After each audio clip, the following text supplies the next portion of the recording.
My lord, I seek leave, my lord, to move this matter urgently, my lord, Yes. without a certified copy, and my lord, to be moved on Friday, my lord.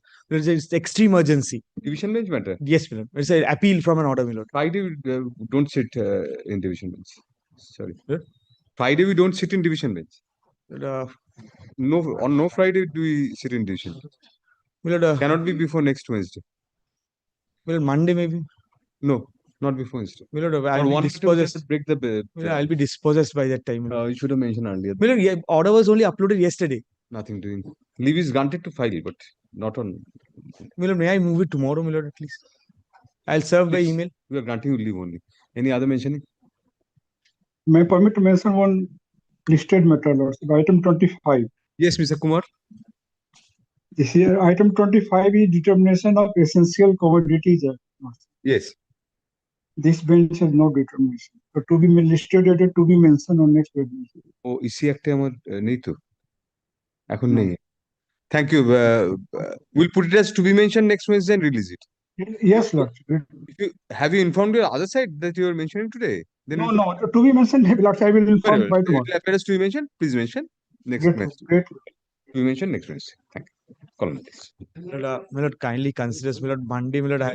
We have considered nothing doing because we are. The order is entirely fixed. I understand, my lord. The order is such, my lord.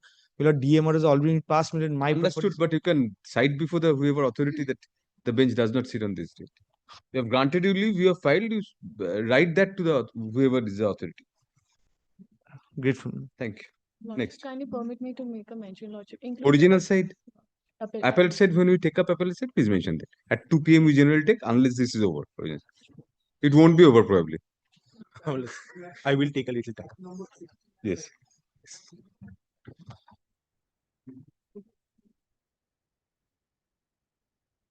Thank you. Call question? Yes, now, my lord, Yes. I beg to appear for the respondents. Right. Now, my lords, the issue in these two appeals. Give us half a second, Mr. Dev. Yes, please, of course.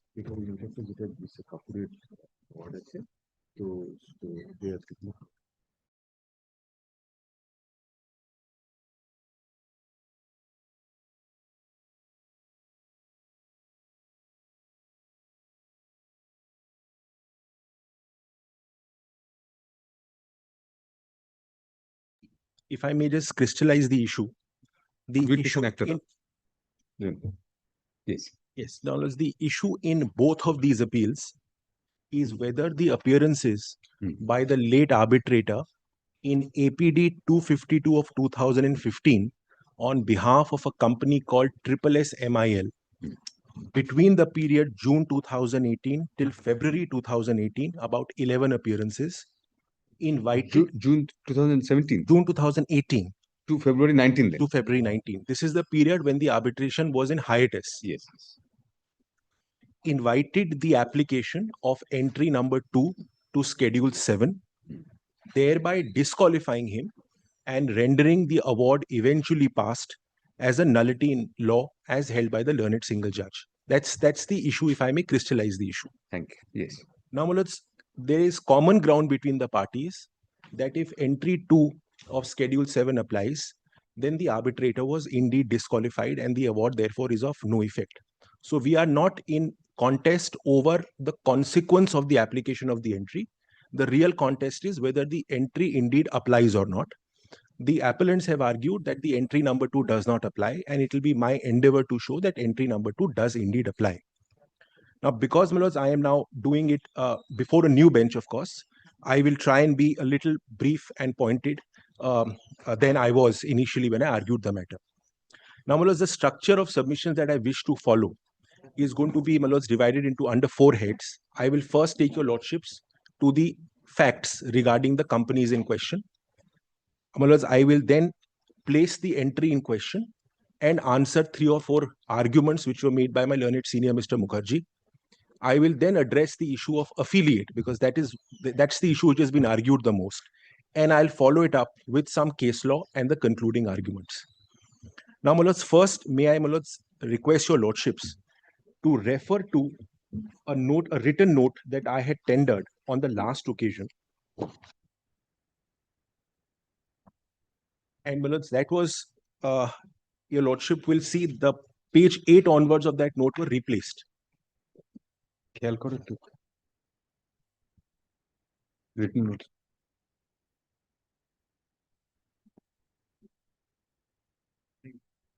এগুলোর মধ্যে থাকবে না।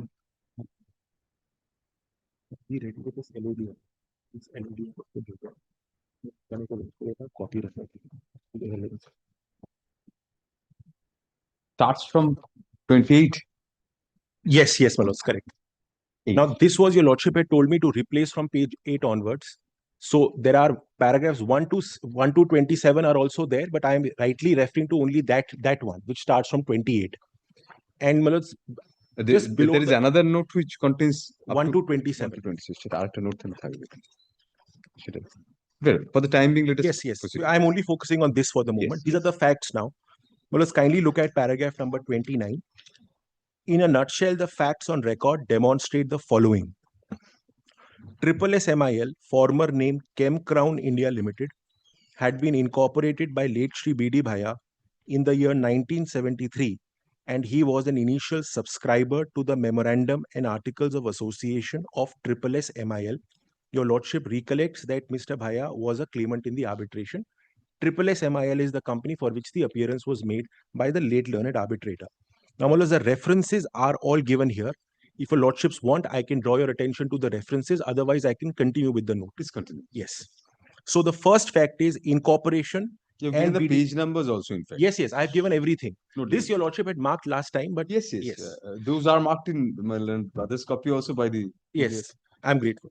So, Mullah's first fact, company incorporated in 1973 by late Shri B.D. Bhaya, and he was a subscriber. Now, fact number 2, at the material time, B.D. Bhaya, through his company BG Chemicals, was the promoter and largest shareholder of SSMIL. And here, my lords, the shareholding pattern becomes a little relevant. Can I just show the shareholding pattern once? That's the only perhaps document I want to show. so it was BG Chemicals which was the promoter and largest shareholder. BG Chemicals and a set of 106 individuals were classified under the head promoter and promoter group, which is what I just wanted to show. Your lordship, my lords, will take, this is, my lords, volume 10, page 1353.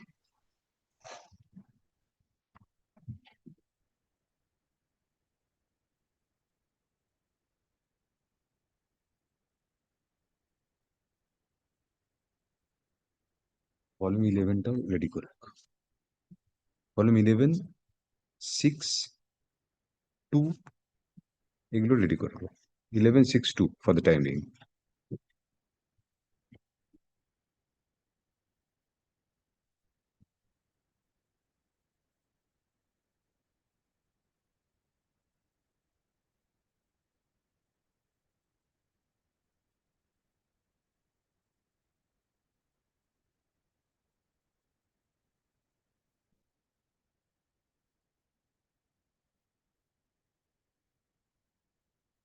এইগুলো এখানে last page চলে যাবে last folded pages 1353A. Lordship, my lords, has page 1353. Yes, 1353 is a typed copy. This, my lords, is the shareholding statement of SSMIL, which was a listed company. Your lordship will see A has in the row A, promoter and promoter group. Total number of shareholders are 108, and the shareholding is 35.42%. Public is the remaining shareholding, which is 64.58. So the biggest block is the promoter and promoter group block. And the rest is public. And as I'll try and make good during the course of my arguments, public is a diffused group spread across perhaps the rest of India or abroad. So therefore, they don't have a unified ability to either vote for or act together as opposed to a promoter or promoter group. For further breakup, your lordship will now turn to page 1355A. Yes. And your lordship will see here the further breakup of the promoter group. And here your lordship will find individual Hindu undivided family. The number of people are 106, holding 9.67% shareholding, and the any other is 25.75. This any out of this any other, 25.68 is held by BG Chemicals. So there are two companies in the promoter group, two corporate entities. One of them is BG Chemicals holding 25.68. There is one other corporate entity holding about 1% and the 106 individuals hold 9.67% shares. Now, Mullahs, 1356A is the row A1, individual shareholders holding nominal share capital up to 2 lakh rupees is about 15,434 shareholders, which hold 49.94% shareholding. So the 49, almost 50%, I would say, is split between a number of 15,434 shareholders. And the Bagri family, which is the respondents, are in this. So we are shareholders holding less than 2 lakh Bagri is your side. Bagri is my side, Yes. and BD Bhaya is the appellant side. So, Mullahs, that's the table I wanted to show. But before I move, now, Mullahs, there are the names of individual shareholders are also given here. Your Lordship will come to page 1359. These are the individual promoter members. So promoter members who are individuals, the name starts at page 1359. And your Lordship will see many names: Saroj Devi Bhaya, Krishna Devi, Rajkumar, etc., etc.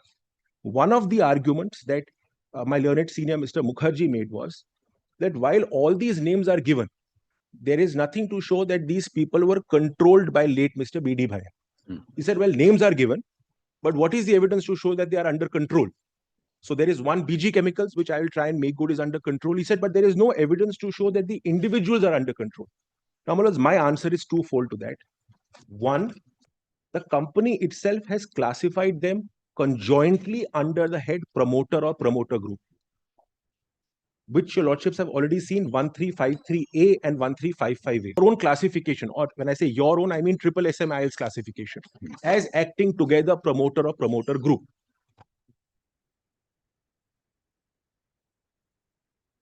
Yes, yes. So that's your classification that binds you. Yes. Secondly, my lords, members of a promoter group are in law presumed to be acting in concert, unless contrary evidence is shown.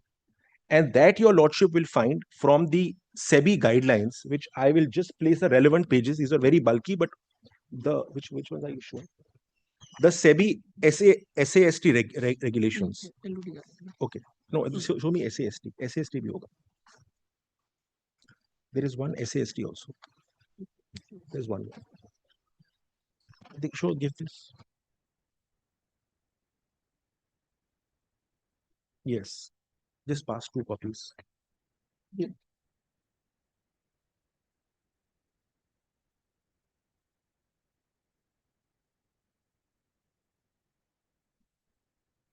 These are called the Securities and Exchange Board of India Substantial Acquisition of Shares and Takeover Regulations. Your Lordship will come on the second page. I have only given the relevant pages. The definition of control in 2(1)(e). Control includes the right to appoint majority of directors or to control the management or policy decisions exercisable by a person or persons acting individually or in concert, directly or indirectly, including by virtue of their shareholding or management rights or shareholders agreement or voting agreements or any other manner. And now your Lordship will see the definition of acting in concert, which is Q at page number 4. Page numbers are at the bottom center. Q, persons acting, your Lordship has that. Persons acting in concert means, now there is 1, kindly just see 2. Without prejudice to the generality of the following, persons falling within the following categories shall be deemed to be persons acting in concert with other persons within the same category unless the contrary is established. And please see 4, promoters and members of the promoter group. So for listed companies, the general presumption, which of course can be displaced in a given case, you may have brothers in a promoter group, but the brothers may not have cordial relationship. So that is correct. So in that case, they may not be acting in concert, but for that, evidence has to be shown. Here, there is no evidence that the promoter group was not acting in concert. The presumption is that all of them had a unified mind and were acting in concert. That's the only argument I wanted to make.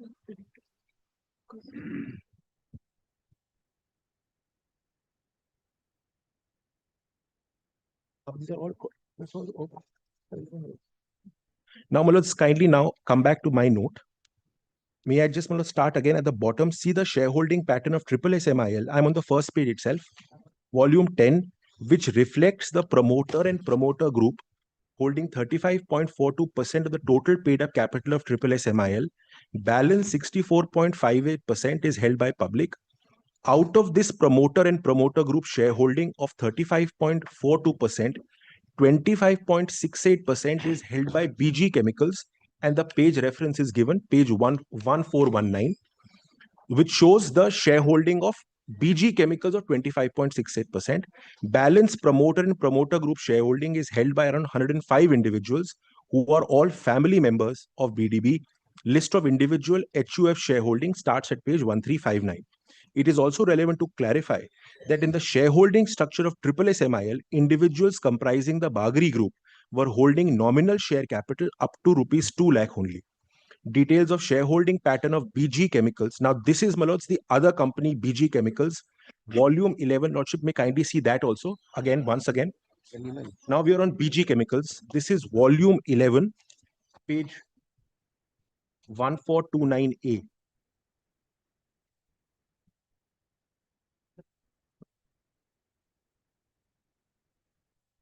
You have a PDF of this? So will just give me 1 minute. এইটা শেষে এসব হয়ে যাওয়ার পর better copy Got it. BDB হচ্ছে বুলাকিদাস ভাই, ও one of the claim, ওর কন্ট্রোল ছিল এসএসএমআইএল চার্জ হয়ে আরবিট্রেটর এবার এসএসএমআইএল এর তো কন্ট্রোল ছিল through busy chemicals.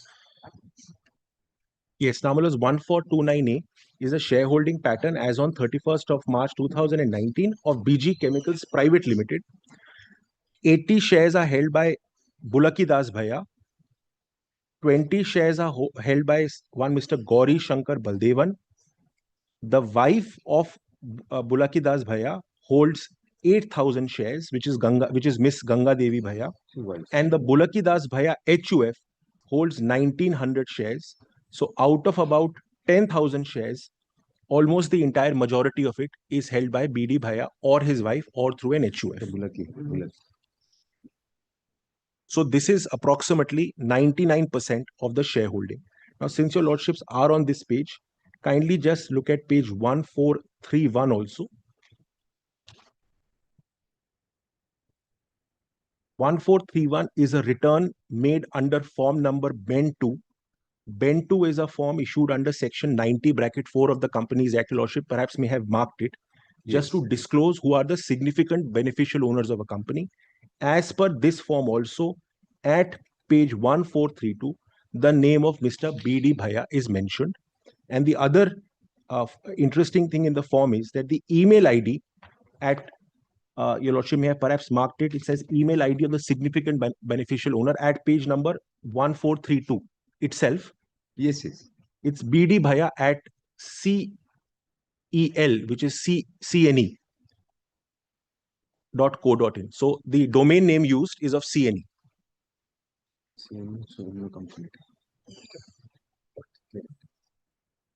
So therefore, insofar as BG Chemicals is concerned, I think it can hardly be disputed that because as per the form itself, he's disclosed as a significant beneficial owner, and BG Chemicals in turn has 25.68%. This is also the email of the company. I mean the email ID of the significant beneficial owner, BD Bhaiya. Only this. No. Okay.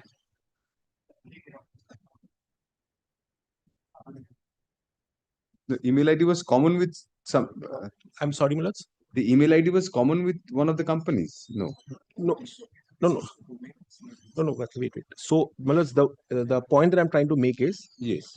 Why the email ID? CEL is Construction and Equipment Limited, which is the claimant, which was a Components and equipment. Components and Equipment Limited, which Other is claim. which is also claimant in the arbitration. So BD Bhaiya used that. The point is, BD Bhaiya used his domain name of CNE in this form, which form pertains to another company called BG Gas. That's the point. So I am trying to demonstrate the interlinking and the interconnectedness between various companies, and that will perhaps become evident as I move through my note. Now let's point number 3. BD Bhaiya's daughter Renu Bhattar and son-in-law Mukund Bhattar were directors of SSSMIL at the relevant point of time. So his daughter and son-in-law were also directors of this company SSSMIL. Relevant means when the arbitrator appeared for SSM. Yes. There, in fact, I can show that page. It will become clear to your lordships. Kindly just see volume number 6.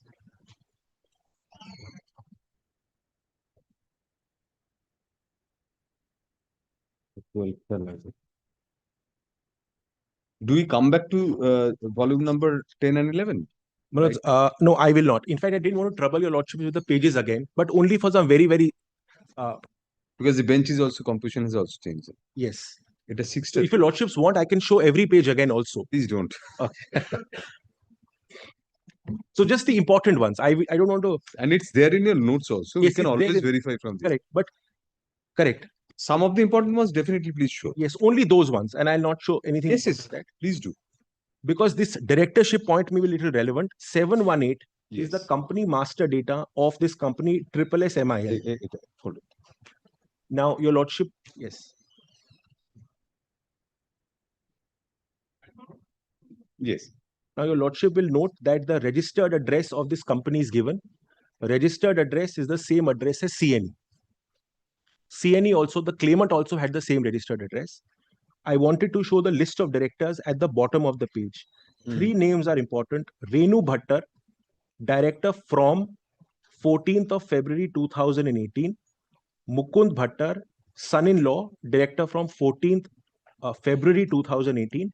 And one more name, kindly just mark it, Rajiv Vissar, the first name, director from 20th November 2019. Rajiv Vissar was an employee of CNE. Yes, now that's the only thing I wanted to show. Kindly come to 4 now of my note. An employee of CNE, which company undisputedly was under the control of BDB and his family, and BDB was the executive chairman, namely Rajiv Vissar, was another director of SSSMIL. The fact that CNE was under the control of late Mr. BD Bhaiya has not been disputed. Mr. Mukherjee fairly said that he was in control of CNE. Now, let's kindly turn to the next page now. Point 5, registered office of SSSMIL, 95 Park Street, Calcutta, is the same as that of CNE. Point 6, even the email address of SSSMIL provided to the Ministry of Corporate Affairs use the domain name of CNE, which is cel.co.in. So the domain name which is used by SSSMIL, and please keep in mind SSSMIL is a listed company. So the domain name that they decide to use is also of CNE. It's, I think, in the same 718. Lordship may have closed the page, but it's there. No, the Yes, report is yes. aware. Yes. Now, point number 7 is a little interesting point. The fact that legal head law 6. Yes, it's actually the typographical error in my numbering. So I'm reading it as 7. Your Lordship will see perhaps 5 comes twice. We'll I'm correct sorry, it. that's my mistake. We'll in correct that. it right. Yes. It So I was don't lose a point. Yes. So the point starts from the fact that legal head, law officer of CNE, Mr. Arindam Haldar, while appearing for the claimants in the arbitration, had instructed the learned arbitrator on behalf of SSSMIL in APD 252 of 2015 shows a clear conflict of interest apart from indicating a deep operational and structural interconnectedness, evidencing the structure of group of companies. The LinkedIn profile of Mr. Haldar, a screenshot of which was filed, it should be filed at the time of filing of the Section 34 petition, Now, this screenshot was a part of 34 petition. The other one, APOT 343 of 2023. This fact was specifically pleaded and not denied in the affidavit of opposition filed by respondent number 1. In the affidavit of evidence filed by the third witness of the claimant in the arbitration proceedings, Mr. Bijay Kumar Bagri, it is stated in para 4 that Mr. Haldar was a law officer of CNE. In paragraph 3, he is stated to have filed complaints with police authorities on behalf of CNE, and the reference number of a convenience compilation which had tendered is given. For the presence of Mr. Haldar as the advocate for the claimants, i.e. CNE and BDB, in the arbitration proceedings, see illustratively minutes of the arbitration hearings held on 3rd of January 2019 and 3rd of March 20. For the presence of Mr. Haldar as the advocate for SSMIL, instructing the learned arbitrator as lead senior counsel in APD 252, see the judgment passed by the Honorable High Court of Calcutta in APD. Now, next point, BDB's son, actually, may I just pause here for a moment? This is a very important point in my submission. You have the law officer stroke legal head of the claimant company instructing the learned arbitrator on behalf of SSMIL in APD 252. So this is not only a point which shows how the companies were operating. This is also in my submission a clear point of conflict of interest. Next point, BDB's son, Mr. Manoj Kumar Bhaya, was the authorized signatory for SSMIL. So you have the daughter as the director, you have the son as the authorized signatory. In writ petition number 46471 of 2006, instituted by SSMIL before the Honorable Madras High Court, said Manoj Kumar Bhaya was also appointed as the CEO of CNE on 18th of August 2011. So the son is the CEO of CNE, and he is also the authorized signatory in a matter of filing of legal proceedings. Now, now the next point are some of the references to the arbitral record. Appellants in their pleadings before the learned arbitrator, as also before this honorable court, admitted to the fact that SSMIL and CNE were group companies, and BDB had overarching control over the affairs of SSMIL. Following may be seen. In his reply to CP number 180 of 2013, affirmed on 17th of January 14, BDB admits that, now this is a quote, Bhaya Group carried on business of manufacturing and marketing of leather chemicals through their various companies such as Chem Crown India Private Limited. Chem Crown is the old name for SSMIL. In the year 1999, Bhaya Group transferred their entire business to the company CNE, and the company became proprietor of such brands as and or trademarks. What had happened was SSMIL was actually the original flagship company. In the year 1999, the business of SSMIL came to be transferred to CNE. That's what actually happened. It's not in dispute. In the same document, paragraph 13, it is further stated that for setting up of such industrial undertaking, I initially tied up with and thereafter I involved the petition number 1 who was working as marketing executive in Chem Crown India Private Limited, being a company under my management and control. Again, in the same document, paragraph 18, as a matter of fact, I was the mentor of the company. Now, company here is CNE. And I, through my other group companies, Chem Crown India, Chem Crown Exports, provided technology, trademark, brands, etc. to the company. Paragraph 33, I say that the formation of the company, which is CNE, was my brainchild. Soon after formation of the company, I transferred the entire leather chemical business of Chem Crown India as well as Chem Crown Exports Limited to the company. I was instrumental in appointing the petitioner number 1 as the MD of company, and I entrusted day-to-day management and affairs of the company to petition number 1, who prior to such appointment was employed in Chem Crown India Limited, a company under the management and control of the Bhaya Group. Now, there is a case number C12072 of 2012 filed by CNE against 2 persons before the court of CMM at Calcutta in June 2012. And paragraph 3 of that complaint says, accused person number 1 was an employee under the complainant since 1990, and he was appointed first as technical assistant by Chem Crown India Limited, sister concern of the complainant. Cross-examination of BDB before the learned arbitrator on 15th of December 15. BDB answered some of the questions put to him as below. Do you have the registered office of any of your other companies at the same premises where the registered office of CNE is located? Answer was yes. Which are the other companies? Chemcrown Exports, Chemcrown India, and other group companies. And the last point now, in the affidavit of opposition filed by appellant number 1 to the petition under section 34 filed by the respondents, it is stated that BDB is a shareholder of SSMIL. Now, as per the shareholding chart which I've just shown, BDB individually is not a shareholder, but in their pleadings they say BDB is a shareholder. That apart, kindly move ahead. More importantly, in para 1, it is further stated that SSMIL is not wholly controlled by Bulakidas Bhaiya. That's the pleading. They say it's not. Stress on wholly. I'm saying it. They say it's not wholly controlled, but that Controlled. which means there is some control. But then when someone says it's not wholly controlled, which means it also needs to come out then who controls the other half. If I don't wholly control, which means I control to some extent. Now, is it in controverting your statement in the original application that it's wholly controlled? It's like cross-examination. I mean, Yes. it depends on the suggestion. No, actually, it's not. May I show the pleading? I can show the pleading. The context is they say he is a shareholder. The first sentence is he's a shareholder. Actually, on paper, he is not. As this was in an affidavit in opposition. Yes, this is an affidavit in opposition to my section 34 petition. So in your section 34 petition, you might have stated that it's wholly controlled, and he says. I said I may have said it's controlled. I may have correct. Your lordships are right. I may have said that. If you said controlled and Yes. they say not wholly controlled, that takes a different connotation. That they admit some control. Let's see But the if relevant pleadings then. Your pleading first. Yes. Let's see my pleading first. Your lordship will in fact just open. Your pleading to which they were answering. Yes. Kindly, Malot, see. May I just draw your attention to volume number 7. Yes. Pages. What was that? 8.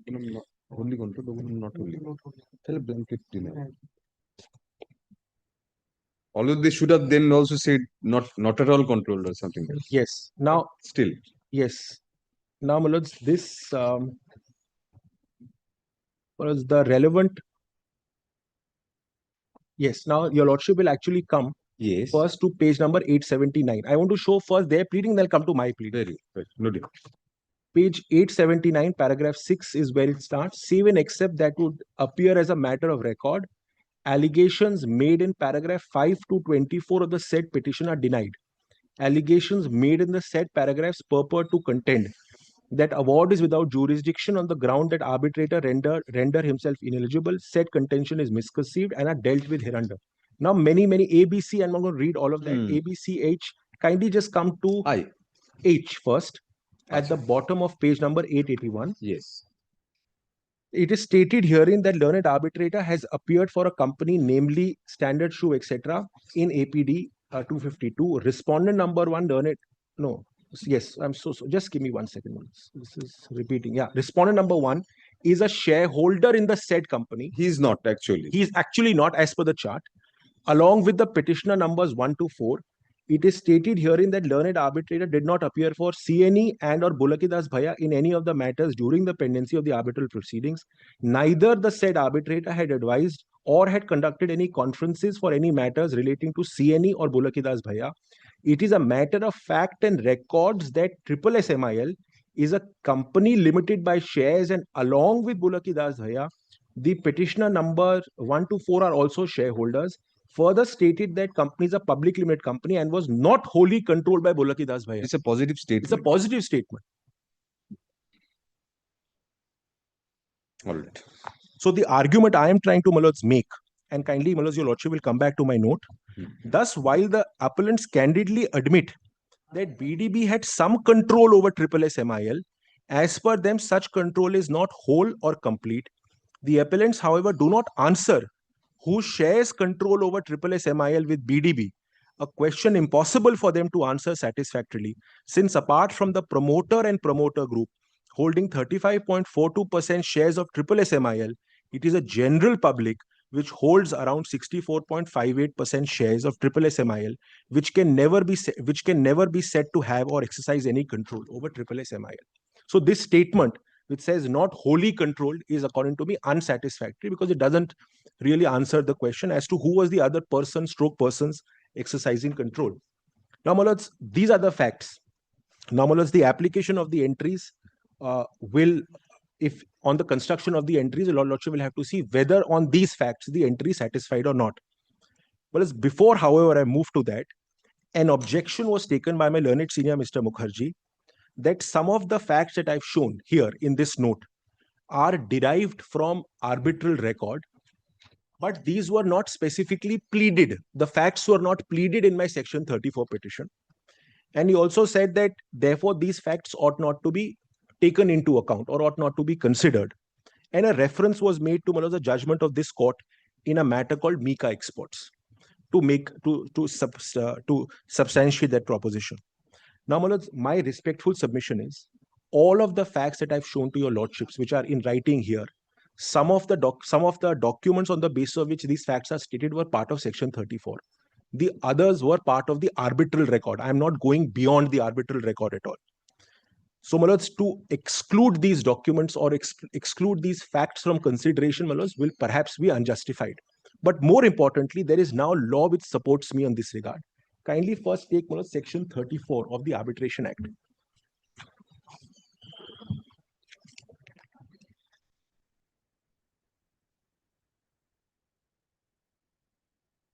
Just take that judgment out, Mika Exports. Now, my lords, 34, your lordship has 34.2 first. Yes. 34.2 says an arbitral award may be set aside by the court only if, now A, party making the application establishes on the basis of the record of the arbitral tribunal. So that is for 34.2A. Now please see 34.2B. 34.2B is where the public policy ground comes. And there the words are, the court finds that.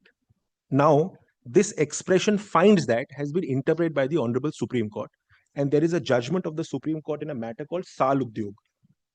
Just kindly, I'll just pass on that judgment. Just pass on that. I'll like to get completely. There are propositions. Public judge.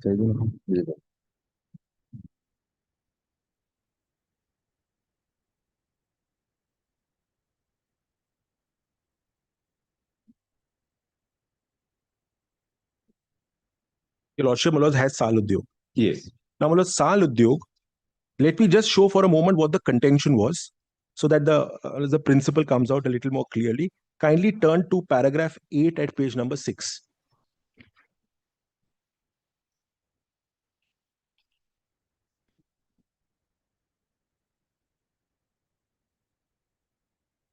The argument, my lords, of the state was an appeal against an arbitral award, against the proceedings in which the arbitral award was upheld.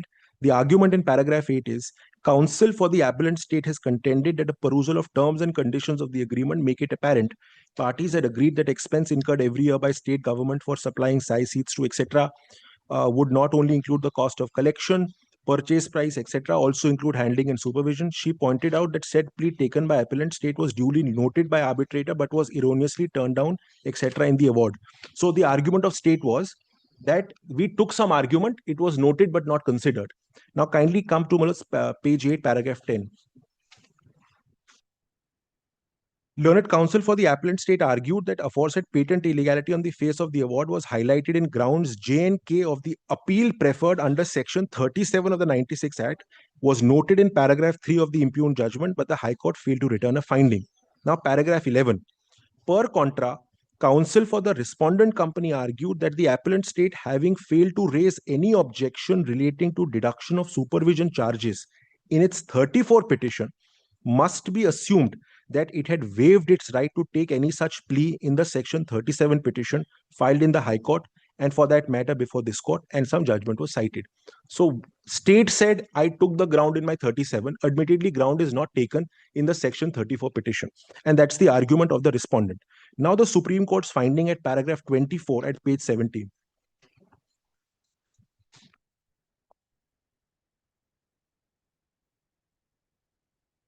May I read that?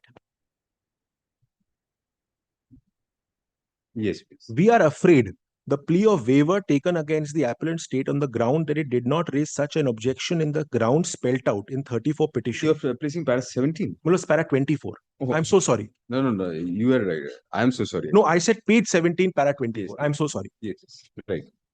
So we are afraid plea of waiver taken against the appellant state on the ground it did not raise such an objection in the ground spelt out in the 34 petition and is therefore stopped from taking the same in the appeal preferred under section 37 or before this court would also not be available to the respondent company having regard to the language used in section 34(2)(a) of the 96 Act that empowers the court to set aside an award if it finds that the same is vitiated by patent illegality appearing on the face of the same. Once the appellant state had taken such a ground in the section 37 petition duly noted in the impugned judgment, High Court ought to have interfered by resorting to 34(2)(a). 34(2)(a) also used the expression finds that of the 96 Act, a provision which would be equally available for application to an appealable order under 37 as it is to a petition filed under 34 of the 96 Act. In other words, respondent company cannot be heard to state grounds available for setting aside an award under 2A of section 34 could not have been invoked by the court on its own in exercise of the jurisdiction vested in it under 37 of the 96 Act. Notably, expression used in the subsection is court finds that, therefore does not stand to reason, provision that enables a court acting on its own in deciding a petition under 34 for setting aside an award would not be available in appeal preferred under 37 of the 96 Act. Now, this is a case where a plea was not taken. And the court said, because the words are court finds that, the plea can be taken. My case, plea is taken. And plea is not taken once, but the plea is taken several times over in my section 34 petition. What is being argued is that in support of that plea, you did not show these documents, you did not refer to these documents. That's all. According to me, that can never stop me or act as a waiver or estoppel from showing these pages now, because they are part of the arbitral record. And yes, and my friends are right. And importantly, there is, the order of the learned single judge, which order dated 14th of March 2023, volume 14, page 1729, where these 77 volumes are in fact handed over to the other side during the course of arguments. So these 77 volumes were filed as a part of section 34 and as the order of 14th of March 2023 records were handed over to the other side also.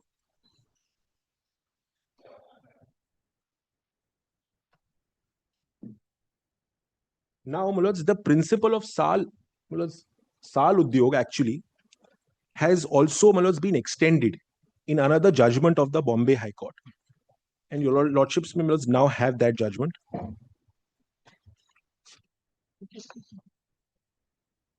This is 19th November this year. Okay, so judgment very recent, I'm told, of 19th of November. This year.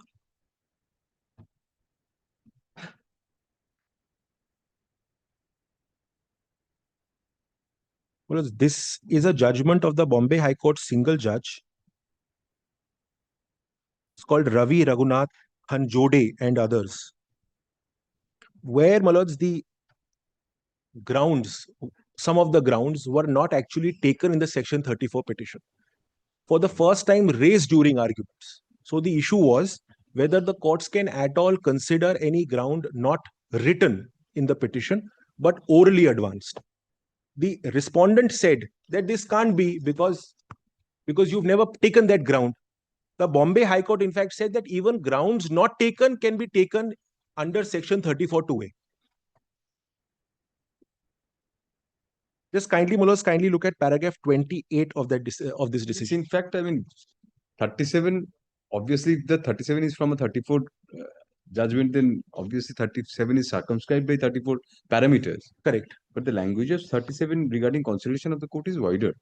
Notwithstanding anything, appeal shall lie from the orders to the court authorized to hear appeals. Correct. So your lordships, which is my submission. And those regards of the CPC are not applicable by virtue of 99, therefore order for 227, these regards do not today your lordships have to see whether the exercise of jurisdiction by the section 34 court was right or not.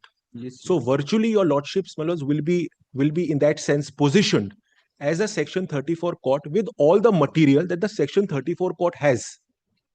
And in that manner, your lordship will test the judgment whether on the basis of the material placed before the court, the judge was right or wrong. This is material placed before the court. Now, Bombay High Court says that if you don't take a specific plea, I will still allow you to take a plea. Now, I'm not going that far actually in this case because plea is taken. The section does not contemplate any written, a particular mode of like order 41. Of CPC. Yes. There is no memorandum of appeal format of that or anything of that sort. Yes. The grounds have to be contained. Correct. May I, application, it is to be brought to the notice of the court. Absolutely. But in some cases, to be fair to the council here, the submission is that a 34 has to be filed within 90 plus 30 days. Assuming I take only 5 grounds in my section 34, that it's suppose I take unreasoned award, etc., etc. And after that, I can't amend my petition. After that, I can't file a new petition. So can I take a new ground? Bombay High Court says, yes, you can take that new ground also. I'm not going that far. Exactly. I'm not going that far. But the principle I'm only saying is we are concerned with material. Now that judgment in Mika, which my learned senior Mr. Mukherjee relied upon. That you have to. Now, my lords, Mika, I have read Mika, and your lordship, my lords, will just see paragraph 14.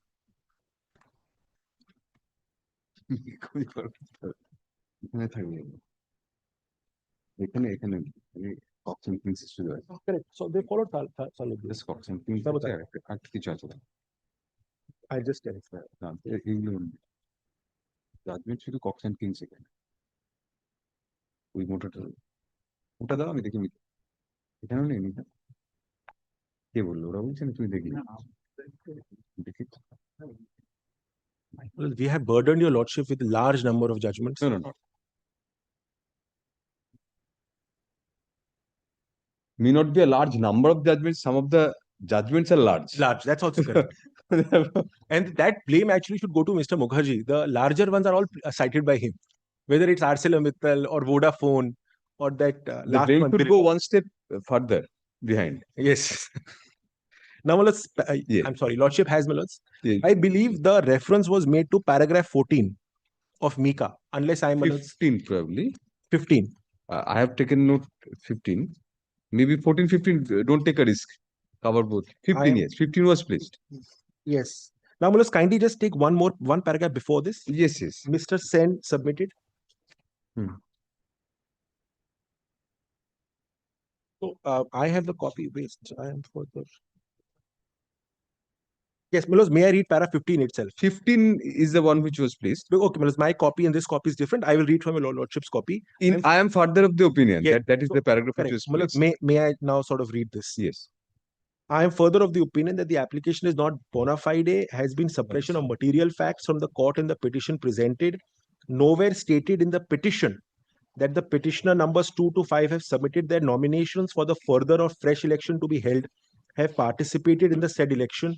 It has been submitted on behalf of the learned counsel appearing on behalf of the petitioner.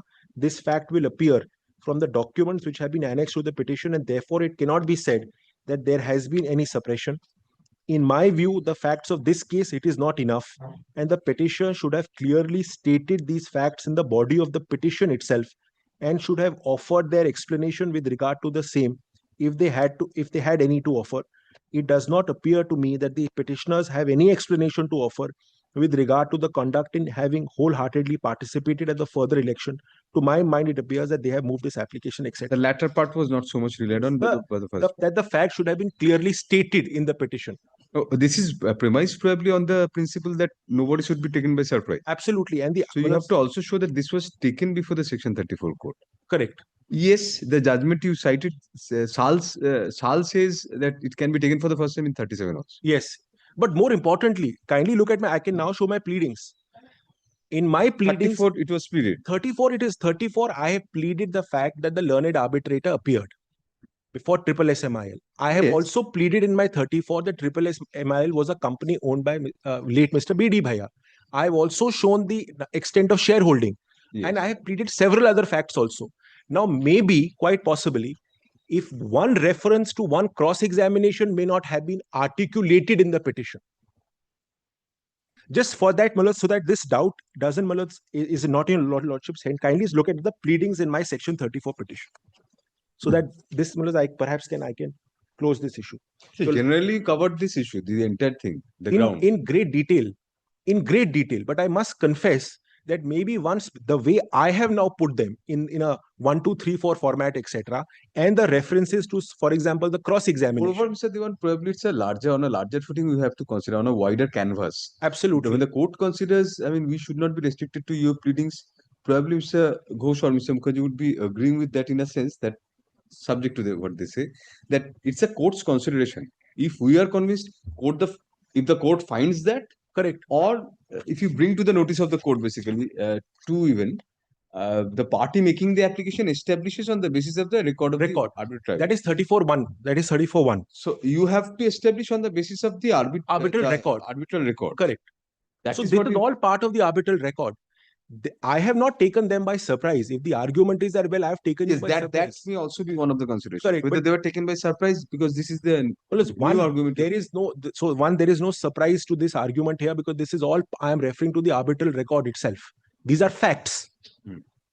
The fact that there was the son-in-law was a director, the fact that the daughter was a director, and borne out by the records, arbitral records, which was all arbitral record filed with the section 34.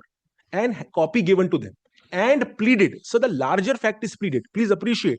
Yes. I have said very clearly that the woods have been pleaded, not the trees. Yes. And Sal says probably that 37 court can do whatever the 34 yes. court. And the moment I say that SSMIL is a company controlled by BD Bhaiya, everything comes in. It is open to you to place whatever material in a 34 court to show it is not controlled by BD Bhaiya. I have put reliance on my documents to show control. You are at liberty to put reliance on your documents to show there is no control. Now, Malads, that takes me to the entry in question. And Lordships, now, I think by now, your Lordships has read that entry a couple of 100 times. But before your Lordship actually, Malads, interprets the entry, according to me, Malads, 4 or 5 principles need to be kept in mind. Before your Lordships, in fact, looks at any entry of the 5th and the 7th schedule. And Malads, my submissions there is, the first principle should be purposive interpretation. Please kindly bear in mind why the 5th and the 7th schedule were brought in the Act in the first place. Why was Section 12 amended and 12.5 brought in and 5th and 7th schedule were there? So that purpose behind having the 5th and 7th schedule must inform the court's interpretation and construction of the various entries. This, in my respectful submission, is principle number 1. And the object of the amendment, as noted in Vostell Pina, paragraph 16 and 20, is that independence and impartiality of arbitrators are critical to the process. They are the hallmarks. So the amendment seeks to further the principle of independence and impartiality. So that should be the first canon in that sense. The second canon comes out from paragraph 20 of HRD, again read multiple times. I will not commit the same crime of repeating it again. But that said that the entries must be construed in light of the IBA general principles. So that is principle number 2. Principle number 3 also comes out of paragraph number 20 of HRD as upheld by paragraph 110 of core, to the effect that there should be broad commonsensical approach. Yes. Fair construction of words. Don't restrict them, don't enlarge them. So fairly construct them in a broad commonsensical approach. Principle 4, the expectation of the IBA committee perhaps should be kept in mind. The IBA subcommittee said that we expect that the practitioners or people who are faced with the task of interpreting will not have an unduly formalistic interpretation of the entries, because these are not supposed to be exhaustive entries ever. They're supposed to be guides to take a decision. So that's, according to me, in my respectful submission, the 4th principle. And 5th principle, which I add on my own, is that any interpretation should be elastic enough to cover many, many situations which may occur. Arbitrators may be retired judges, arbitrators may be practicing lawyers, but they can also be engineers or chartered accountants or finance professionals, etc. So any interpretation in that sense should not be a rigid interpretation. It should be flexible. I'm not saying that expand the interpretation, but let's be elastic enough to cover many situations. Now, Manoj, in light of these 5 principles, which in my respectful submission should inform your lordship's reading of the entries, may I now place the entry itself once again?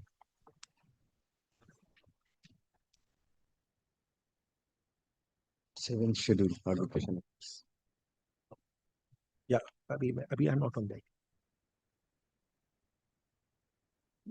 Now, Manoj, I'm sorry. Yes. Seventh schedule to working. The 7th schedule, referable to section 12.5, arbitrator currently represents or advises one of the parties or an affiliate of one of the parties. Now, Mr. Mukherjee's submission was, before we even come to the aspect of affiliate, he raised 3 other grounds to argue why entry number 2 doesn't apply. The first ground was that entry number 2 doesn't apply to councils, because he says that entry number 3 and entry number 11, I will read all of this, but I'm just voicing the articulating the submission. Entry number 2 will not apply to councils. Submission 2 was on the ground currently. Says currently in his submission will cover situations where there is a retainer or a standing counsel arrangement. Currently will not cover, is meant to be those cases, not appearances by a senior counsel in one matter only before court. It doesn't matter how many appearances, but he says that will not cover. Argument number 3 was derived from paragraph 22 of HRD to show that there must be regularity, which is the word that Justice Nariman used for advises. He says it has to be something more. So regularly, even though the word regular is not coming in entry number 2, but is coming in, there in some other entry, there has to be that connotation of regularly appearing. So those 3 were the preliminary submissions made, apart from affiliate, to say that the entry doesn't apply. Now, Manoj, let me deal with each of those one by one, because I have to first establish that the entry applies. First submission, Manoj, as I said, was that it doesn't cover councils. Now, let's kindly see, and this submission was made by referring to entry number 3 and entry number 11. Now, let's kindly first see entry number 3. Now, entries, the first 19, the 19 entries of 7th schedule are the same as 19 entries of the 5th schedule. So I may refer to the first 19 anywhere. I can refer to the 5th or the 7th. They are the same. Schedule 5 has entries 20 to 34, which are not there in the 7th schedule. But the first 19 entries are common. Right. Now, Maloj, entry number 3. Arbitrator currently represents the lawyer or law firm acting as counsel for one of the parties. So he says, look, the word counsel is coming in entry 3. It's not coming in entry number 2. Now, my answer is, the expression counsel in entry number 3 comes to denote the lawyer or law firm acting as counsel. The arbitrator is not acting as a counsel in entry 3. Entry 3 covers situation where the arbitrator currently represents the lawyer or law firm acting as counsel. So it will be a disqualification if the arbitrator is representing the lawyer as a counsel. So you can become a lawyer's counsel. Suppose, let's assume the lawyer is facing a litigation or a law firm is facing a litigation, and the arbitrator is representing that law firm. Then there will be a bar. So entry 3 shows no light, or throws no light on interpretation of entry number 2. Now, then entry number 11 was referred to. Entry 11 says, arbitrator is a legal representative of an entity that is a party in the arbitration. So here the words used or relied upon were legal representative. So he says, well, it's a legal representative there, which is not the words in. So wherever the intent was to refer to a legal representation, it has come here. Yes. Whereas again, perhaps the argument is not correct. The word is arbitrator is a legal representative of an entity which basically means a situation where an entity which has to act through a legal representative. Entity that is a party. Correct. Entity that is a party. So you may have a corporation. Yes. So entity doesn't cover natural persons first. Entity will only cover an artificial person, a juristic person. Yes. So you may have people who are supposed to act as legal representatives of that entity. For example, like a power of attorney holder. Yes. That's all. Yes. This entry 10 again, I'm sorry, entry 11 again does not mean that councils are not covered by entry number 2. So reliance on both entry numbers 3 and 11 to show that councils are not going to be covered in entry number 2. No, please repeat that again. I couldn't understand 11. Yes. Why I'm sorry, can't a I'll legal repeat it. representative be a counsel? No, Manoj, there is entry 11 is a Entry 11. legal representative of an entity. So entity is entity that is a party in the arbitration. Let's assume a company is a party in the arbitration. It's an entity, not a. So entity cannot be a living person. It can't be a natural person. It has to be an artificial person. Legal representative of an entity would mean like a power of attorney holder of that entity, like someone who's representing that entity in some form, which is why the words are is a legal representative. Why are you stressing on a? It be a counsel, it could be, or a lawyer. Yes. No, it could no. I'm sorry. I'm not stressing only on the word a. I'm saying that the connotation of entry number 11 is not that it would mean that councils are not covered by entry number 2. So perhaps maybe I have not been able to articulate. There is another subtle, very subtle point. I mean, in your favor, maybe. Yes. I mean, I'm putting this to you so that Mr. Ghosh also. Yes. Legal representative means he's a representative. The representation is legal. Correct. Not necessarily that you are a representative in law, because we were looking into Order 3 of the Code of Civil Procedure for guidance. Yes, yes. Because the language uses recognized agents and pleaders. Correct. So a lawyer is a recognized agent permitted to represent. Correct. But legal representative, that does not necessarily mean a lawyer. I mean, the representation itself is legal. A power of attorney is a legal representative because that representation is legal. Correct. Legal, this adjective qualifies representation. Correct. Representative. So therefore, it's not that a representative who is in the legal sphere. Yes. I'm grateful. So in that sense, probably legal representative, and generally also we mean heirs and legal representatives and constituted attorneys and all this. These entries were made not by only Indian people. They were made by a body of international experts dealing with various jurisdictions. So some jurisdictions may have a concept of a legal representative of an entity. In India, we refer to that pursuant to a board resolution or through a power of attorney. Maybe in some other jurisdiction, there could be some other form or manner in which you constitute someone as a legal representative. This entry refers to those kind of legal representative of a company, which is what I said, of an entity. Only those cases, according to in my respectful submission. Legally, that person can be a representative of the party. So that person must have possessed the legal right to represent that entity. That is what we are saying. Yeah. And perhaps it also connotes some degree of generality, which is what I said, the word a. Is a legal representative, not the legal representative of the party in arbitration. Need not be. That argument we are not accepting prima facie, subject to your correcting us. Yes. Because there may be one lawyer also. There could be one lawyer, yes. Or the construction is in such a manner that a legal representative may mean one of the legal representatives. Yes. Now, most importantly, because we are speaking of the arbitrator. He is a. Yes. So I will stop there. I will not press this point. Yes, I will not press this point. But most importantly, something according to me, which will perhaps conclusively deal with this submission is that your lordship will just pay regard to entry number 20.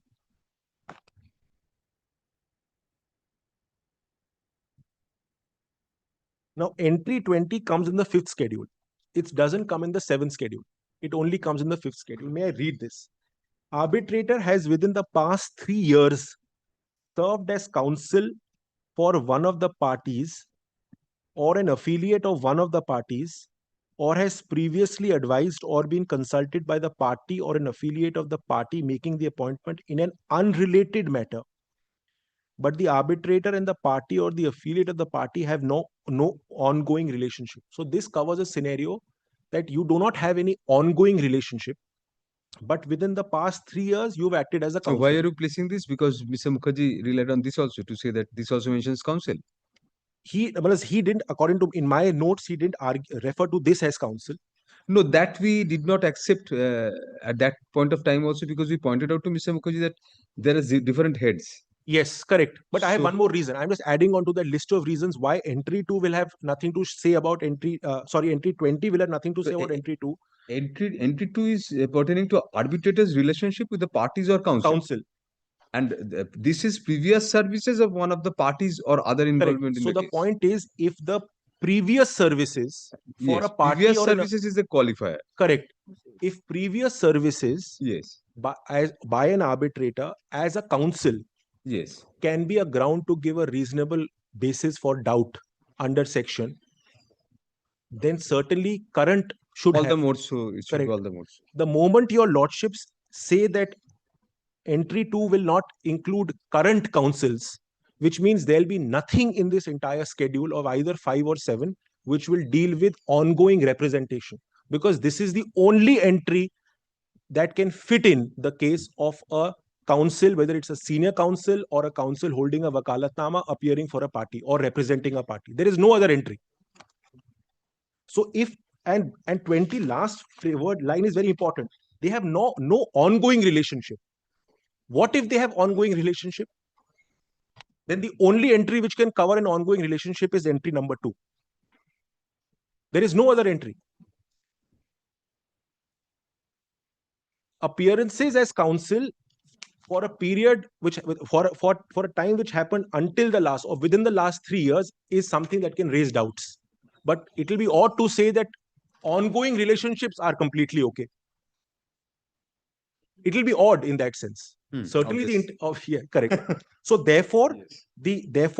counsels, in my respectful submission, cannot be excluded from the purview of entry number 2. Now, the second word on which emphasis was paid in entry number 2 was currently. And Malaz, it was stated that currently actually includes retainers, currently will include standing counsel, but would not include a professional engagement like a senior counsel holding a brief. That's the word currently. We asked Mr. Mukherjee whether he would qualify. Yes, correct. Now, Mulaz, according to me, currently, which occurs not only in entry number 2, but in many other entries. For example, kindly see entry 3, entry 7, entry 24, 30, etc., is only denoting a point of time, which is in present eye, as distinguished from the words like previously, which has come in some entries. Your Lordship has seen Yes, entry 2 or 3 years. Currently means nothing more than that. It only means currently, at this point of time, when you are approached in connection with being an arbitrator. So currently is referable to that point, because section 12 says, when do you have to give a disclosure? When you are So ask Mr. Mukherjee, if his argument is taken to the limit, then it has to be at this very moment he is appearing for someone Correct. else. Currently, if that is taken to its limit, Yes. it has to be right now he is appearing simultaneously in 2 places. Yes. Correct. Currently, yes, he's appearing. currently, yes. So we cannot be so pedantic, I mean, or go on the words only. Yes. Currently generally means he has been appearing in the current, yes, in the present. So according to me, Manoj, it can even perhaps be a little more precise than that. Because when do you give a disclosure under 12.5? You not 12.5, 12.2. You give a disclosure when you are approached in connection with becoming an arbitrator. Yes. So it is at that point of time, whether you are currently, because the arbitrator also needs to know.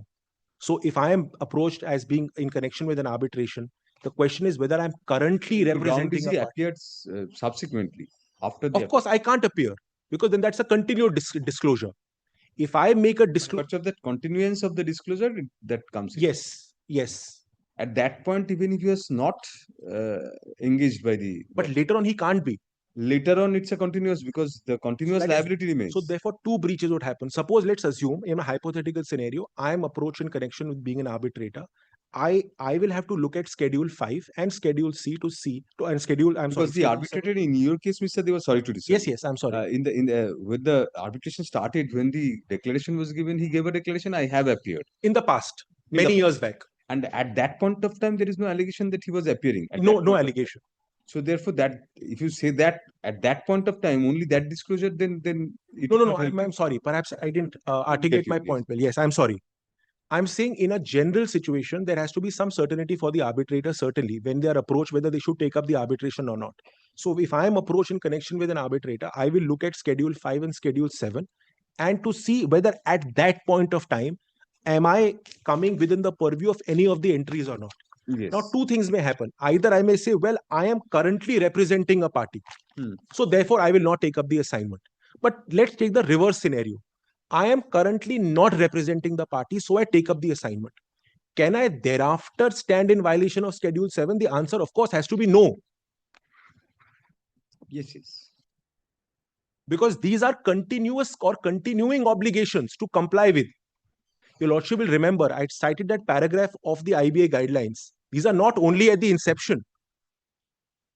When you have taken up an arbitration, the compliance with both of these schedules has to be on a continuous basis. But 2 is clear. An arbitrator from the time of his appointment and throughout the arbitral proceedings shall without delay disclose to the parties in writing any circumstance referred to in which is continuous disclosure and continuous compliance both. We did not look at the IBA. Yes.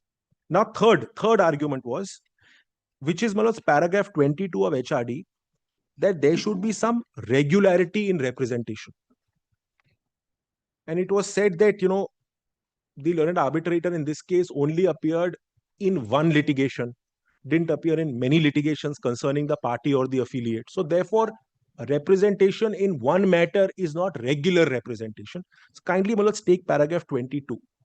Because this argument Mr. Mukherjee made in the first instance also and now also. HRD judgment, third judgment. Mota.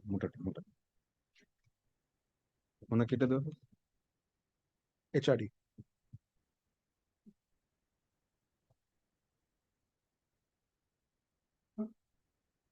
What? Arcelor. Yes. That 22.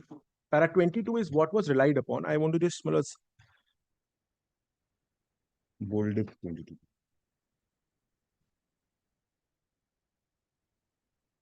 Yes. Now, may I just read this whole paragraph? Your Lordship, don't mind. Council has pressed before us that since on a legal issue between GAIL and another public sector undertaking, an opinion had been given by Justice Lahoti to GAIL in the year 2014, which had no concern with respect to the present matter, he would stand disqualified under item 1 of the 7th schedule. Items 8 and 15 were also faintly argued as interdicting Justice Lahoti's appointment. Item 8 would have no application, as it is nobody's case that Justice Lahoti regularly advises the respondent. Item 15 cannot apply, as no legal opinion qua the dispute at hand was ever given. On reading item 1 of the 7th schedule, it is clear that items deal with business relationships. The word any other show that the first part of item 1 also confines advisor to a business relationship. The arbitrator must therefore be an advisor insofar as concerns the business of a party. Howsoever widely construed, very difficult to state that a professional relationship is equal to a business relationship, as in its wider sense, it would include commercial relationships of all kind, but would not include legal advice given. This becomes clear if it is read along with 2, 8, 14, 15, last item specifically dealing with legal advice. Now, Malos, kindly mark these lines. Under items 2, which is item 2 is what we are concerned with, 8 and 14, advice given need not be advice relating to business, but can be advice of any kind. The importance of contrasting item 1 with items 2, 8, and 14 is that the arbitrator should be a regular advisor under items 2, 8, and 14 to one of the parties or the appointing party or an affiliate thereof, as the case may be. Now, this line was stressed. Though the word regularly is missing from items 1 and 2, it is clear that the arbitrator, if he is an advisor, in the sense of being a person who has a business relationship in item 1, or is a person who currently advises a party or his affiliates in item 2, connotes some degree of regularity in both items. The advice given under any of these items cannot possibly be one opinion given by a retired judge on a professional basis at arm's length. Something more is required, which is the element of being connected to an advisory capacity with a party. Since Justice Lahoti has only given a professional opinion to Gale, which has no concern with the present dispute, he is not clearly disqualified under item 1. So the argument of my learned senior was that even though the word regularly is not coming in item 1 and 2, but the Supreme Court says that there has to be some regularity read in items 1 and 2. Now, my answer to that is quite besides the point that in our case, undisputedly, some 11 appearances happened, which perhaps, according to me, will classify as regular, but quite important, quite asides that, the entire analysis in paragraph 24 is with respect to the word advises. The word represents did not come up for consideration before the Supreme Court in paragraph 22. So the entire ratio of paragraph 22, and rightly so, is that it cannot be one single advice or one single opinion. That cannot be extrapolated to say that because the Supreme Court says advice has to be regular, therefore representation also has to be regular. It will be quite a stretch in my submission to contrast the word regular with representation. And as I look at it, even if conceivably in a given situation, one arbitrator has appeared, let's assume only once for a party, which is a party to an arbitration agreement, that would amount to a disqualification. Why do you say so? Because currently qualifies both represents and advises. Correct. But that's currently is only point of time. Yes. Currently, is not How do you regularly. distinguish between advices and represents and say that what applies this ratio is regarding advices only? Yes. In that case, advice was the one single opinion given by Justice that was Lahoti, obviously whatever. not, but, So but the point was considered. Correct. And the question you raised was regarding advices. Correct. But it could very well have been represents also. Why not? Because currently qualifies in this item, Yes. both represents Well, and advices, and both in present continuous. I mean, represents and advises. So it's on a similar footing, represents and advises. Why shouldn't that be taken as a ratio in this also? Yes. Now, may I try and attempt an answer to your lordship's question? The issue before the Supreme Court in this case, first of all, was only with respect to advice. Now, we are talking about saying that if the Supreme Court qualifies the words advise by regularly, that's your question to me, then why should the word regularly not qualify the word represents? It should even qualify the word regularly. It should become actually like regularly represents. If regularly advises, then regularly represents. Correct. Now, and I'm answering that question, of course, because according to me, even if that contention is to be accepted, or even if that argument is accepted in my submission, in this case, there has been regular representation because of the number of appearances. That is there. Yes. So I'm keeping that aside. Yes. But only purely on the construction of this clause or this entry. Because according to me, what the Supreme Court has done is read item 1 and 2 together, because both of the words actually, both of entry 1 and 2 have the advisory element to it. Entry 1 doesn't have the representation element to it. Now let me ask myself a question. Let's assume, my lords, there is Mr. X as an arbitrator arbitrating between A and B, and Mr. X, for whatever reason, decides to take up a suit, writ, any legal proceeding on behalf of A in a court of law. One single appearance in one court of law. Can it be said that by doing that one single appearance on behalf of that party, he has not disqualified himself?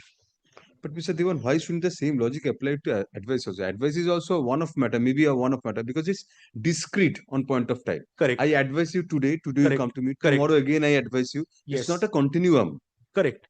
I don't come in your dreams and 24 hours I don't advise you. I advise you on one of situations, I mean, discrete. Which is why the facts in this case the representation is also same. I mean, suppose during a span of 2 months, yes, you represent your client 11 times. Yes. Similar thing applies to advices also. They come to a conference to you when you advise them, say 9 times. Correct. So the same parameters should be applicable. Why not? I mean, Because I see some merit, but let me answer that in a different way, which is why the facts of this case become relevant. This is in the context of one opinion given in the year 2014, which is much earlier than the So start of the arbitration. here it is not applicable on the facts. Facts. So But the I'm ratio saying, was laid down. so let's assume, yeah.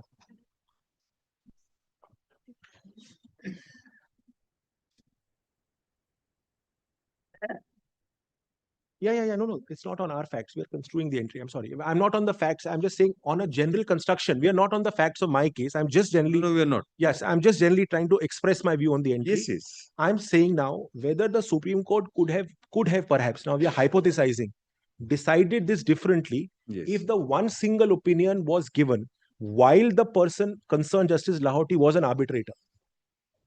Because see, that's important. Could the Supreme Court have reached the same conclusion if the earlier opinion was not in 2014, but after Justice Lahoti had taken up the arbitration? Which is why every word has a meaning. Let's assume I am an arbitrator. Now I'm saying a situation. I am an arbitrator. Currently, X is an arbitrator between A and B, and X gives an opinion, not a representation, to party A while he's an arbitrator. Would entry 2 be attracted or not? One-off situation. Yes, one-off situation, but after I have become an arbitrator. That's a difference. Should currently come in then? Currently is point of time. Advises. Currently advises. Yes, according to me, it should be covered. The ratio of paragraph 22 should be seen in the facts of paragraph 22. Probably not, Mr. Dewan, subject to correction by Yes, you. yes, of course. I mean, advises, the word, the continuity in advises. Advises means not a one-off situation. Yes. At least multiple times. I mean, at least twice. Advice says cannot refer to one particular instance of advice. Correct. Advice, then it would be has advised. What about represents then, my lords? May I ask that question? Has represented. Similar thing applies. No, it's currently represent. So I'm saying that suppose during the current period, as I'm an arbitrator. As an arbitrator. Yes. Only as an arbitrator, because 2 refers to arbitrator only. Yes. We are now ascertaining the meaning of 2 in the context of the ratio of this. Correct. So in 2, as per this judgment, as it apparently appears, that this related to advices also took into consideration 2, not only 1. Yes. Although advice is the only common thing between the 2. Correct. That there you have a point. Correct. 2 says the arbitrator currently represents or advises. So as per this ratio, advices would have to mean at least more than once. Here it says regularly. Even not going by that. If it is, suppose once, strictly speaking, as per 2, if one advice is given or once he represents, then also that cannot be a disqualifier under 2. If you go by the language, because it says the arbitrator currently represents or advises. Correct. It should have been better. We would be in a better position to interpret if it was represents or has represented, or advises or had advised. That would be the most proper and correct. There would be no scope of interpretation. Yes. If it's a one-off situation, once he has represented or once advised, should not come in. Then you cannot say represents. Suppose you are appointed and engaged in this to appear today only. Yes. And not before, not after. Would we say that you currently he currently represents? Well, or should he say he represented on that date? If I'm an arbitrator, assume, today I'm an arbitrator in this. Both that applies to arbitrator, represents and advises. Yes. That is why we are thinking in that light. Correct. But I'm saying that there could be a difference when a person is approached in connection with becoming an arbitrator. And at that point of time, whether he's... You want to distinguish between advice and representation? I'm distinguishing between but that distinction is not there in 2. That is a difficulty. In item 2. It's correct. 2 is equal. It's egalitarian for advice as well as representation. Yes. That's the difficulty. Because only with a notionally because with our sense of justice and this Bangalore Convention and all the other things come into our minds. Correct. But we have to keep put those aside. Yes. Now we have to go by this only. Here represents and advises is on a similar footing, has been put on a similar pedestal by 2. Yes. No, your lordships are right, but only as an officer of the court with a view to only assist the court. And I'm not saying generally. It does seem very, very odd to one's conscience, if I may use the expression, that you are an arbitrator or someone is an arbitrator, and while being an arbitrator, the person decides to take up a case, and I take it that Once appears. once appears. Let's assume it Absolutely against the conscience. it absolutely But appears the two- conscience. Two as interpreted by HRT says otherwise. Correct. So my attempt, of course, was to say that confine paragraph 22, the ratio to the facts of that case. Because according to me, today we can't say whether the Supreme Court would have come to the same conclusion if the Supreme Court was told that Justice Lahoti gave an opinion while he was an arbitrator to Gail. That situation didn't come up before Supreme Court. No, this advice was given In before. 2014, Lordship may kindly look at the first line of paragraph 22. Yes, yes. He gave the advice in 2014, and his appointment actually in this case happened in 2016. So in fact, two should not come in at all. No, two was not involved. 25, fifth schedule 20 could have come in at best. Well, I'm sorry, I didn't. Item 20 of fifth schedule could at best have come in. So, But then it's, yes, at item 20 of fifth schedule should have come in HRD. well, that was only as counsel.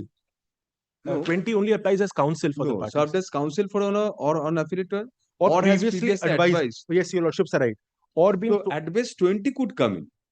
in an because they wanted to perhaps use section 7 to disqualify him. 20 doesn't disqualify you. 20 can only a justifiable doubt. Perhaps that is why the entry was used. The submission of the counsel in paragraph 22 is not, your lordships are right, absolutely correct. But was entry 20 was not placed. What was placed 20 could at best be taken. could have been perhaps, yes. But it has not been. Two It has has been. not been, yes. So this should not be a precedent on two at all. It is actually We not. cannot say that. The Supreme Court says so. The Supreme Court says in fact, the Supreme Court says so. Kindly see. Because the argument taken, just if your lordship was to see, just the first line of paragraph 22, which are the three entries pressed in paragraph 22? Item 1, 8 and 15. 2 was not pressed. But the Supreme Court said that, well, we believe regularly should also be read as advices. Court's obiter is also. I agree. I'm not on that. But I'm saying that certainly it That is the risk of putting it obiter state. Yes, but Particularly if you're in the Supreme Court. Correct. Now, in any case, my lords, let me assume against myself that there has to be a degree of regularity, as the Supreme Court says, for advice. And let's say degree of regularity. In my facts, my lords, 11 appearances are fairly regular. So, but I was only, by making this argument, trying to perhaps assist you on a matter of law. Only as a matter of Should law. be restricted to the facts of the case, and that it dealt with advices. Yes, yes. Just show me this. Okay. Now, my lords, I'll make one point. My friend is just going to tell me. But now on the most important, the meat of the matter, which is affiliate. On the expression affiliate, there are, my lords, 2 or 3 positions which have been taken in the matter. One position that my learned senior Mr. Mukherjee took was that only a corporate entity can have an affiliate, and that affiliate can only be a corporate entity. So that is one position. It was also argued that if you look at explanation 2, then while it refers to group of companies, but there cannot be a group without a parent. So you must have a parent to have a group. My submission when I first argued the matter was that there is nothing in either the entries or the Act or the IBA guidelines to suggest that only a corporate entity can have an affiliate, or that such an affiliate must be a corporate entity. And I had also argued that a group of companies definition should be used as per Cox and Kings, and that definition doesn't require an overarching parent to be there. So there are now I would say two positions which have been taken insofar as this is concerned. Now, and you also highlighted that encompasses has been used. Correct. Which is inclusivity. And correct. Your lordship remembers, and I had contrasted this with explanation 1. I said explanation 1 is refers, which is exhaustive. Explanation 2 is encompasses, and incidentally, explanation 2 also it says affiliate encompasses all companies in one group of companies, including the parent company.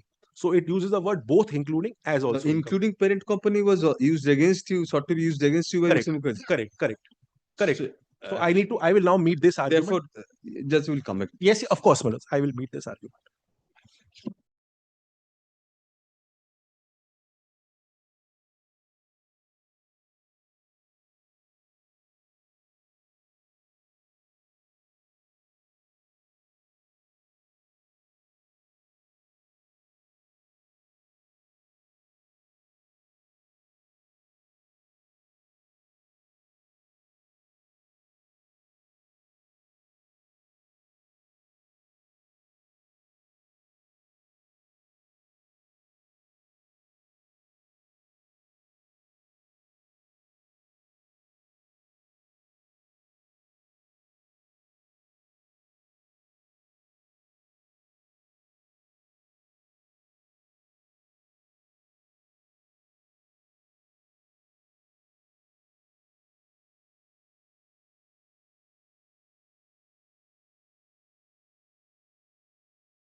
Yes.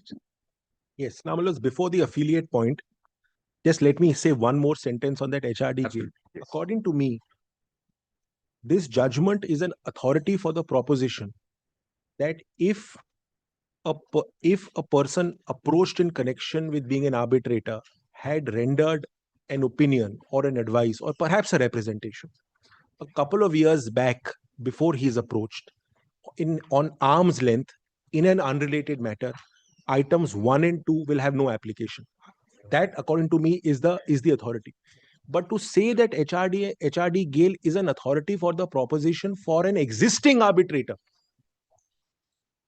that it will be quite all right for him to give a single opinion also or a single representation. That's also all right on the touchstone on item 1 and 2, which perhaps be a stretch or perhaps be outside the ratio. That's my submission. That's my submission, because it doesn't deal with a situation where when the opinion was given by Justice Lahoti when he was an arbitrator. 2014, he gave an opinion in an unrelated matter on arm's length to Gale. In 16 or 17, he's approached to become an arbitrator. The ground pressed against his appointment is, well, 2 years back, you gave an opinion. The Supreme Court says, sorry, you are not covered by items 1, 8 or 15. 2 was not even an issue, but let me assume 2 was an issue. Supreme Court said that will not apply because you gave it in an unrelated matter on arm's length, but not because when he was an arbitrator. Yes, now, Mullahs, on the affiliate point, as I said, 2 different positions have been taken by us. Now, Mullahs, I propose to meet all the grounds that Mr. Mukherjee has advanced in support of the arguments that he has taken. But may I, Mullahs, very quickly read my earlier note, which I had given on the entries of the affiliate, and then I'll answer the points taken. Lordship will now see paragraphs 1 to 27 of the earlier note. If your lordships are not able to find a copy, I can give one more copy. No, just okay. Yes, got it. Yes. This. Yes. Because both the honorable judges have, my lords, the copies. We'll take it.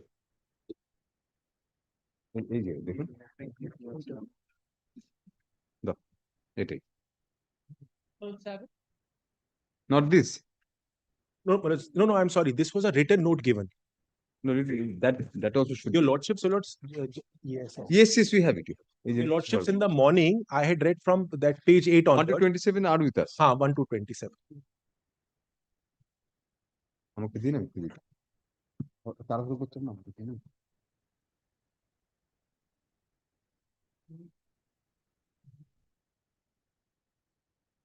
We're wanting to avoid multiplicity of these, because we take our notes in one and then follow another while passing the judgment. Yes. No, I appreciate. Yes, that will be very risky. No, there are some notes some notes on his notes by his predecessor. So we can give a clean copy of that. No, he wants a dirty copy. Same.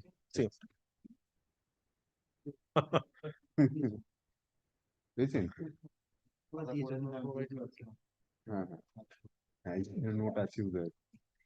Taking over from where the learned predecessor left the matter.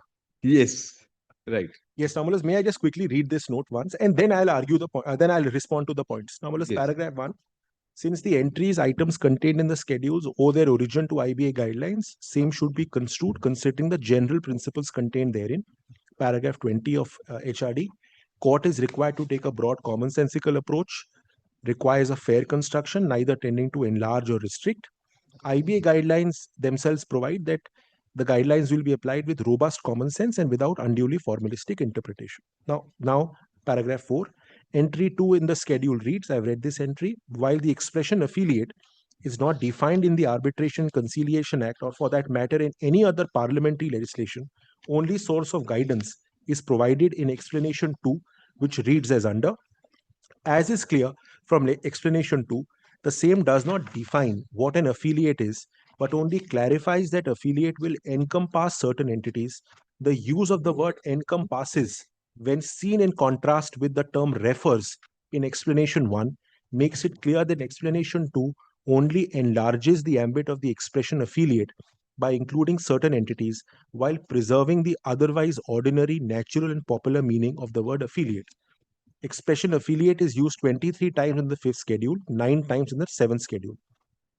any party to the arbitration can have an affiliate. It is not necessary that an affiliate should always be companies or corporate entities. While construing the expression affiliate, it would be important to note that 5th and 7th schedule use the expression affiliate qua the parties to the arbitration. On the other hand, the expression close family members is used qua the arbitrator personally. There is nothing in the IBA guidelines or the 246 Law Commission report which recommended amendments to Section 12 of the Act, which suggests that the IBA Arbitration Subcommittee and or the Law Commission only intended a company as a party to an arbitration to have another company as an affiliate. That this is also not the way in which the schedules understand the expression affiliate is clear from entry 26 of the 5th schedule, which reads as under. And 26 reads as, arbitrator was within the past 3 years a partner of or otherwise affiliated with another arbitrator or any of the counsel in the same arbitration. It is self-evident that the use of the expression affiliated with in entry number 26 is to denote close connection and association, which meaning is aligned with the dictionary meaning of the word affiliate. That said, if the interpretation canvassed by the appellants that only a corporate entity as a party can have an affiliate is accepted, the same would mean that if a party to an arbitration is an individual and or partnership firm, they will not have any affiliate. Such an interpretation is entirely undesirable, inasmuch as the same severely constricts the nature of relationships which are otherwise sought to be made a matter of disclosure ineligibility under the schedules. For example, it would be perfectly acceptable for an arbitrator to represent or advise the immediate family members of an individual who happens to be a party to the dispute. Likewise, in the context of entry 7 of 7th schedule, it would be perfectly all right for the arbitrator's law firm to have a significant commercial relationship with the close family members of an individual who happen to be a party to an arbitration. The same problem would arise with a large number of other entries in the schedules where the expression affiliate is used. The other problem which would arise if the appellant's interpretation with only a company can have another company as an affiliate is accepted would be that even persons in control of such company, such as its KMPs, majority shareholders, if individuals or partnership firms or LPs, are also left out of the loop. This again raises completely unintended consequences, such that it would be perfectly all right for the arbitrator, while adjudicating disputes between two corporate entities, to simultaneously represent, advise the MD of either party, its KMPs or majority shareholders, if individuals. Likewise, in the context of entry 7 of the 7th schedule, it would be perfectly all right for the arbitrator's law firm to have a significant commercial relationship with the MD and KMPs of a company which is a party to arbitration. Such construction of the expression affiliate, which dilutes the protection sought to be provided by the schedules, must be eschewed in favor of a construction which promotes and takes forward the purpose sought to be achieved by the schedules. Seen in this light, the expression affiliate used in the schedules must receive a contextual interpretation, and thus any party to an arbitration, whether a corporate entity, individual or partnership firm, can have an affiliate, and such affiliate need not be restricted to any other corporate entity alone. In other words, the expression affiliate ought to be construed as neutral to the legal identity of the concerned party. Now, the next heading is on the control point. A company can have an affiliate even where the party to an arbitration does not have control over it. The appellants have argued that for a company to be classifiable as an affiliate, concerned party must have control over it. For this purpose, judgment of the Honorable Supreme Court in ArcelorMittal, which refers to the definition of control under Section 227 of Companies Act and certain other doctrines relating to positive negative control under Indian law, were referred to.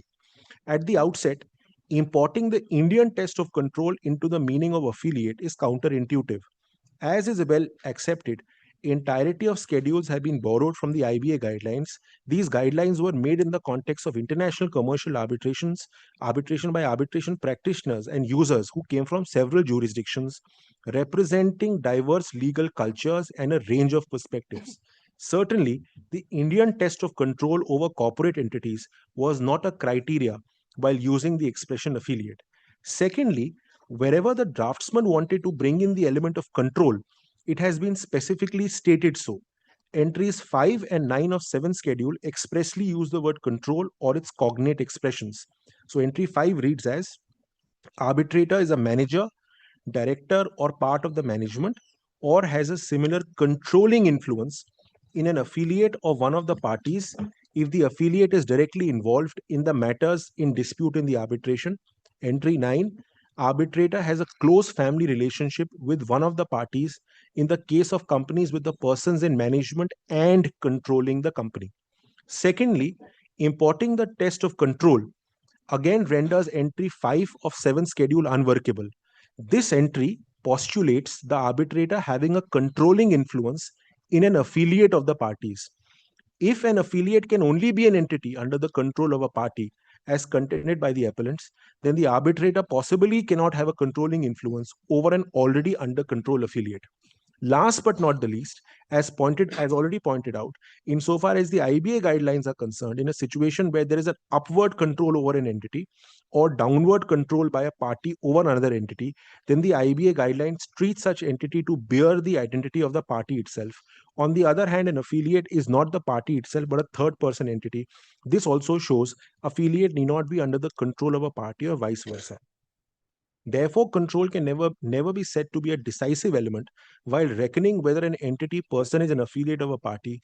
This is not to say that if a party exercises control, as understood under Indian law, over another party or vice versa, such person would not be an affiliate of the party. All that is sought to be conveyed is that control should not be a sole criteria for reckoning a party-affiliate relationship. Now, 24 and 25 are what are submissions on how to construe the word affiliate. Insofar as an individual party is concerned, affiliate of such party ought at the very minimum be the same persons who are regarded as close family members under explanation 1, which is spouse, sibling, child, parent, life partner, other juridical persons with which such individual has a close and intimate connection, association, or relationship in terms of control, ownership, financial exposure, being a related party under Companies Act, etc. Insofar as a company which is a party to an arbitration is concerned, its affiliate ought at the very minimum include, apart from its group companies and parent company, which are already encompassed by virtue of explanation 1, persons in its management and control, KMP, other corporate entities with whom such company party has a close and intimate connection, association, or relationship. This close and intimate connection, association, or relationship could exist in several forms, such as being under common control, being under common management, being related party or associate party under the Companies Act, etc. I'll pause here. Now, all of this argument is to make out a case that late Shri B.D. Bhaiya could have SSSMIL as an affiliate. This is all in support of that argument, that he as an individual, could have a corporate entity as an affiliate. The second argument is that, assuming I fail on this one, that no, it is not conceivable for an individual to have any affiliate, only a corporate entity can have a corporate entity as an affiliate, then the second argument comes in, which is that CNE and SSSMIL are affiliates, being group companies.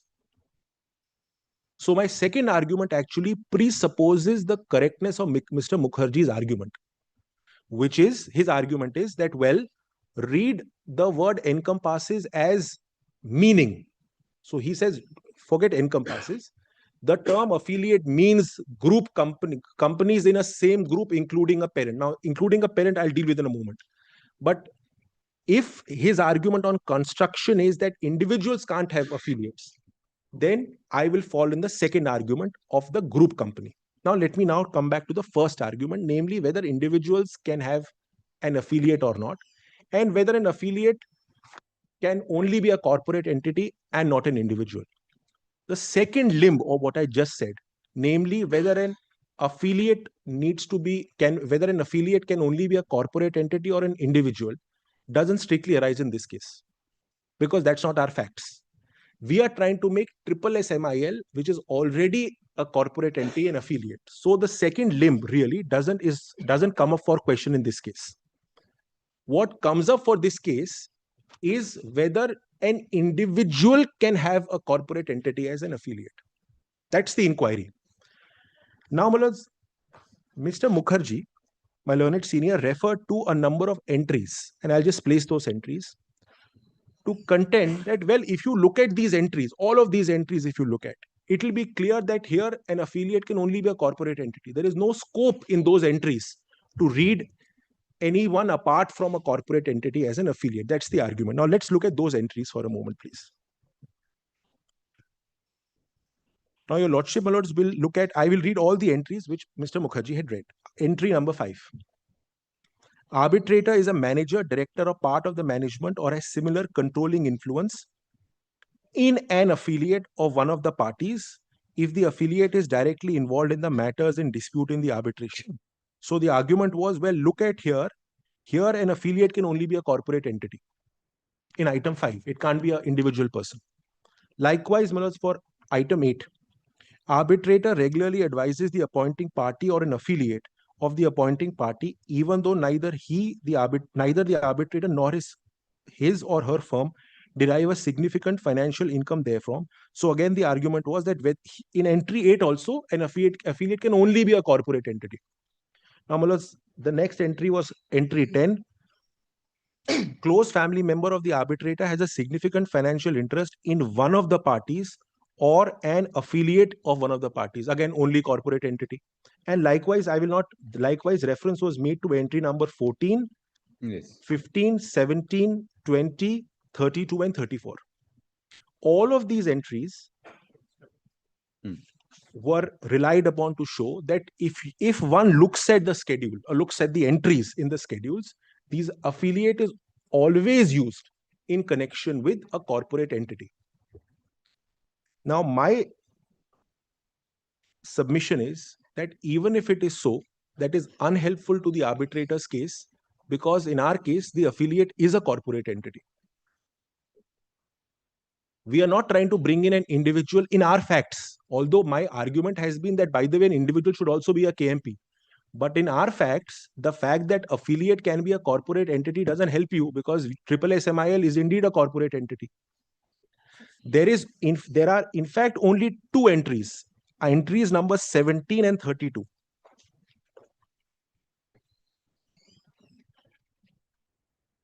Where both the party and the affiliate are referred in the sense of corporate entities. Neither of the other entries. Yes. Please look at 17. Mm-hmm. Arbitrator holds shares either directly or indirectly in one of the parties or an affiliate of one of the parties that is privately held. So here both. The party is a corporate entity, affiliate is a corporate entity. Likewise, in item number 32, arbitrator holds shares either directly or indirectly, which by reason of number or denomination constitute a material holding in one of the parties or affiliate of one of the parties that is publicly listed. In only these 2 entries, the connotation is both. Yes. But other than that, the reliance on all of the other entries would... Affiliate has to be. Yes. So there I am. So in our facts, SSSMIL is already an affiliate. So that doesn't change anything for us. Whether a corporate can be an affiliate of one of the parties who is an individual. Yes, correct. So it boils down to that. Yes. So perhaps if it was not SSSMIL or a natural living person, for example, then perhaps these entries, reliance on the entries could have been helpful to show that, well, that individual can't be an affiliate. Although in my note I've read it should be, but I'm now responding to their case. But those entries otherwise don't help. That is point number 1. Yeah.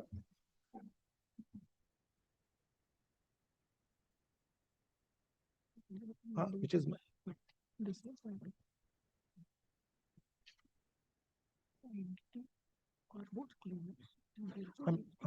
I'll come to it. Yes. So that's point number 1. Point number 2 is that it has been my submission that the expression affiliate should receive a contextual interpretation. So only because in item number 17 and item numbers 32, both of them are corporate entities, should not mean that in entries where it is possible to have an individual or a corporate party's affiliate to bring in those should not be construed in their natural or ordinary manner. It is contextual. See, in some entries, it is possible that affiliate would only mean a corporate entity. Yes. But in some other entries, it is quite possible that an affiliate could equally take into fold living persons or juridic or artificial persons also. So just because some entries only contemplate corporate doesn't mean that in other places also universally we will only talk about corporates. That should not be the basis of the interpretation. And your lordships will see, for example, I can also show a large number of entries which are capable of including the party being an individual and having an affiliate as a corporate entity. There are many such entries also. So I cited first 5, 8, 10, 14, 15, 17, 22, etc. I will now show those entries where it is possible that a party is an individual and affiliate is a corporate entity. For example, now take entry number 7.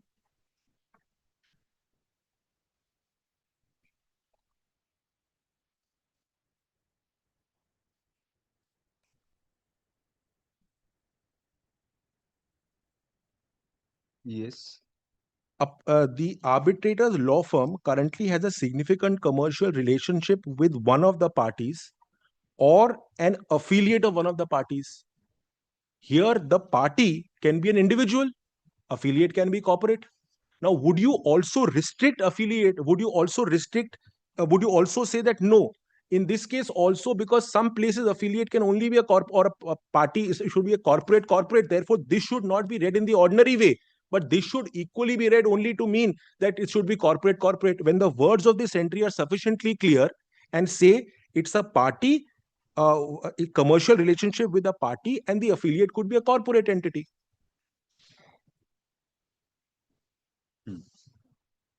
So according to me, the word affiliate will perhaps carry or will be used in different senses across the entries. Entries should not be interpreted in a commonsensical way as a fair person, neither enlarging nor restricting, to mean that no, we will only stick with one, as I say, one cloth for everyone, stitch one. Adjudicatum or nocita does not apply because here these are discrete, separate entries. Absolutely. And thereby giving validity to your proposition that since they are different, they contemplate different scenarios. That's why only they were put in separate entries. Correct. So we cannot, equate apples with oranges. Yes. But one thing is that they are all put under the bracket of explanation 2. That is the difficulty. That is what Mr. Mukherjee is trying to take advantage of. Yes. All the explanation covers the entire gamut of the entries. Absolutely correct. But the explanation had to be exhaustive. Encompasses is there. Your argument on encompasses is also there. Yes. If it's a company, this speaks of a specific situation where there can be a doubt. For clarification of that, this explanation is there. Yes. But explanation means explanation is required. Yes. Some confusion may be there which should be explained. Correct. So therefore, the term affiliate, it says, encompasses all companies in one group of companies, including the parent company. Yes. So group companies with one of the parties can also be an affiliate. Yes. But not that is the only definition possible of Correct. affiliate. So I'm saying where the words allow for an individual to have an affiliate, Yes, there can be both. Then meaning should be given to those words, because otherwise you are defeating the purpose of the statute. I read my note. Yes. Because otherwise it leads to completely unintended consequences. Right. So I'm not saying that read individual and affiliate everywhere. No, I'm not saying that. I'm saying wherever the words allow for that construction to happen. Yes. Now, in this light, I have read one entry, entry 7. Your lordship may take note of entry number 15. Arbitrator has given legal advice, provided an expert opinion on the dispute to a party or an affiliate of one of the parties. So party can be an individual, affiliate can be a corporate entity. And there are many such. I will not read, but kindly just make a note. Your lordship may take a note. 7, 15, 20, 21, 22, 24, 27, 30. And there is an interesting entry 31. Please kindly see 31. Arbitrator had been associated within the past 3 years with a party or an affiliate of one of the parties in a professional capacity, such as a former employee or partner. If Mr. Mukherjee's argument is to be accepted, this entry becomes unworkable.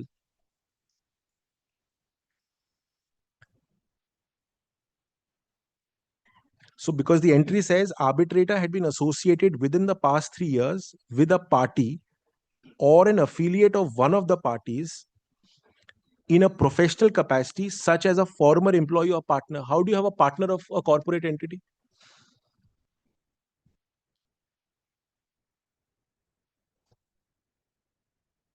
You cannot have a partner of a corporate entity. So these are all contextual words. And the point I'm only trying to sort of drive home. Sorry. Well, nothing with me, nothing went wrong with me. Freudian slip. Anyways, now so the point that I'm trying to only make here is that one should have regard to the context. Again, the 5 principles: context, objectives sought to be achieved, etc.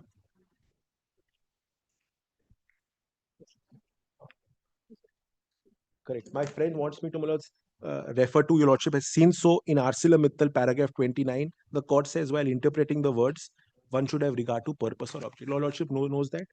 So now, my lords, point number 2. Subordinate legislations which I had referred to on the first occasion. I had referred to a couple. Your lordship will remember some PNGRB rules, etc. Yes. I will not again. So those, my learned senior Mr. Mukherjee referred to as saying not applicable. Yes, I agree. I never relied upon them to show that is the construction of the word affiliate. The point I was only trying to make was More of an analogy than I'm saying that in different contexts, the word affiliate has received different interpretation. That was my submission, not that you lift a definition and put it here. So I am also not saying that those regulations apply. Because affiliate is an undefined term in a statute, one will only have to look at very many places in which in different contexts it has been used, because it doesn't carry a defined legal meaning. That's the point I wanted to make. The same explanation goes for the dictionary meanings. Recourse to dictionary meanings is only by way of an explanation that this is the meaning. Now, in some dictionary meanings, it only refers to as a corporate entity.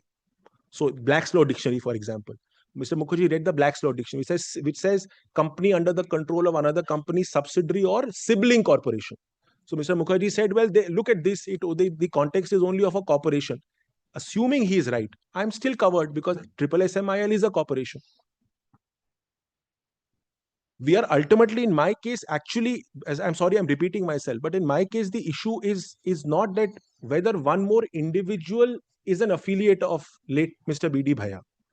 No, Mr. Mukherjee's argument was also that there cannot be a cross natural person and corporate entity affiliate relationship. Which is what I'm trying to answer. So they not that the affiliate can only should not be a corporate entity, but also there cannot be such an relationship. So 2 questions. My broadest argument is at the other end, the affiliate may be a corporate entity. Correct. But the party then cannot be a correct. Exactly. Absolutely. That is his argument. So I'm saying that I had argued actually both. You had argued both. Both. Yes, now, but I'm saying for my facts, if the affiliate SSMIL definitely can be an affiliate under this. Correct. Question is whether it can be an affiliate of BD Bhai or of a natural person. Correct. That's so what I then the question of group company does not come in between an individual and a company. Correct. So group companies, I'll take it separately, because according to me, group companies is a much simpler threshold for me to meet in the facts of this case. Actually, according to me, I may perhaps C&E comes in. C&E comes in. According to me, it will be much simpler for me to show that C&E and a SSMI are group companies. If I show that, Lordship agrees with me, Lordships are persuaded, that's the end of the matter. But I am trying to make 2 different arguments, which I will make. The C&E and SSMI I'll make in a minute. But before that, I'm saying that it's conceivable, perfectly acceptable to say individual as a party can equally have an affiliate. Mercifully for me, SSMIL happens to be an affiliate, happens to be a corporate entity. It would have been perhaps one more step for me to climb. If it was an individual. Correct. That's all. Yes. That is by group company. It is by a group company. I'll answer that. Now, the next point, IBA guidelines. I think much was said on the IBA guidelines. The IBA guidelines point was, yes, and Mr. Mukherjee said that, well, it is in 2024 by way of an amendment, which was a result of a consultative process, which led to revision, which led to amendment, that there was a downward see-through provision enacted to take into account individuals and individuals for the first time, and this was not there in the earlier IBA version. So therefore, this is a substantive addition which has been made. That's the argument, and one should not look at it while interpreting our act, because our act was not, of course, had already the word were defined when the 2024 Act came in. Now, on this, I have one submission to make. If your lordships are kind enough to just take the 2014 IBA guidelines once.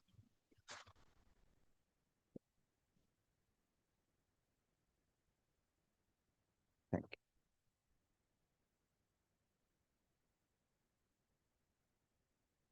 Because the Arbitration Act, our Act incorporates from this. Correct, absolutely. And this was interpreted by the Supreme Court. Correct. And we need not go with the amendments to this. Correct. Yes, I agree. I'll meet that argument also. It's a parallel process. Yes, but I just wanted to show something. On this itself. On this itself is rather interesting. Yes. Your lordship may kindly take page 21 of the 2014 guidelines, and admittedly, these are the guidelines which have been used for our act. Yes, yes. Now, your lordship sees the footnote number 4, which your lordship has seen. This footnote number 4 is part of our explanation, or this is the explanation. This is the explanation. Yes. Now, on a reading of this, your lordship will note that this doesn't include individuals, as per Mr. Mukherjee's argument. I'm only reading this footnote. This, as per Mr. Mukherjee's argument, is only talking about companies, group of companies, and where there is a group of companies must have a parent company. There is no scope of an individual to be brought in here. However, now please go a few pages back and now kindly look at page number 13 and 14.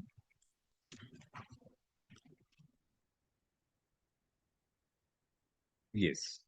Now your lordship will see there is heading number 6 and paragraph number B of this, which is, I had placed it earlier, but let me read it. Please.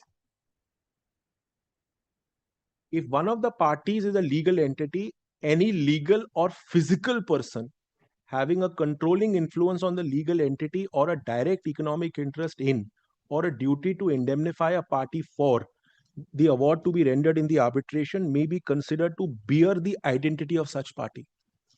And on the next page, paragraph, which is the explanation to general standard. So this, what I read, was general standard 6. And now reading the explanation on the next page. B. When a party in an international arbitration is a legal entity, other legal and physical persons may have a controlling influence on this legal entity or a direct economic interest in or a duty to indemnify a party for the award to be rendered in the arbitration. Each situation should be assessed individually. General Standard 6B clarifies such legal persons, individuals, may be considered effectively to be that party itself.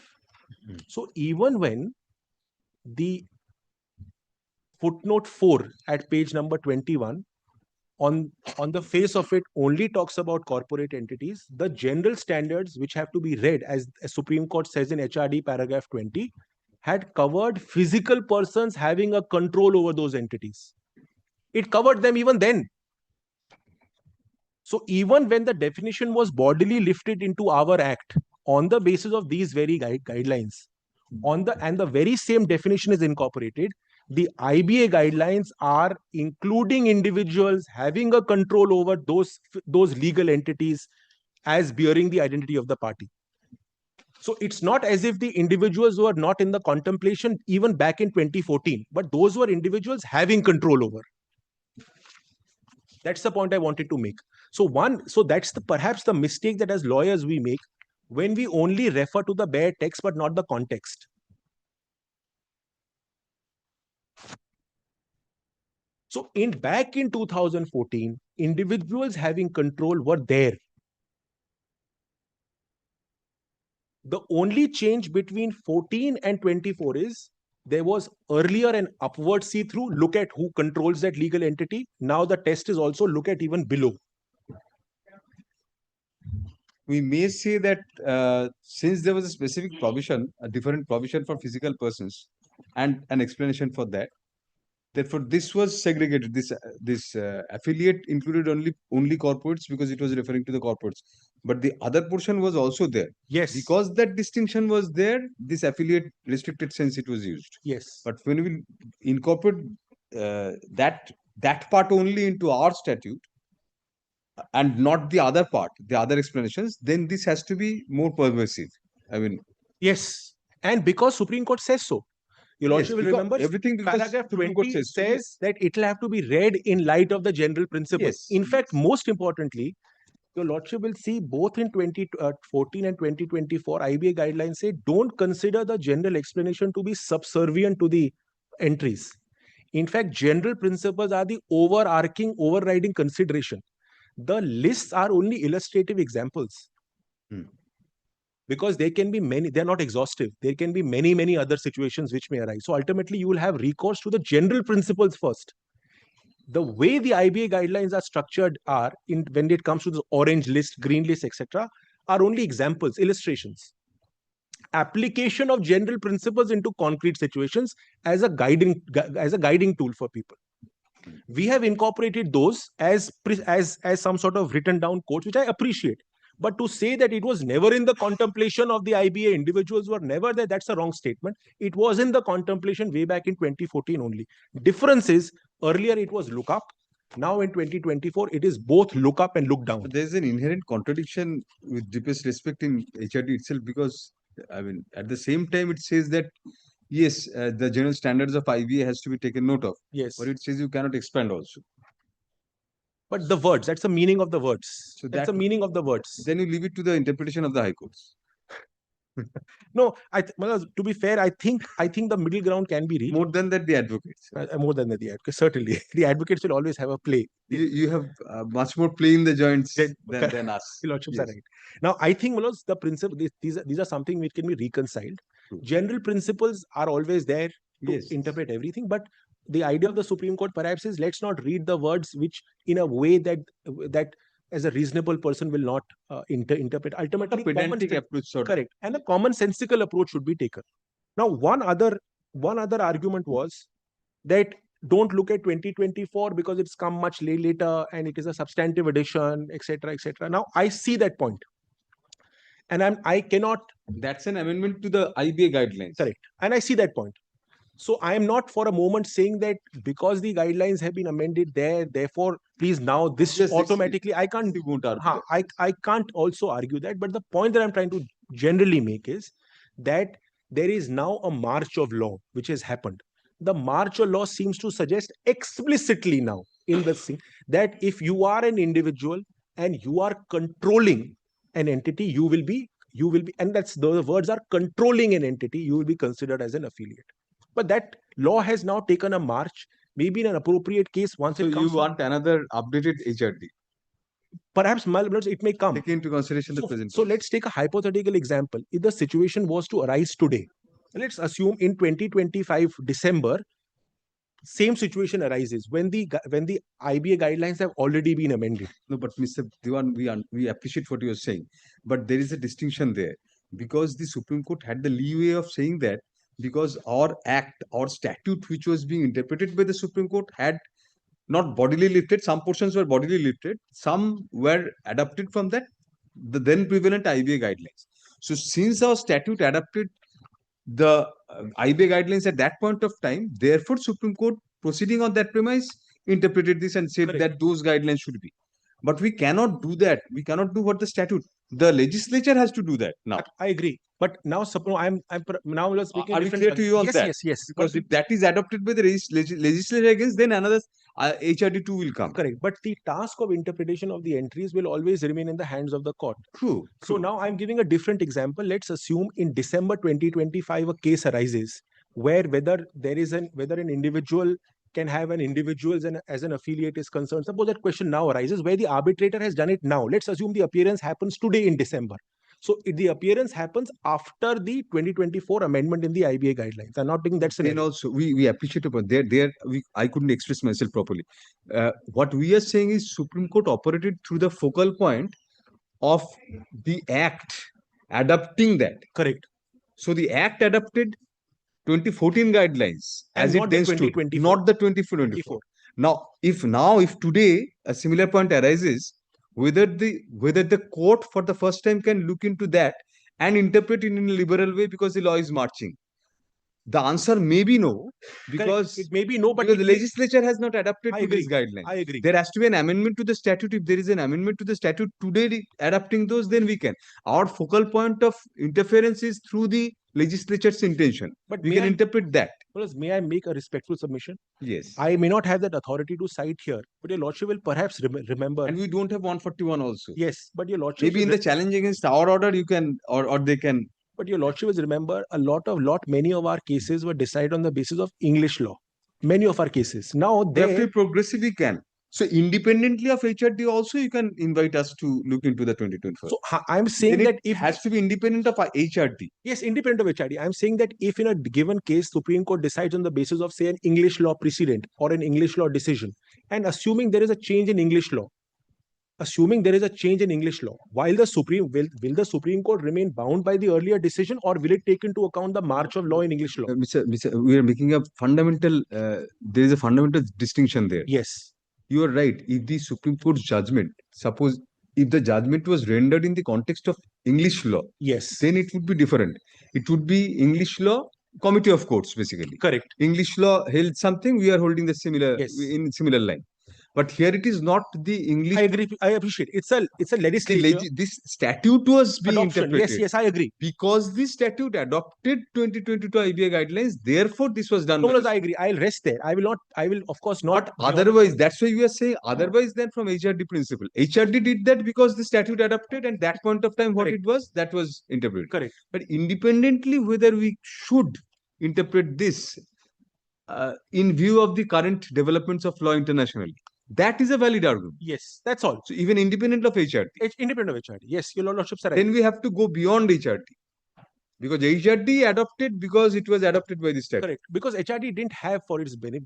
It did not have also. Correct. So now we know. So the question. So again, I'm just summing up my submission. But the legislature has that benefit, but it has not yet incorporated. Consciously chosen, not yet to. I agree. Yes. So therefore, I cannot make the argument that please. We love to be liberal, Mr. Diwan. Yes, I but we have to have the correct. So therefore, I am also not making the argument that give us the handle and we'll be liberal.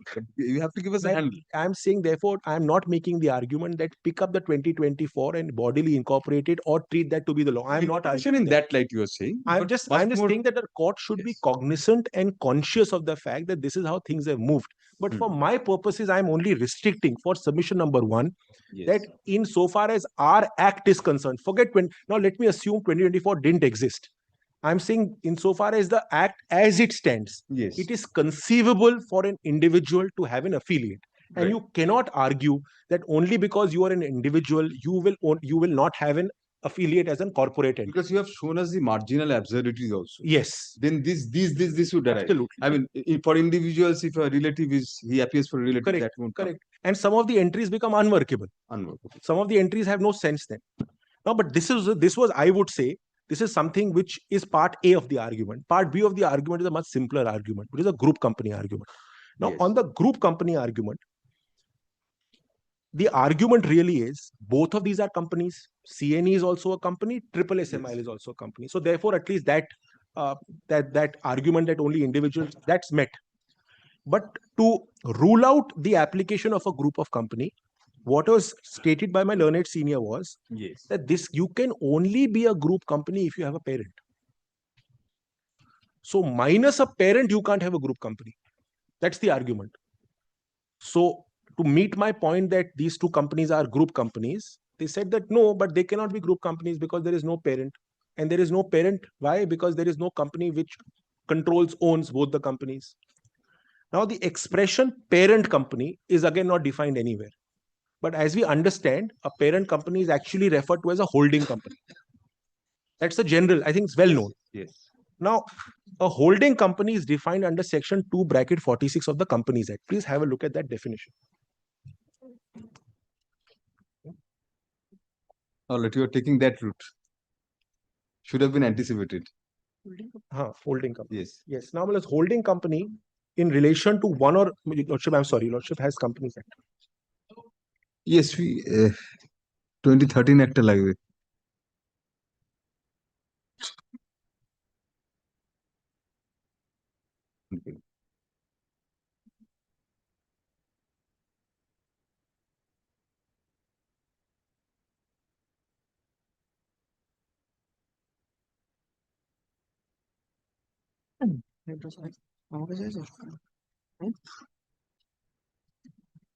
Now, Lordship has almost 246. Yes. Now, Page 246. 17. I'm reading Okay. holding company because. 17 করে।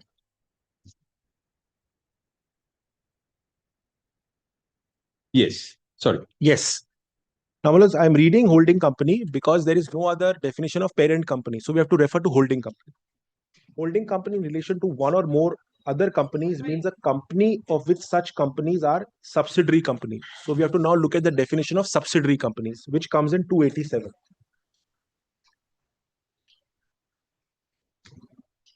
May I read, Manoj? Yes, please. Subsidiary company in relation to any other company, that is to say the holding company, means a company in which the holding company controls the composition of the board of directors or exercises or controls more than one half of the total voting power, either at its own or together with one or more of its subsidiary companies. I will omit the proviso. So in effect, the implication of the argument is that the group company structure will only apply when there are co-subsidiary companies. So unless you are co-subsidiaries, you are not group companies. Because only co-subsidiaries will have a parent or holding company. No other companies will have a parent company or a holding company. And you say one of the companies may be the holding company of the other. Which says includes the parent. Includes the parent. Therefore, Includes the parent. But let's for a moment just don't read the words includes the parent. The argument is that for you to be group companies, you must have a parent. Common parent. Common parent. Whether that's a party in the arbitration or whether it's an affiliate, no, that doesn't matter. But you must have a parent. Yes. Now, when can you have a parent? When you have a holding company of which you're a subsidiary. So which then as per the argument, which two companies are going to be group companies, which are sibling corporations in the sense of having a common parent? Only subsidiaries. So today we are reducing the definition of the group structure as co-subsidiaries only. That is the implication if the argument is accepted. And that, according to me, is entirely unjustified. One, if the contemplation was only to have holding subsidiary companies, it could have easily been said so. Why do you want to have a amorphous term as group companies? You could have simply say a holding, the explanation could have simply said the term affiliate means holding company and all its subsidiary companies. Simple, no confusion at all. So what makes you a group company? What makes two companies a group company? Which is, Manoj, the definition in Cox and Kings. Your body. That's the definition of group companies. Right. Not this holding subsidiary relationship. Because otherwise it will be a problem. And let me tell you a practical example. At least my colleagues did some research. If the argument is accepted, which is it should be a parent company, then Tata Steel and Tata Motors are not group companies. Yes. Then Adani Enterprises, Adani Power, Adani Total Gas, Adani Ports, and Adani Green Energy are not group We have companies. recently been vexed, not twice, several times with Birlas and Lodhas. So even you will group never. Companies is an argument there also. So therefore the argument will be you're not group company, because for a group company, suppose let's assume there is Birla X Corporation and there is Birla Y Corporation. They will only be group companies if there is one Birla on top sitting, having both. One Baba Birla sitting over the Sun Birlas. Correct. Yes. A corporate entity having control over both these. Then right. That argument, my lords, should not, according to me, should not be accepted. Right. And the why, my lords, there is this expression says including the parent companies for a reason. Because usually you would not regard a parent company as a group company. So this is in that sense only covers and brings into the fold a parent company only for that reason. As we said earlier, I mean, it's for a clarification where it's necessary. Correct. It's clarified. Not to say that you must have a group company only. Oh, sorry, not to say that you must only have a parent company. You could actually have a group. You could actually be group operating at parallel. And the way group companies are understood are companies which could either be under the same control, which could either have common management, which could either have a very functional unity in their operations. You have one trading corporation, and you have one manufacturing corporation. Something other significant also in the examples you gave. In all the examples you gave, a family is at the helm. Correct. They are individuals. Correct. Which is what Cox and King says. In the Indian context, at the very least, as we understand, Yes. you Cox and typically have Kings a does directing precisely. mind and will, Indian context is brought in but there. you may not necessarily control all the corporations, which is the problem that I have with the argument of my learned senior when he says that you must have control over everything. Then we are reducing this explanation to a group companies to nothing. Imagine a situation in which someone is doing an arbitration for Tata Steel. Let's assume Tata Steel as an example. And at the same time doing matters for Tata Motors, and the argument is, well, they're not group companies at all, because Tata Sons, the parent company, does not own 50% in either, which is true. It doesn't own, but everyone knows how the companies operate. They have a functional utility. You may have common management. You may have relationship, cross borrowing. You may have guarantee having been given by one corporation on behalf of the other. This is what all constitute group, not only a definition of the subsidiary under section 287. And therefore, Mullahs, I would request your lordships to keep in mind the definition of Cox and Kings and utilize that for interpreting the expression group companies. Because that is that I have placed it. I will just only read it. Your lordship may not even take it up. I'll read it. Yes. Group companies can be defined in Indian context as an agglomeration of privately held, publicly traded firms operating in different lines of business. That para 87. Para 82. Yes. Yes. And correct. I have to come to the facts. I'll just come to the facts. Read my note. Yes.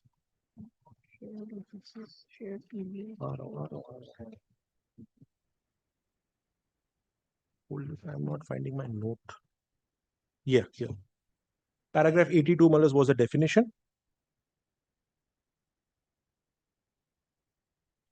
You are reading from para 82. 82, Mullahs. In Cox, lordship Lords has the same copy as mine, I believe. No, must be something. Yes. It was the SCC copy. Sorry, the No, Supreme SCC Court online. judgment. The SEC copy. The Supreme Court judgment itself, original. SEC original, right? Two Yes. copy. So paragraph 82. Yes. Yes. Article 2. Phenomenon of group Yes. It should be Your lordship 87. has the SCC version or the Supreme Court judgment itself. Your lordship may just show it. No. The SEC version. Oh, you have the SEC SCC version. It should be 87, my So lord. that I'm sorry then. Paragraph 87. 87 is there. We took note. Then it should be 87. I'm sorry then. I'm looking at a different copy. Yes. So correct. So with the same as lordship's 87, group companies can be defined in the Indian context as an agglomeration of privately held. Your lordship has that privately. Yes, 87. There, Correct. we marked that. Yes. Typically family linked by trust-based. Left side was marked. Now we have marked the right Correct. margin. Now please apply this test to our facts. The facts I've read in the morning. But if your lordship was to see our facts, and I'm sorry, I'm just taking a minute. No, why you are saying typically a family and a bhaiya company? No. It's written here. Typically a family. I'm sorry. No, in your case. Your case. Yes. I am saying in our case, if your lordship was to apply this test to the facts of our case. Yes. Triple SMI, number one, Triple SMIL incorporate. I've read those facts. Lordship may have that note again. I'm just summarizing from that note. Yes. Incorporation is by an individual called BD Bhaiya. Mm-hmm. He is the initial subscriber to the memorandum. Yes. BD Bhaiya also controls another company called CNE undisputedly. So let's put it like this. Let me put it even more easily. You have BD Bhaiya at the top. CNE, there is no dispute that he controls. No dispute at all. Now, insofar as Triple SMIL is concerned, he started off the company. Initial subscriber to the Memorandum of Association, Articles of Association. Through his company, BG Chemicals, a company in which he is the beneficial shareholder. He is the largest shareholder through BG Chemicals. His 106 relatives are part of the promoter and promoter group, including BG Chemicals. His daughter and son-in-law are the directors. Another employee of CNE happens to be one more director of the company. Domain name used for Triple SMIL is of CNE. Yes. Registered office is of CME. Legal officer of CNE has acted for matters of Triple SMIL. Yes. Legal head, the CEO of CNE is the authorized legal head and law officer in two places. correct. In LinkedIn, it's legal head, and in the affidavit. of CNE happens to be an authorized signatory. Right. He also happens to be the son of BD Bhaiya. In the pleadings itself, it is stated they are group companies. I don't need to say anything more. In the pleadings and the cross-examination, he says group companies. Yes. So according to me, all of the characteristics of a group of company are, at least at the very least, even if your lordships disagree with me on the fact that whether it can be an affiliate of BD Bhaiya, according to me, there is a very, very good case in my respectful submission for at least at the very least to hold that they are group companies. Now, I have only 15 more minutes, but I would request if your lordships could grant me those 15 minutes on the next day. I will not take more than 15-20 minutes. Because I just need to refer to ArcelorMittal again. That's a judgment which has been cited again and again. So ArcelorMittal and maybe that Vodafone and Birla, 3 judgments I need to refer to. And I want to make one very important argument about the initial disclosure of the arbitrator. Because the lordship had put that question. And there was an answer which came from my learned senior, but I want to say something about that answer as well. We heard in part. Let the matter be listed for further hearing on December 10, 2025. 10 December. I'm so deeply obliged. Thank you. এটা কোথায় হলো? ওদের কাছে নোটসটা দিয়েছিল যেটা। Is it my lord's pleasure that immediately after Mr. Diwan ends on the next date, Yes. Mr. Mukherjee should, Yes. I'll indicate. Absolutely so. I will not take much time. So you strike an understanding with Mr. Dewan how long he'll take. I'll be very quick. Because I was told by Mr. Mukherjee's my lord, staff that he was praying, my lord, if it can be fixed at 12. So I was in two minds whether, my lord, he was in some difficulty for the, that was it. No, my lord, then he will be there. Very well. So I'm ready. then don't take up to 12 on the next day. No, he will be there. I'll inform him.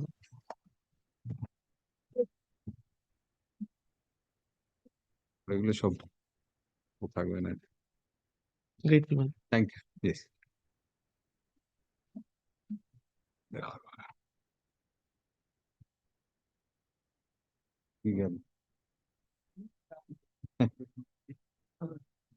No.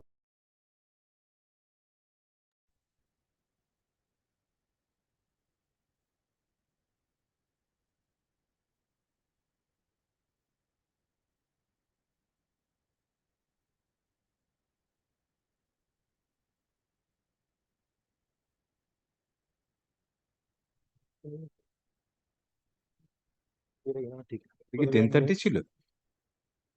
ওটা at 10:30 করে। এটা শেষ করে অন্যগুলো ঢুকবো। ডাকো লোদা তো দেয়। 1 and 2 together নাকি? Because I'm ready. Yeah, not today. Not today.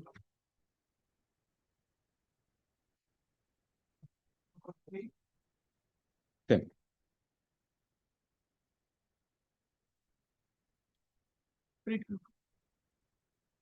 Protect এখন সেম বলুন। Not today.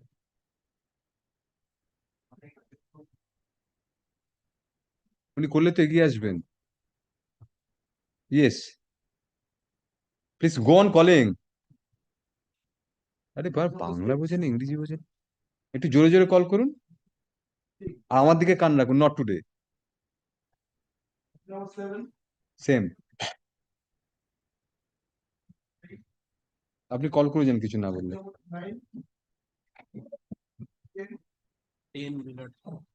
You're appearing in 10? Yes. Yes.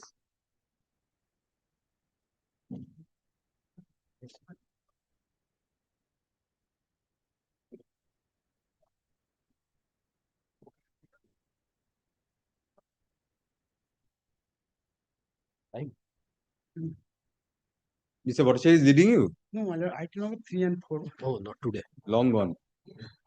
Part of history. Very old appeal, my lord. I am responded, my lord. I am suffering. It has become older a few minutes back. Yes. দাও 10 টাকা খাবো যাও দিয়ে শুরু করি দাও Yes, Mr. Bhattacharya, what the matter is? Lord, You're for the other side? but I am for the respect. One of the defendant. Yes. Yes, Mr. Bhattacharya, quick. Yes. Finish it in 5 minutes. Milord, what happened, because there is a leave to appeal by my client. What happened, Milord, property, Milord, a loan was taken by the defendant number 1 from defendant number 2. Now, my lord, the leave to appeal, the person who has filed the appeal is the son of the defendant number 1. Now, my lord, what happened since there was a default in payment? Payment. One took loan from two. Two took Two took loan from yes, one. the lady. Salarpuria, my lord. And who is the plaintiff? Salapuria is the plaintiff. Plaintiff, my lord, he has filed the. Defendant two took from defendant number one. No. The plaintiff, my lord, filed the suit, my lord, for recovery of money. In Sudha Kankaria took loan from Salarpuria. exactly Sudha Kankaria is still alive. alive. Her son Devyank wants to come in. Wow.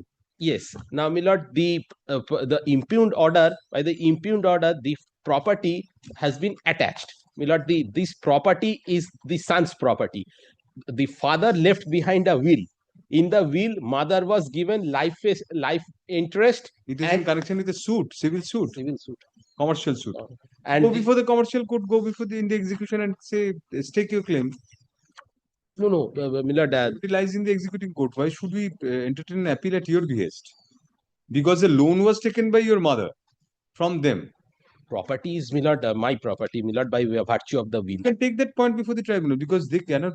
Oh, that was the subject matter of the loan agreement. Loan agreement. So you have a right to go before the tribunal also. Not the Before the single judge. The single judge. No, my lord, I am not a party there. You are not a necessary party. You are not a necessary party. You are a necessary party only when your property is sought to be attached or something like that. So your remedy lies in Order 21 Rule 97 to 100. Lord, that is at the execution stage. It is at the No. It is at the injunction application. Injunction application, my lord, Stage of attachment. injunction. Very good. Lord, You file an application for addition of party in the suit also. No. Why? Lord, That should have been a first advice. should have been, my lord. If your lordship If you're not a party there, how can you be a party here? my lord, in any way, my presence there would not be, my lord, very much, because loan in any way cannot be recovered, my lord, from me. Because that you have to say. If your lordship would once kind enough to Mr. see the will. Your property is the subject matter of the loan agreement. Your property, that is your contention. If your lordship would kind enough to come to, my lord, the probate at page 91 of the application. First, let us come to the impugned order once. Yes. Then we'll come back to everything. Yes. Memorandum of appeal.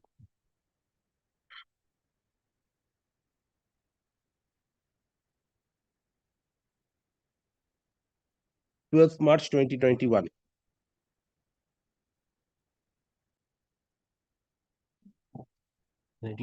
Judgment and attachment. I There are, think- you're for the plaintiff. No, my lord, I am the defendant number. Then Plaintiff is not here. you're for the mother. Yes. The suit against me, my lord, the property of my son has been. That's your. My lord, if your lordship would kind enough to come to, my lord, page 91, What is there? my lord, the will. Why, my lord, this judgment has been, my First, let lord, us see the impugned order once. Yes, and- this is IPO Fetchy order. This flat belongs to you. Yes, kindly, that's what why I wanted to show to your lordship 9. Yes, page 91. The will. Really see the third paragraph. I hereby, the father is making the will. I hereby give, devise and bequeath all that my flat number 3A at premises number 14 Ashoka Road, Kolkata 7,27,000 to my wife Srimati Sudha Kankaria to use, possess and occupy her for residence for her lifetime. And after her demise, the said flat shall go to Devang Kankaria, my son, absolutely and forever, and Devang Kankaria will become absolute owner thereof. This was probated. Well, this is the He had a life interest only. yes, Life interest section 14, subsection 2. wouldn't come under section 14. 14 absolute owner, but subsection 2, my lord, takes away that right by way of a conveyance. But As a will is not a pre-existing right. conveyance. Has a pre-existing right, maintenance right from a husband. That- So that is this comes under one then. one. Absolute interest. So then you don't have a claim. No, then 14 subsection You'll have to 2. look into yes, one interplay So- between 1 and 2. Look Very into well. that. Next, I will come back. Milord, আজকে next. দুটো থেকে কি আমাদের অ্যাপেলের side will not make it part heard for obvious reasons. Well, I'll We'll come back record next some week, order. It's an assigned matter. This is assigned matter, Milord. Possibly I'll it is come back, assigned. Milord. Your lordship, because Milord, it was released by Justice Board. Yes, therefore it has been assigned. And So we have to Milord, take, plaintiff's presence will also be required. no, we'll record an order Yes, just to record your Yes, presence. yes. Uh, Learned counsel for the appellant opens the matter. First of although the respondent number, you are the respondent, pro forma respondent. Milord, I am the Sudha Kankade, respondent 2. Respondent number 2 is represented by counsel, comma, none appears for the plaintiff stroke respondent number 1, comma, which is the primary contesting party, full stop.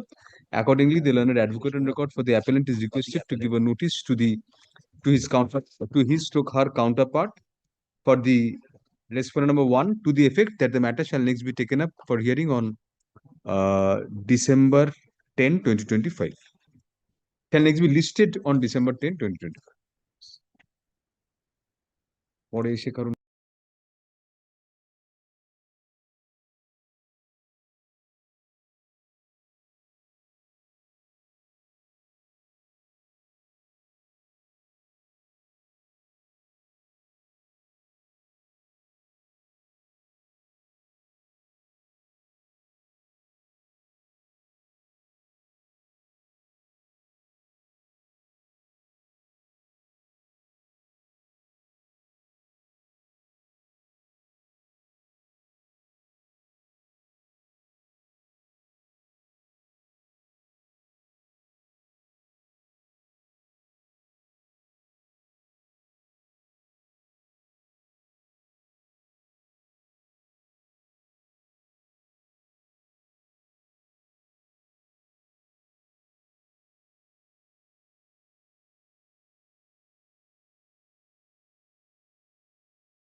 Yes. Miller, Yes, for for order matters, Miller, for in order, why? first appeal, Miller, for For order, there is no heading. LCR call for LCR call for from the lower court. Please take proper instructions. and come. May I be permitted to mention matter, my lord? It's for inclusion in the list. My lord had referred the matter What to is this application or appeal? or what? MAT, Matt hearing. Hearing. Yes. Hearing yes, we're not taking. Sorry, no. This suit relating to management control of a bond. What are you wanting? Remand matter, it is admitted, but now the trial court's observation is to make an election, conduct an election upon the observation of a receiver. But we want this one. So kindly keep. But I appear for the respondent. Lordship. No hearing now. You can file an application. File an application then. Yes. May I be permitted to mention inclusion of application? Yes. It is an inclusion of at least. Please. Hearing matter it was already appearing in the history of lordship. Yes. With inclusion of hearing matter, Lordship. No, no hearing. Application, yes. Next. Call on this. Ma'am, may I be permitted to mention, Your Lordship, for inclusion in the list, Your Lordship. What is this? Under which? Lordship, it's the order 41. Yes. It's for inclusion in the list. What is the matter? So it's an appeal for Appeal hearing? first appeal. No. No. Call on list. Accordingly, FMAT 189 of 2024 is dismissed on contest, thereby affirming the impugned order dated such and such, passed by the learned judge, Commercial Court, title suit number 23 of 2023. Consequentially, can 2 and can 3 are disposed of. It is made clear that none of the above observations, the observations made in this order and or the order impugned herein, shall be conclusive insofar as the adjudication of the main suit is concerned, and the learned trial judge shall decide the suit independently in accordance with law on its own merits, without being unnecessarily influenced by any of the observations made in this order. Grateful, Your Lordship.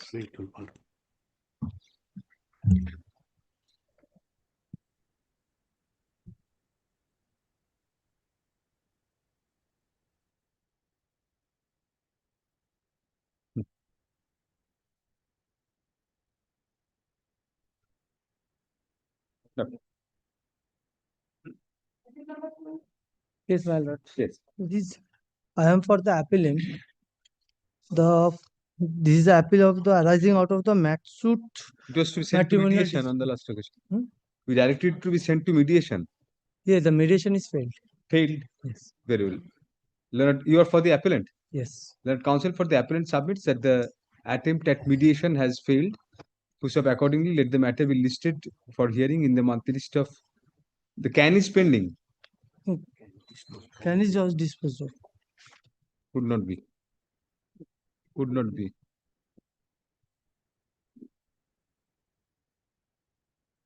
When was the can disposed of?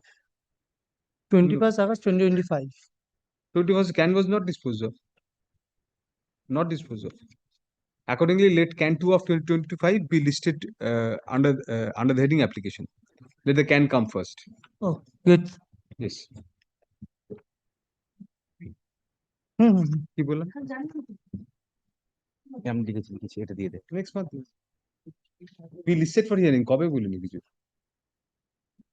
এমনি জবে next date আছে দিয়ে কালকে দিয়ে দিন।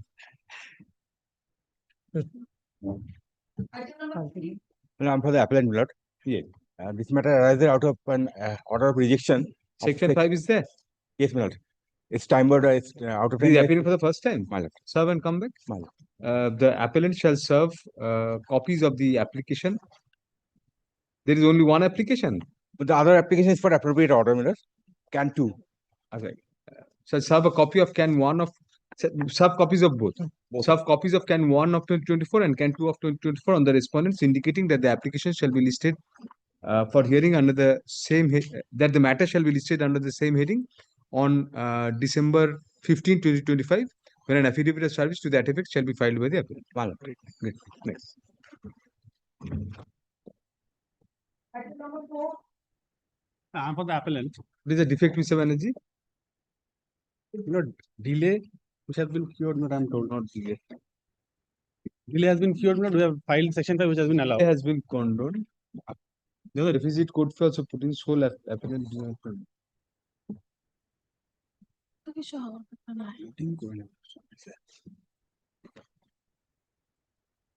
Respondent number 4 in certified copy of first appellate degree does not find place here. Expired, my lord.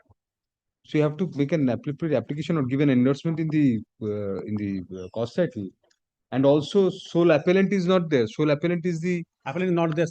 This applicant for leave to prefer appeal, my lord. In this matter, my lord, leave application is there. leave application is there. Acha. So that is taken care of. But regarding this respondent of 4, his or her heirs are already on record. Yes, sir. On record. No, you have to either you had to put a footnote in the cost title, or you have to take out an application for that. Who was the respondent of 4 in the appellate court? Let us check up. He was one of the defendants, my lord. So Defendant for the purchaser of the property, my lord. but you have to indicate then. He was an appellant in the court, in the first appellate court. Name is not there. It's a defect. I'll take care of it and come back. Appellant number 4 was who? Respondent number 4, my lord. Should be respondent number 4. Respondent number 4. Plainta barco, plainta. And other defects are to be sent down. That is different. Promila Panda expired.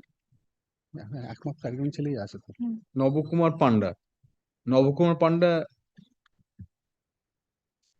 Son of Promila Panda, but No, Navakumar heirs are on record. the Sampad Panda. Sampad is the wife. Whether there are children or not, we don't know. So you have to rectify the defect. I'll have to. Learned counsel for the appellant is directed to take appropriate steps in respect of the defects as pointed out by the stamp reporter, insofar as the name of the respondent number 4 in the first appellate court not finding place in the memorandum of the appeal.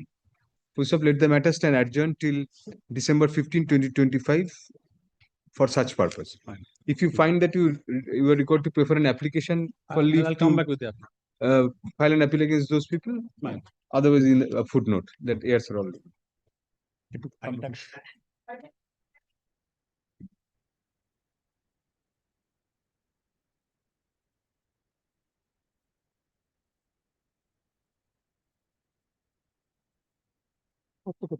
There is a defect, but that has to be sent down. That is probably something the certified copy. Certified copy valuation is not there. Yes, so you have given a valuation. Yes, that should be 500 rupees per month, 12 months, 6,000 eviction suit.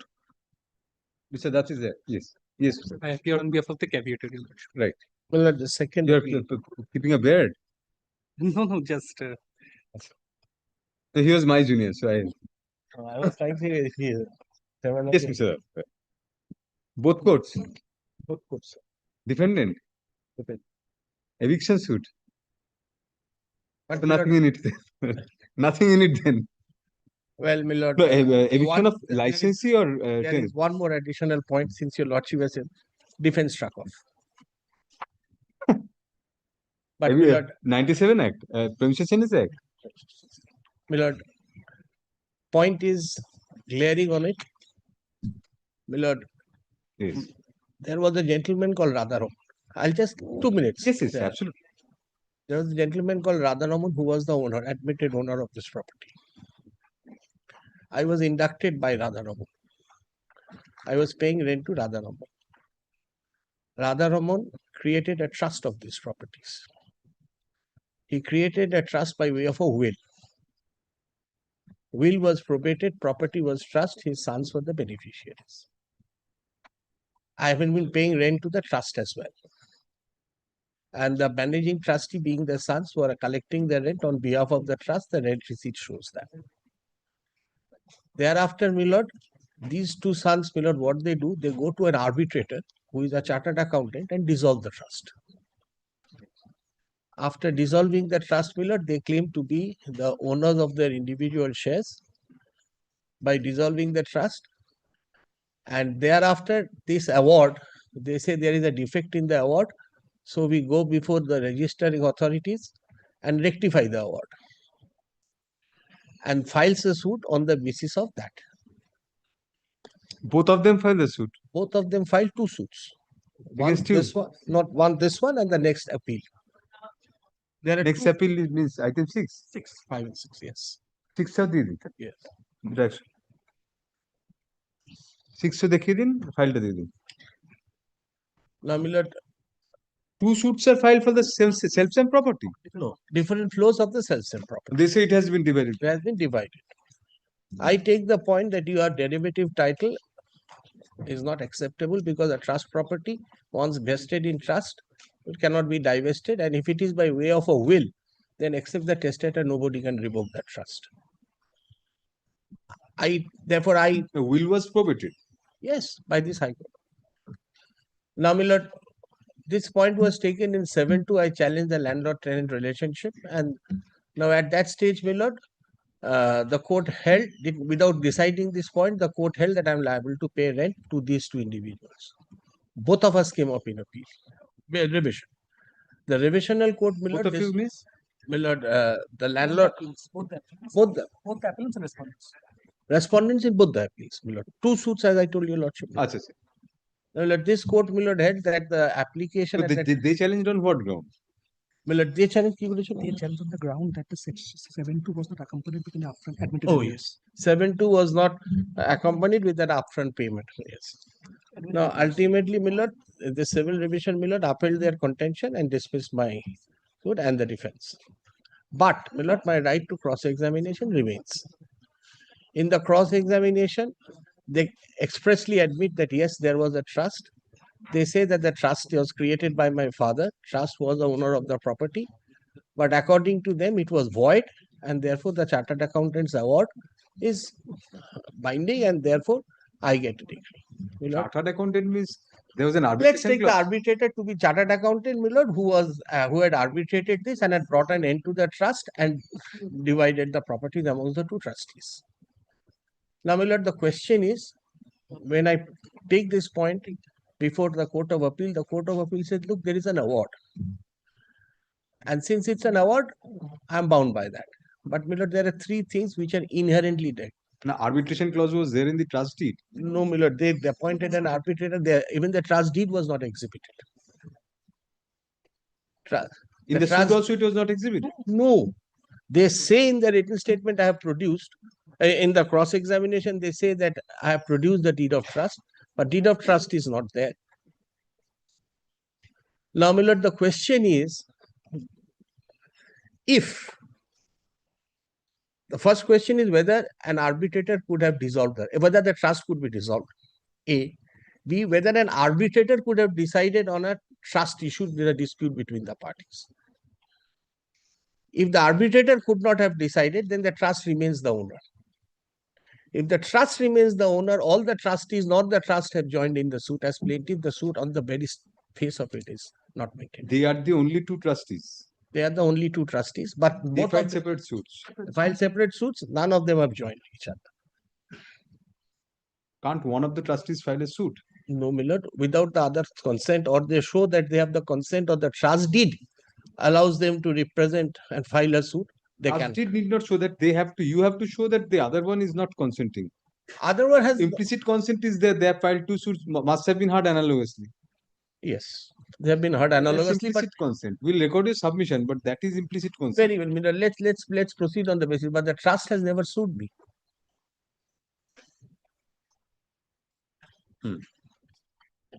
How was it dealt with by the appellate court? And only one line. Kindly, my lord, take, my lord, can 1 of SAT 271. Second.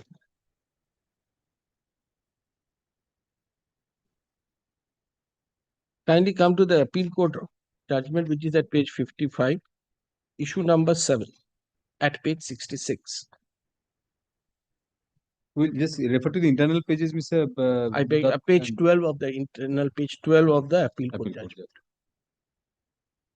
Yes. Issue number 7, your lordship finds it at the bottom of the page. Yes. During the hearing, the learned counsel for the appellant stressed on the point that the documents relying upon which the present respondents claimed their title over the suit property had no legal value at all. It was argued that the present respondents or their predecessors acquired the suit property on the basis of an arbitration award. And it was argued that the arbitration award was wrong, and as such, the present respondents have no right to claim any title over the suit property. This is a suit for eviction and the suit was filed on two grounds: default. There is no scope for this court or the learned trial court to decide whether the arbitration award was right or wrong. The present defendants were not party to the arbitration procedure, and as such, they do not have any locus to raise the point at the trial of the claim. However, in the instant case, the defense of the present appellants was struck off by the Honorable Court. I have mentioned it in details in view of the above, could not establish their plea of defaulter of rent and alternate accommodation. In my view, the learned trial judge also did not make any mistake to hold that the present respondents had no right to stay in the property. These appeals দুটো একসঙ্গে একটা order করবে common these appeals will be heard on the common substantial questions of law colon 1 whether the plaintiff in each of the suits had the locus standi or the status of a landlord for filing the eviction suit comma in view of the suit having not been filed in the capacity of trustees comma despite the admitted position that the property was initially a trust property. Next, whether the learned courts below substantially erred in law in relying on a purported arbitration award comma in the absence of disclosure of the trust deed comma allegedly containing arbitration clause. Next, whether comma despite the defense of the defendant stroke appellant having been struck out comma the plaintiff in each of the suits had to stand or fall on their own plaint case. Any interim Stay. There is a question of stay involved. stay you'll obviously be asking for occupation charges. I will direct you to there are two execution you have levied execution. Yes. So two execution cases. Very well. Article add the appeals will be heard analogously. Next, you have filed two the execution case numbers will have to. Can 1 of 2025 in SAT 271 of 2025 along with Can 1 of 2025 in SAT number 272 of 2025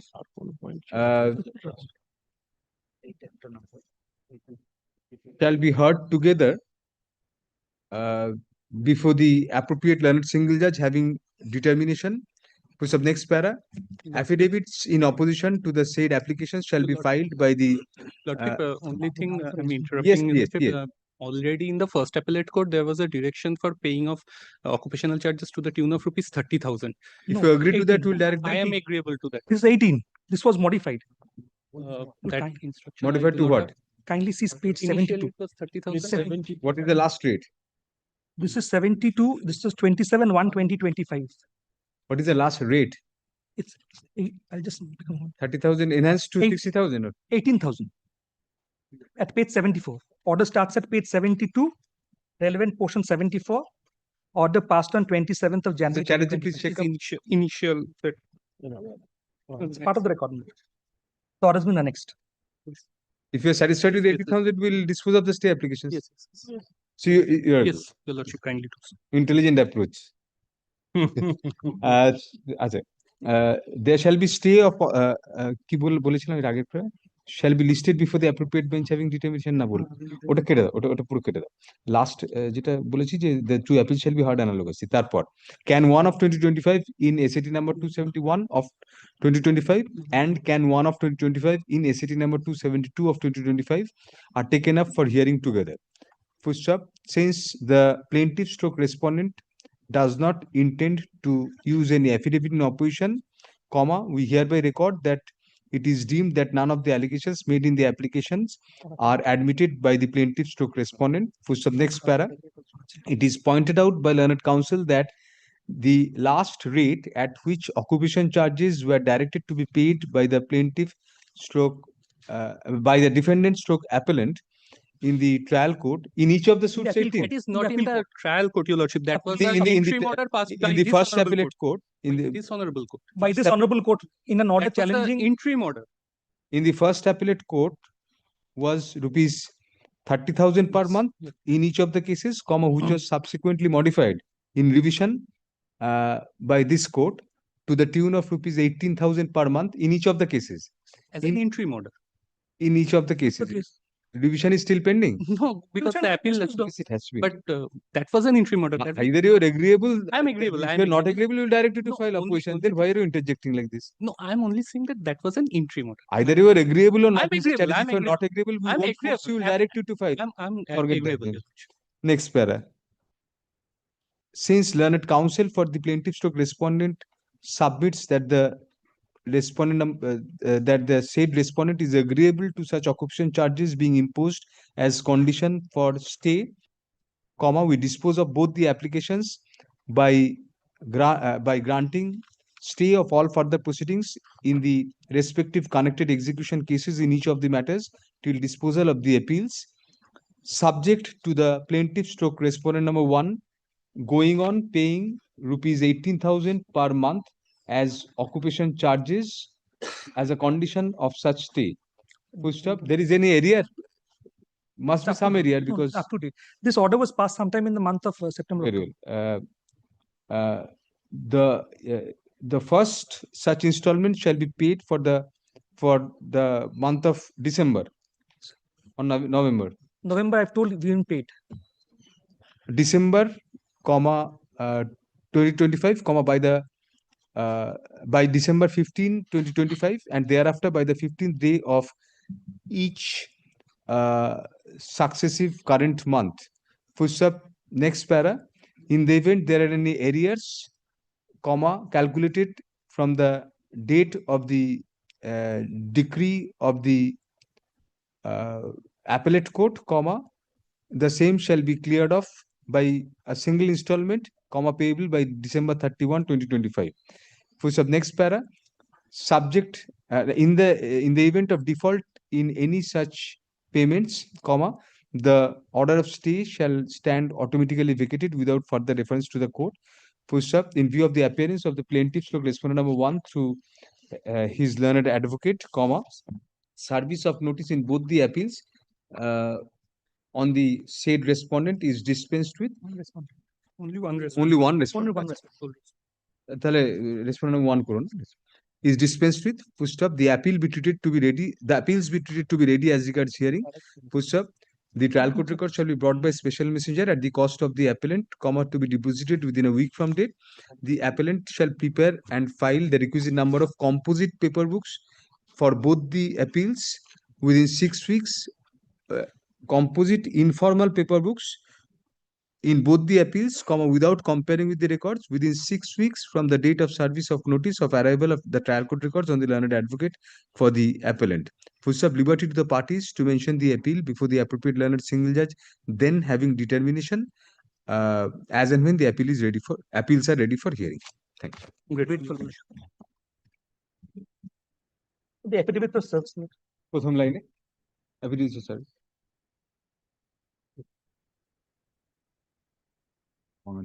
Grateful. Grateful. Obliged. Number 7. 7, my lord, I am appealing for the appeal. Yes. না এটা তো ওটা ভাড়াটে এবার তো এদের টাকা থেকে টাকা চাই. The appeal arises, my lord, out of an application filed by the respondent rejecting the plaint under order 7 Guliler. And my lord, that was allowed by court by holding that the appeal has not been presented before the court which has no territorial jurisdiction. What has Therefore, been my lord, instead of that, my lord, we have filed the present appeal which was registered as FMAT. My lord, later it was detected that it should be filed court fees. no, let us just see the impugned My lord, by the impugned. oh yes, plaint has been rejected. Will direct conversion of this appeal? No, order 41 is here needed. Yes. Will direct conversion and renumbering of this appeal? And my lord, the application be placed, my lord, we shall serve another notice. There was a direction for service of memorandum. Mr. Mitra, there is one difficulty we are facing. If you pass an order regarding the application in on this number, then when the renumbering takes place, that renumbering will not be reflected. It's a technical error in the, it will be a technical error in the system. That's why first let this appeal be renumbered, and we'll keep it after a say a week. We'll direct the office to do the renumbering immediately and place it before us after a week when we'll pass directions on the application. Otherwise, it will be, this FMAT will be shown to be pending. It is rightly pointed out by learned counsel for the In the appellant. meantime, may I give notice to the respondent, my lord? No, that order will also be an order on the application. That won't be taken notice of subsequently. As a very well, serve a notice and come back, take a chance if they appear. Then already, my lord, we have. What is the application for? The application for stay of the order impugned. And my How lord, can there be a stay of a rejection my lord, of plea? shows that the application, the appeal can be disposed of. We'll My lord, pass orders on that. Did not pass any order without service. Will dismiss the stay application and will pass the necessary directions on that date. As rightly pointed out by learned counsel for the appellant, comma, the present appeal has been preferred against the rejection of a plaint, and as such, comma, the impugned judgment being a deemed decree, comma, a regular first appeal and not a first miscellaneous appeal ought to have been filed.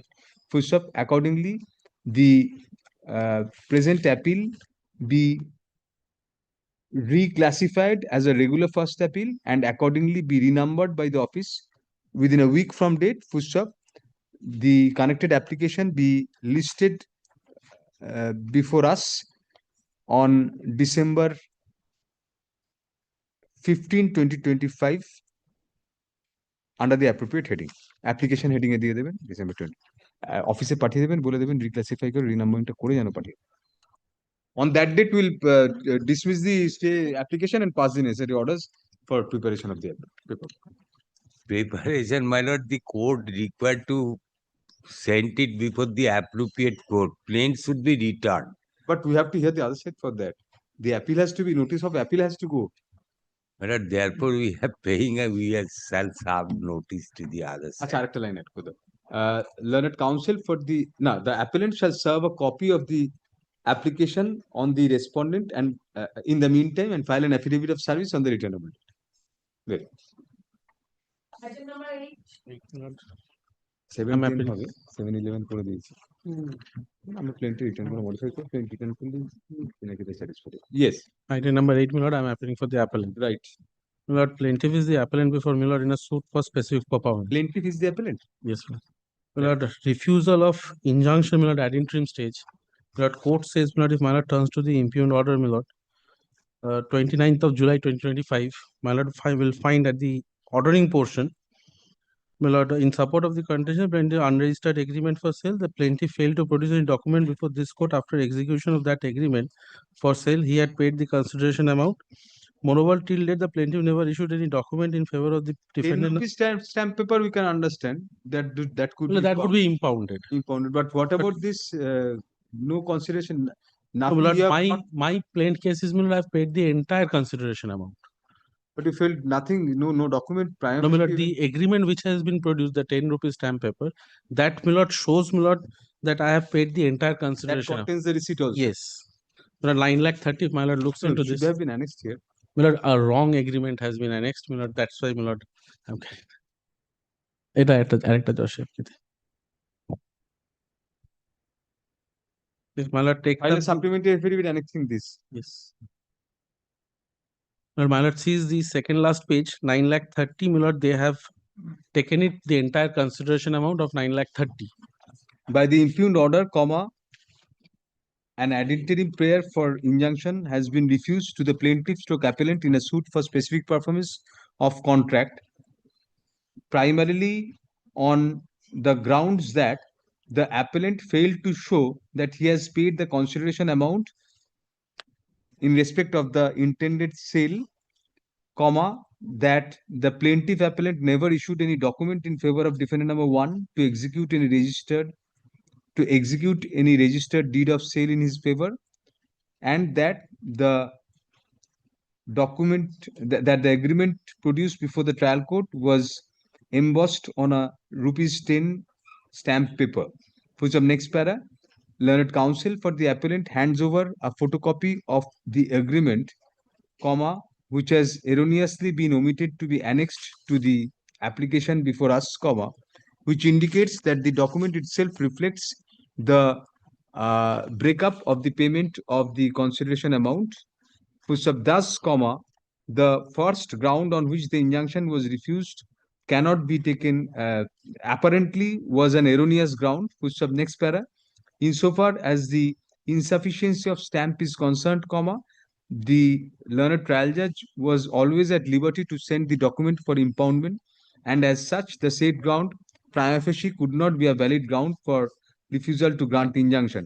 What about no refusal? My lord, refusal, my lord, if my lord takes up my plaint, my lord, I have said they have orally refused. Thirdly, comma, in view of the plaintiff stroke appellant having pleaded on oath in the injunction application, comma, which has to be taken as sacrosanct for the limited purpose of granting ex parte ad interim injunction, comma, that there was verbal refusal on the part of the defendant stroke respondent to honor the agreement. Full stop. Hence, comma, in view of a sufficient prima facie case having been made out, comma, we admit the appeal to be heard on the grounds taken in the memorandum of appeal. Full stop.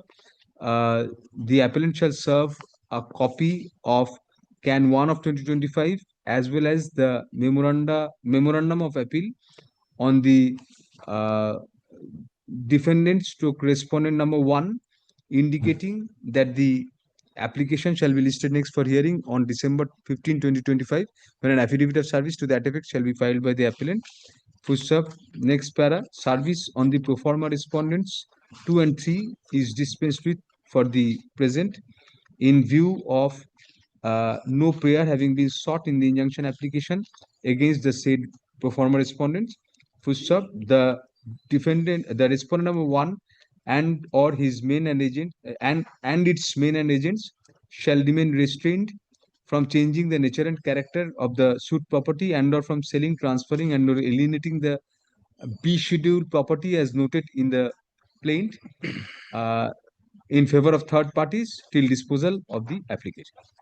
Thank you. আচ্ছা আরেকটা line add করি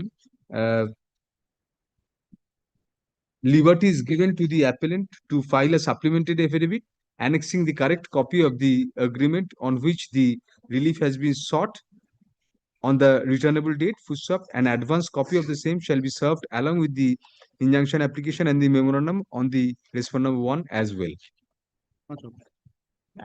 We are returning you one copy we are retaining on record. Well, I've made 3 copies. Oh, Let it be recorded. So you just annex that in your supplementary affidavits.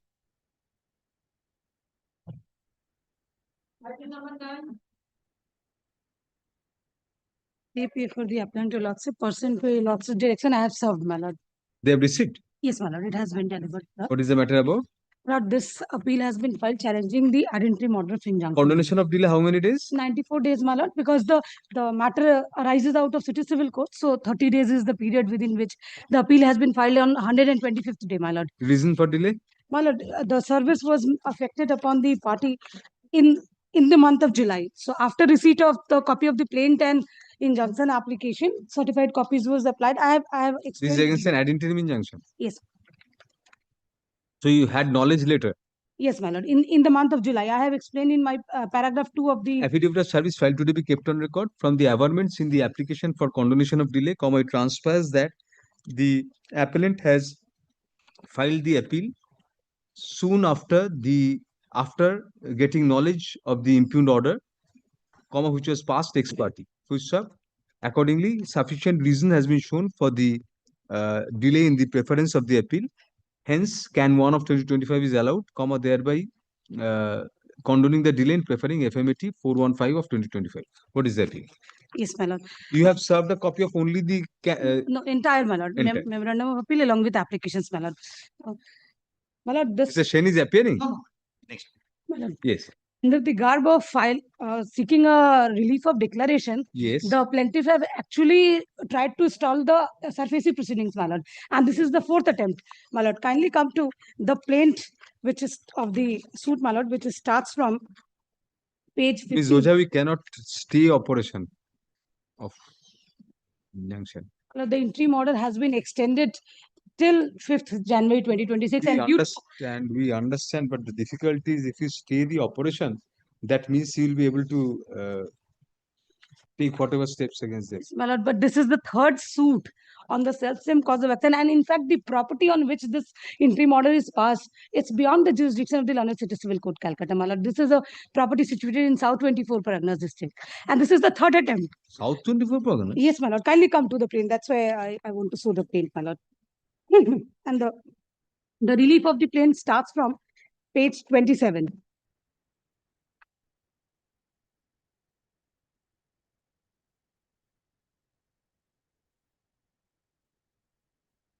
May I read, my lord?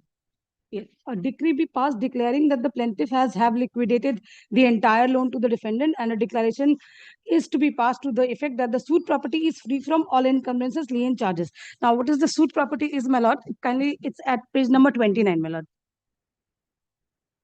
How did they show jurisdiction? The loan was taken within. Yes, my lord. That and there was a meeting conducted within the jurisdiction, my lord. Kindly come to the cause of action paragraph, page 26, my lord. Para 34. They have also filed a. And this is the third suit, my lord. Two earlier suits, they obtained injunctions. Have they admitted that 13.4 has been issued? No, my lord. They have totally evaded in this. But how can we, I mean. It's a clever drafting, my lord. Surface clever drafting, but at this stage, at the ad interim stage, we have to proceed on their application. There is a difficulty. They have actually stalled the proceeding under SEBI Act. They have been successfully stalling since last 2 years, my lord. One after another suit. SEBI proceedings here, what is the stage of the SEBI? Section 14 order has been obtained under SEBI Act, my lord, but we cannot actually give effect to that because of this one after another suit. Have you annexed the SEBI? Yes, my lord. Everything, all Orders documents has been annexed. Kindly come to page. The notice starts from, my lord, page 93 of the application, my lord. And the section 14 order you have annexed? Yes, my lord. Page 100, my lord. Section 14 order. Two earlier suits, they filed, obtained injunction, we appeared, filed application for dismissal of the suit, stopped appearing.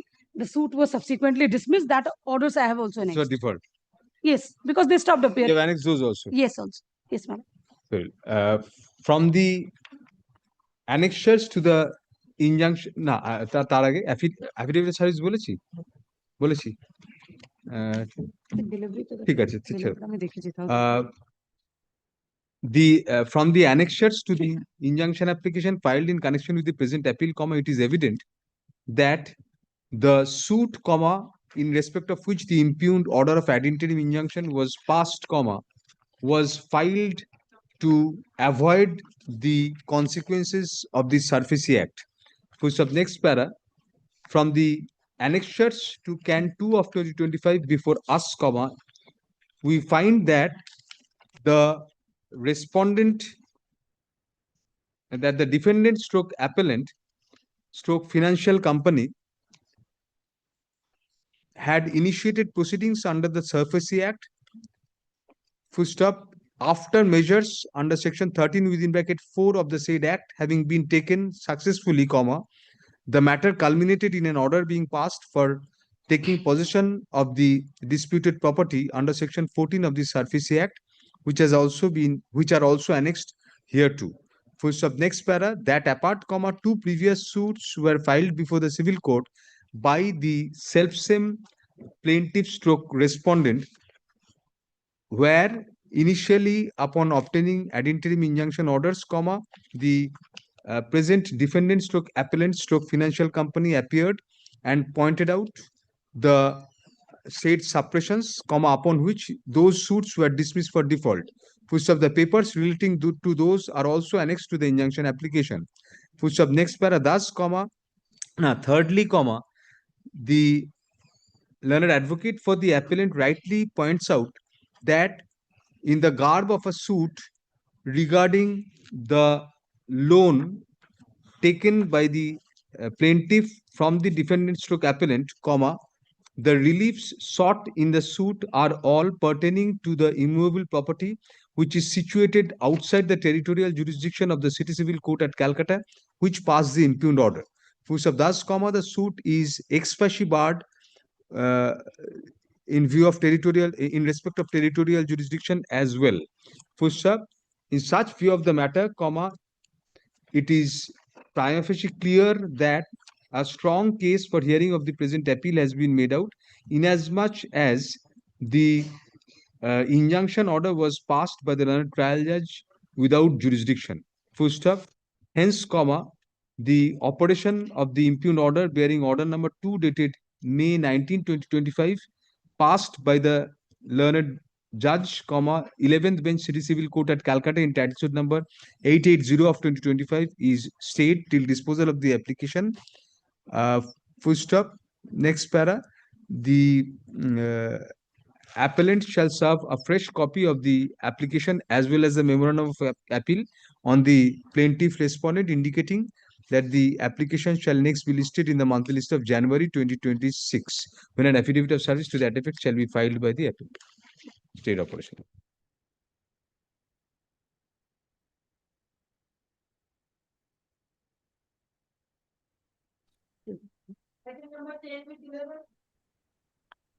বার করো ওই supreme কোর্টের এই অর্ডারের মধ্যে দেখিয়েছে মানে 10 and 11 my lord the arising out of same judgment.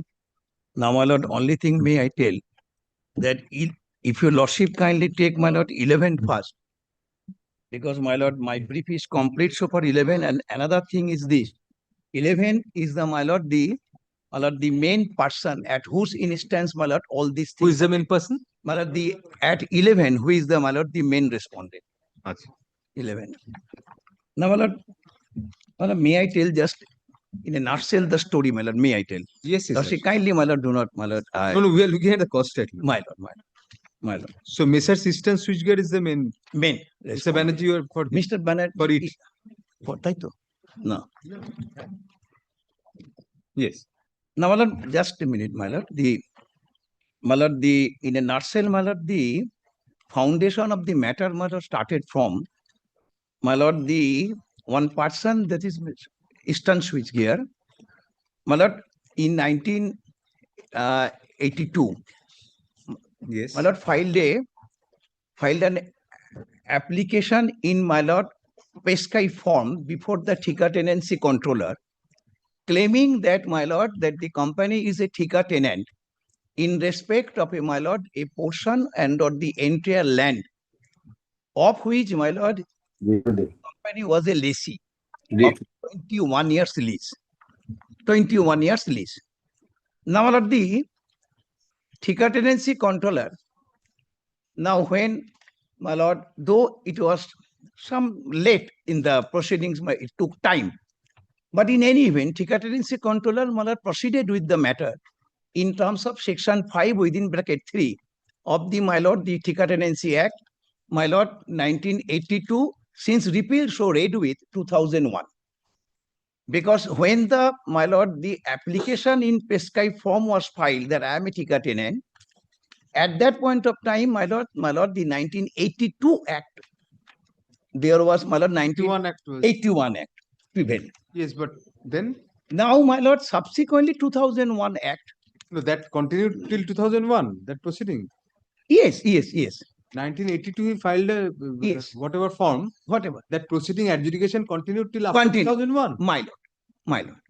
Now, my lord, now he has the controller has jurisdiction. Yes. Now, my lord, after that, what happened? At the, my lord, in the midst of proceeding, when notices were served upon the, my lord, the interested person, including the, my lord, the heirs of the erstwhile lessor, who claiming to be the landlord. Now, my lord, at that point of time, my lord, two things happened. The development is that the owners of the land, they filed their objection that this is not a Thika tenant property, and the person concerned who claiming to be Thika tenant, he is not a Thika tenant at all. Despite being the fact that, yes, lease deed was executed for 21 years with the, my lord, the erstwhile owner, predecessor in interest and the present, the claimant. And at the same time, just, my lord, when the proceeding, my lord, days after days, my lord, hearing, my lord, the proceeding going on, the claimant, the main respondent herein, he also, my lord, filed a petition to, my lord, seeking withdrawal of the proceeding and dismissal of the same, that I am no more interested in this matter, so please dismiss this, as my application as a ticket tenant is being withdrawn.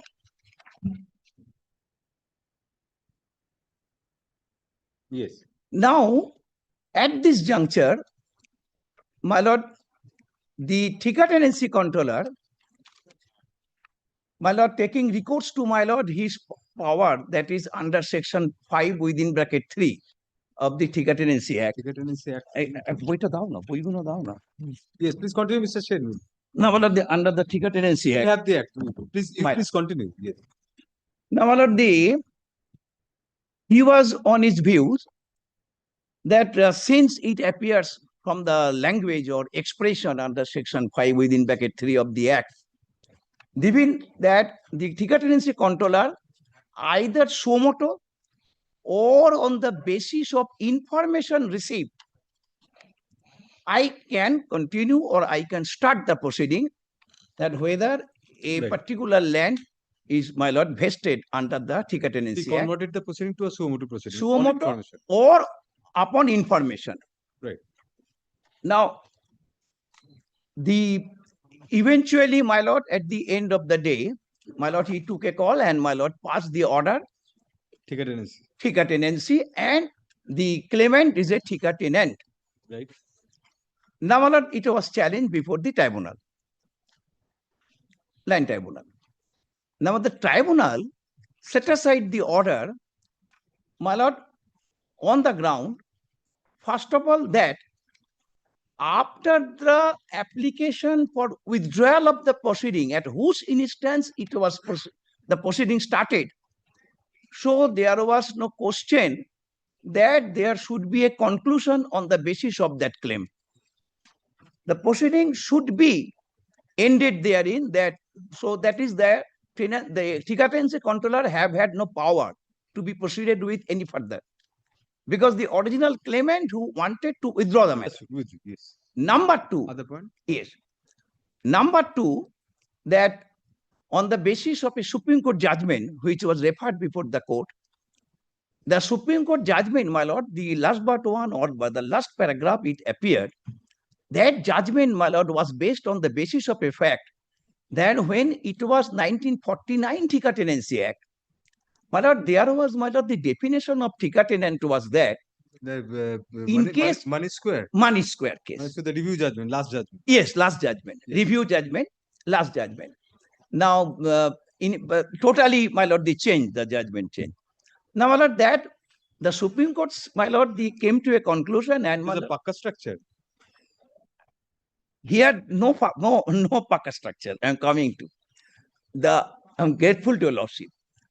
It was held, first of all, in Money Square, when the review petition was filed, the main point was urged there. That is why the review petition was allowed and matter was posted for re-hearing.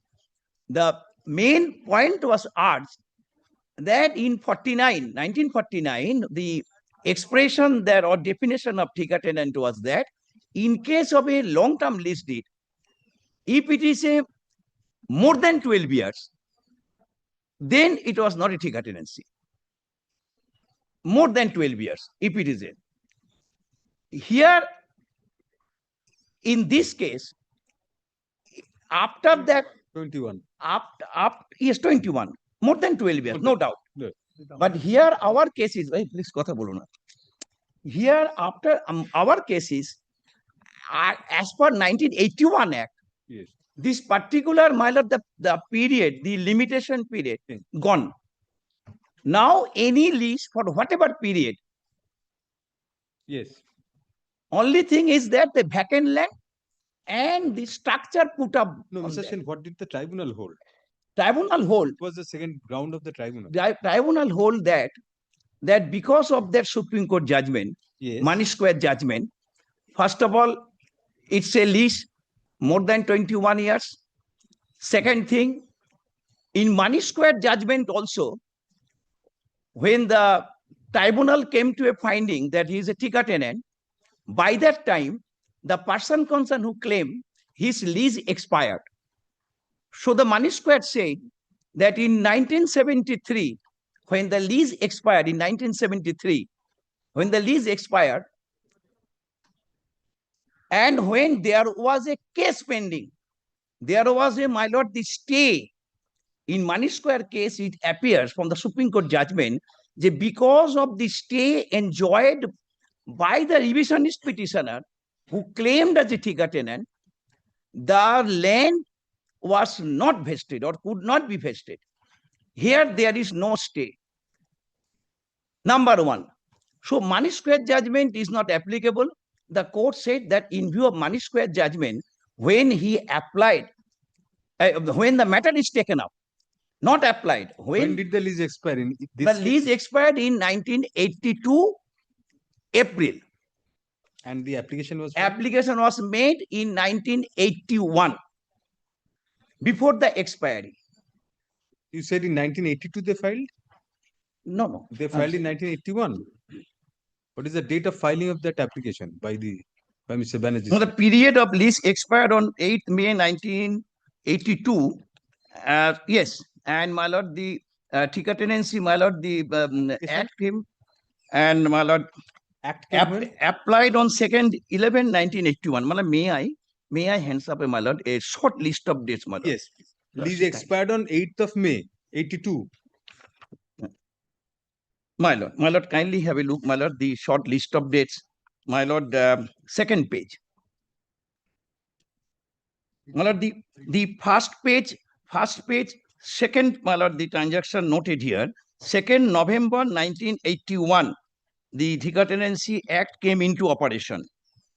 And 4th September 1982, the respondent claiming a tika tenant submitted the return, claiming that he is a tika tenant. And before that, 8th May 1982, the period of lease over the subject land expired.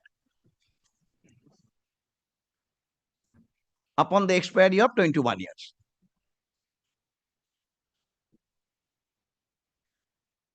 Have you got it, my lord? Got it, wrote it. Yes. Now the another contention is, my lord, that irrespective of the fact that when he did apply for that or not, or when did he claim or not, immediately after the promulgation of the 81 Act, or it came into effect at the first page of the, my lord, the... No, before going into the arguments, Mr. Sen, we are yet to get the exact grounds on which first ground was the tribunal held. First ground was over 21 years lease when they applied. Second ground is that the lease had expired. Lease expired, so he was no more. He cannot be considered, or he should not be no more considered as a tenant or tika tenant. Therefore, no question of tika tenants. Yes. And any other ground on which tribunal? Tribunal, yes. Tribunal said that pakka structure, without, my lord, having any such assessment. No, your arguments will go on later. Yes. So tribunal gave three grounds. One is that that after withdrawal of the proceeding by the applicant, proceeding cannot continue. Secondly, that beyond 12 years lease. Thirdly, that lease had expired before the adjudication by the controller. And another fourth ground, pakka structure. These are all the grounds of the tribunal. And now you are dealing with those one by one. Yes. Regarding the first one, you say that under section 5 within bracket 3, suo motu also it can be done. Yes. That is the language also on information. My lord. So on information. This is your argument. Now, my lord, kindly, my lord, come to that, my lord, section 5. That we have seen. We have seen. That is there. Now. And second is above 12 years, you say, what is your argument? That after coming into force of the 1981 Act, that was no longer a valid. That was no longer. So, so whatever be the period of the lease, the question is that the lease should be on a vacant land. And the structure that has been put up, that by the tenant. Yes. And regarding the next point, that the lease expired Money Square held that the lease had. I'm coming to that, my lord, that the lease expired, my lord, I'm coming to Only that. 2 points left, that and Paka structure. No, another thing, that whether, my lord, the language, lordship, I'm coming to this, first this, my lord. The language in the act is that, my lord, information. Now the tribunal, my lord, said, or tribunal on the, my lord, the in this conception that like a plaint or petition or like this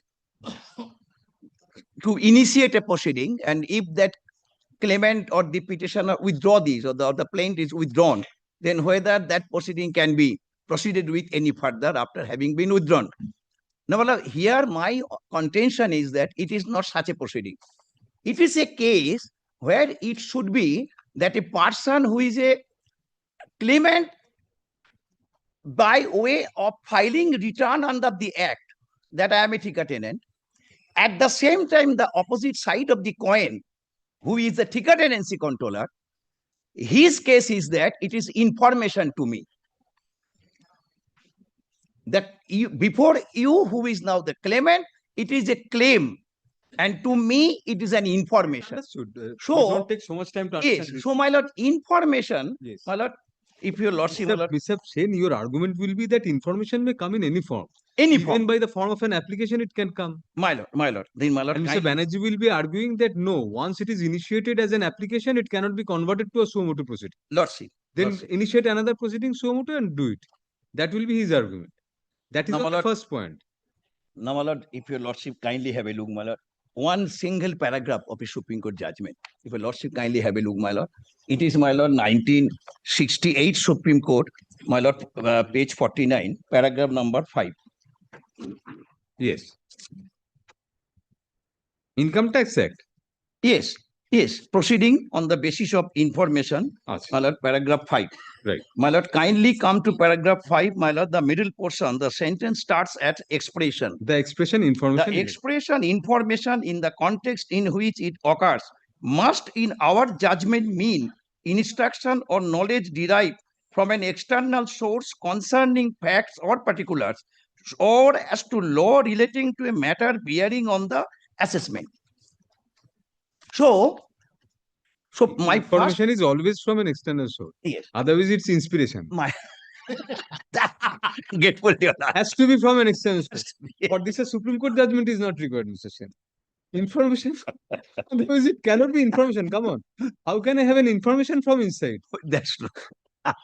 In whatever form. Whatever form. External source. Yes, obviously external source. Always external source. Well, only on the score that yes, that it may be that in whatever form that is exactly what film, in whatever yes, form. yes. It may be that a person may be just like That's a whistleblower. Very good argument. Yes. Any form of information. Any form of receiving any information is the language used. Yes. Any information. Yes. So the no format, no application, nothing. No, so the next point is that, to we are already convinced on the first point subject to what he says.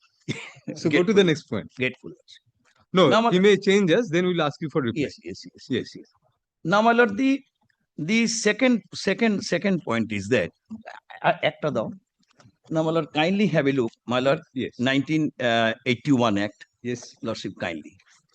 This is for the purpose that that bar was removed. No, another 1981 Act. Bar of 12 years, more than 12 years. My lord, 1981 Act. Yes, you've got the act.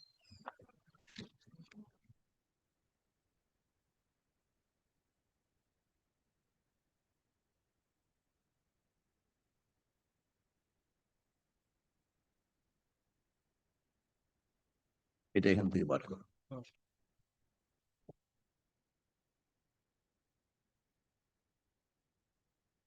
Now, my lord, this act came into effect.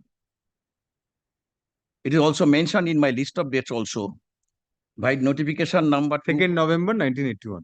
2nd November 1981. Now, my lord, when, my lord, the definition is there that, my lord, the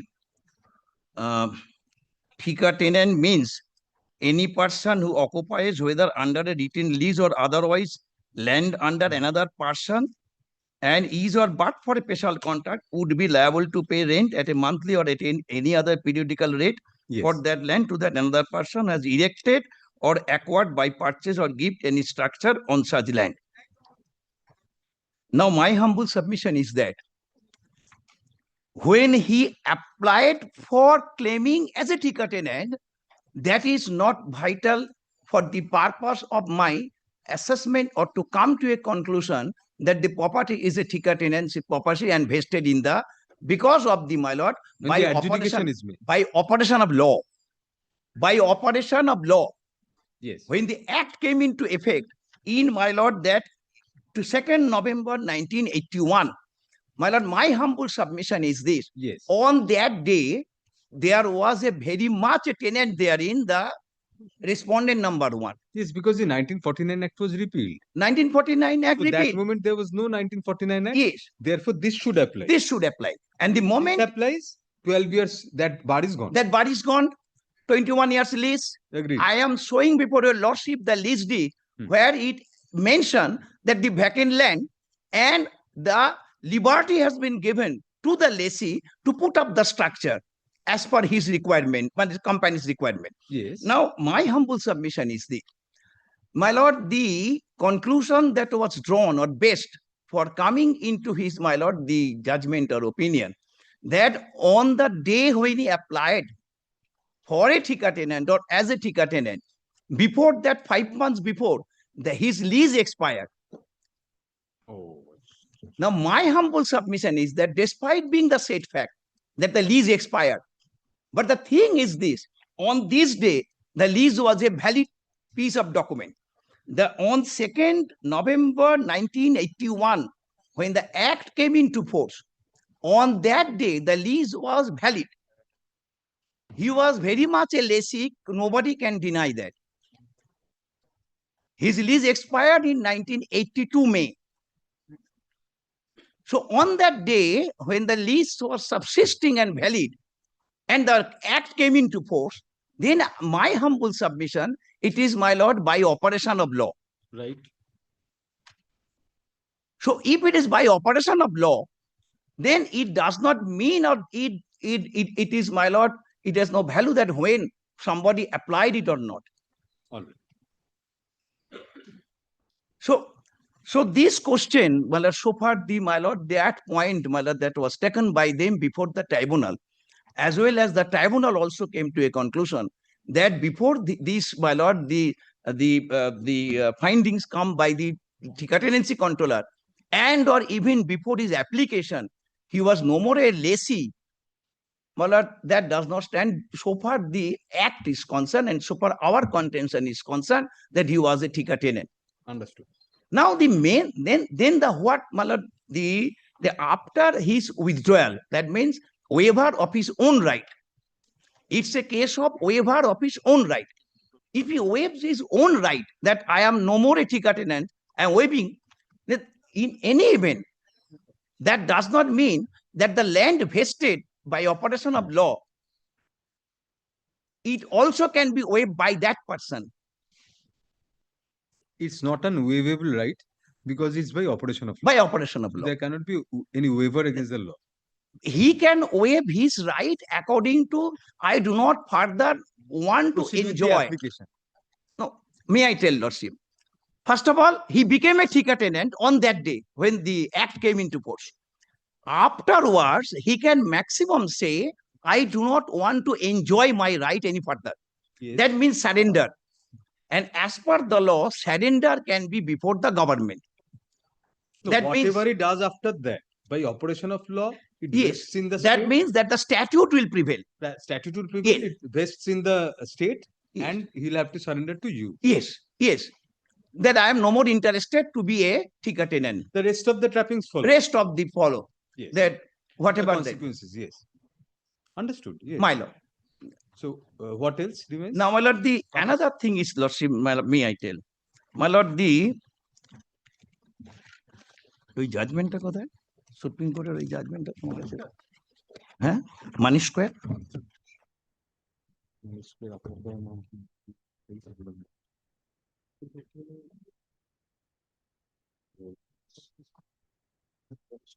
জজমেন্টে একটা পাক্কা structure দেবো দর্শক Matlab, before that, matlab, may I just hand over, but I'm very sorry.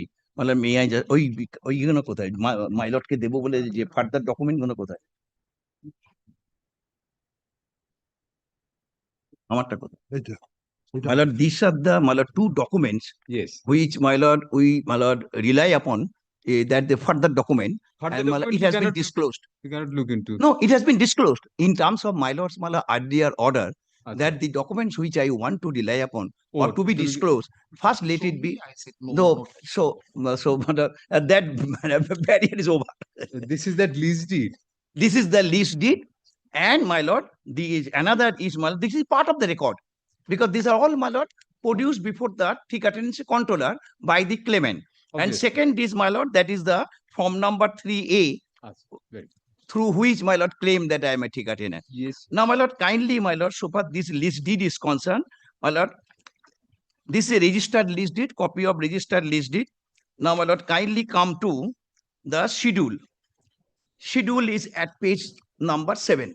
Yes. Yes. Now, my lord, kindly, because schedule is the, my lord, I think that the nature and also the periphery of the lease, all that piece and parcel of revenue redeemed land about 1 bigger 12 theta 21 square feet in area lying at and situate at 59/5 Christopher Road, Police Station, Entirely, Sub-Region Office, Shialda, District 24 Pargona, DH 55, Gram Moja, Gorba Division. So all that piece and parcel of revenue redeemed land, Yes. no structure. Clause 1 is 21 years. Yes. And clause 6 is their permission to erect structure. This is the copy of 1, the 6 and the it's schedule. a very, my lord, I can say, my lord, it's a very dangerous thing is this. This copy is the copy of the original lease deed submitted by the claimant, the respondent, before your lordship at the time of his submission of documents, my Yes. lord, in support of his claim of Thika tenant. Why do you say this is a dangerous document? Dangerous because of the fact, now, my lord, kindly come to my annexure, which I have annexed because of the fact that before the tribunal, Yes. Different my lord, document was- same respondent, yes, our copy da. Different document produced. Different document, interpolation. Now, she kindly come to annexure of my lord, this application. Yes.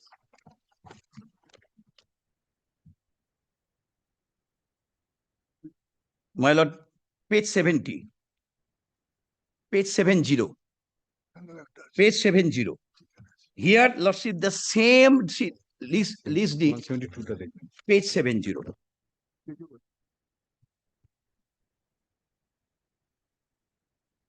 Because I have had no other option but to annex this document. This was the part of the tribunal, record of the tribunal, land tribunal, where So they have gone. And they annexed it, they filed it. Taken certified copies of this. Page 70. You have taken a certified copy of this application? No, this application is the copy that was served upon us. And my lord, they cannot deny that no, this is not correct. Not yet. Page 70. Are Baba, oof. শিডিউলটাই তো আসল বাজে বকো কেন পাশ থেকে বসে মানে schedule of the property all that piece and parcel of revenue redeemed land Structure has been incorporated. Structure, own handwriting structure to prejudice the tribunal. That structure was there, whereas the document that was produced before the tribunal, 340 or the corresponding now before the tribunal. That is why, my lord, that I placed This is this your document. allegation. So where did you get this document? The other copy which you handed over? That was, my lord, the document which from our record, the respondent. Your record means? My record means the record of the Thika Tenancy You can Controller. produce a certified copy of this. Thika Tenancy Controller. You can produce a certified copy of this. This is a registered deed. Registered deed. Registered deed. Registered deed. Thika Tenancy, before the Thika Tenancy Controller, Copy of the registered deed. in support of the claim, the respondent claimant, my lord, submitted this document. And it appears from the order of the Thika Tenancy Controller at the first page that is the lease deed submitted. Lease deed submitted. My lord, if I, my lord, Yes, that has been done in at the top portion of para 13 also Yes, yes, of the deed. yes, yes, Several places. yes, yes. Which is not in our copy, which has been submitted before. Not all are signed in their copy also. No, No short signature there. no. No. Signature. আচ্ছা আচ্ছা please অথচ অন্য জায়গাগুলো signature রয়েছে। Interpolated for এই অর্ডারটা ট্রাইব্যুনালের tenancy ট্রাইব্যুনালের ঠিকা টেনেন্টের অর্ডারটা হয়ে আছে সেই পেজটা বার করো না কাজের কাছে তাই না, এটা দেখুন অন্য কারেকশন করেছে সেখানে সিগনেচার রয়েছে কিন্তু এগুলো অন্যগুলো কিন্তু রয়েছে। কোন পেজে আছে অর্ডার বলো বলো আমাকে বলো না 145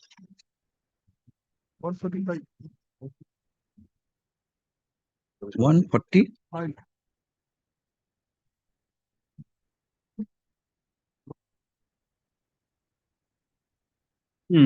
Yes. আরে বাবা না না দূর তুমি ট্রাইব্যুনালে অর্ডারটা কেন বলছো কন্ট্রোলারে অর্ডারটা বলছো My lord, kindly come to page number 96 once. Page number 96 once.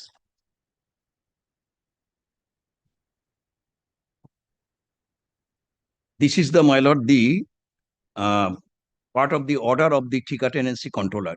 Yes. Now, my lord, at the first page, it appears of the order Yes. that the documents, peruse the following documents filed with the RF. Documents, deed of lease for 21 years, bearing number such and such, rent receipt, and other receipt. So it is an admitted fact. There are several sets of paginations actually. Oh.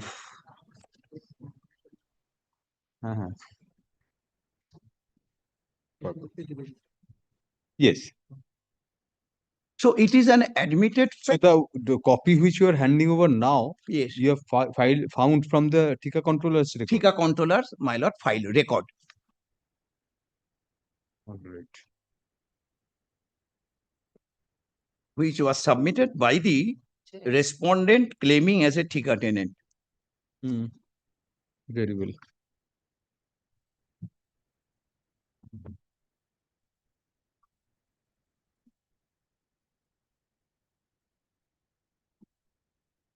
স্কয়ারের জাজমেন্টটা কোথায় গেল গো স্কয়ারের জাজমেন্টটা এখন গেল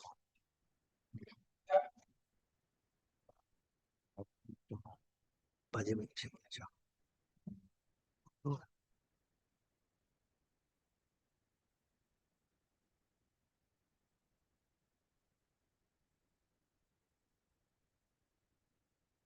now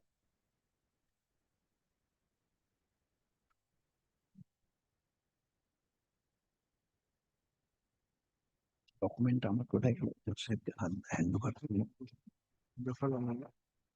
এটা যে ডকুমেন্টটা এক্ষুনি দিলাম জজ সাহেবকে এইটা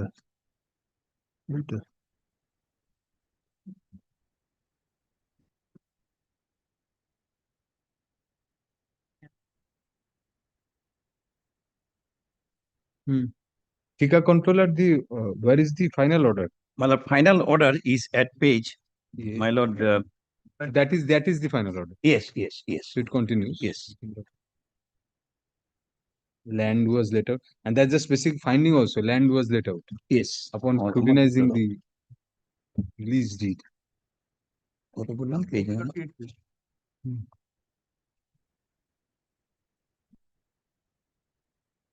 না 96 থেকে স্টার্ট এটা 138 ও 138 হবে এটা 138 হবে ও আচ্ছা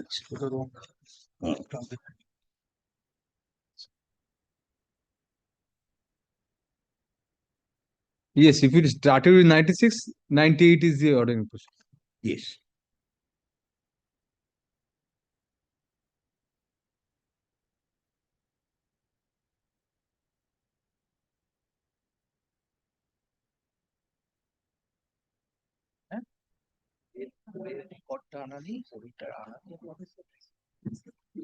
Yes, the Thika control considered that land is written specifically, as you were saying. Very Now, my lord, kindly consider another thing, my lord, the document which I have handed over to your lordship, my lord, as an, my lord, the yes.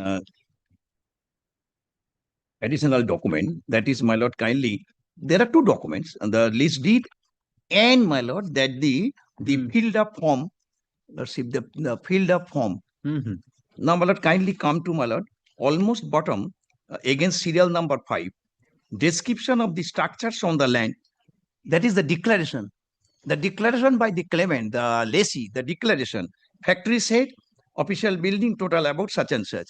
Now, my lord, kindly have a look further once, my lord, for my satisfaction, the lease deed, the lease deed.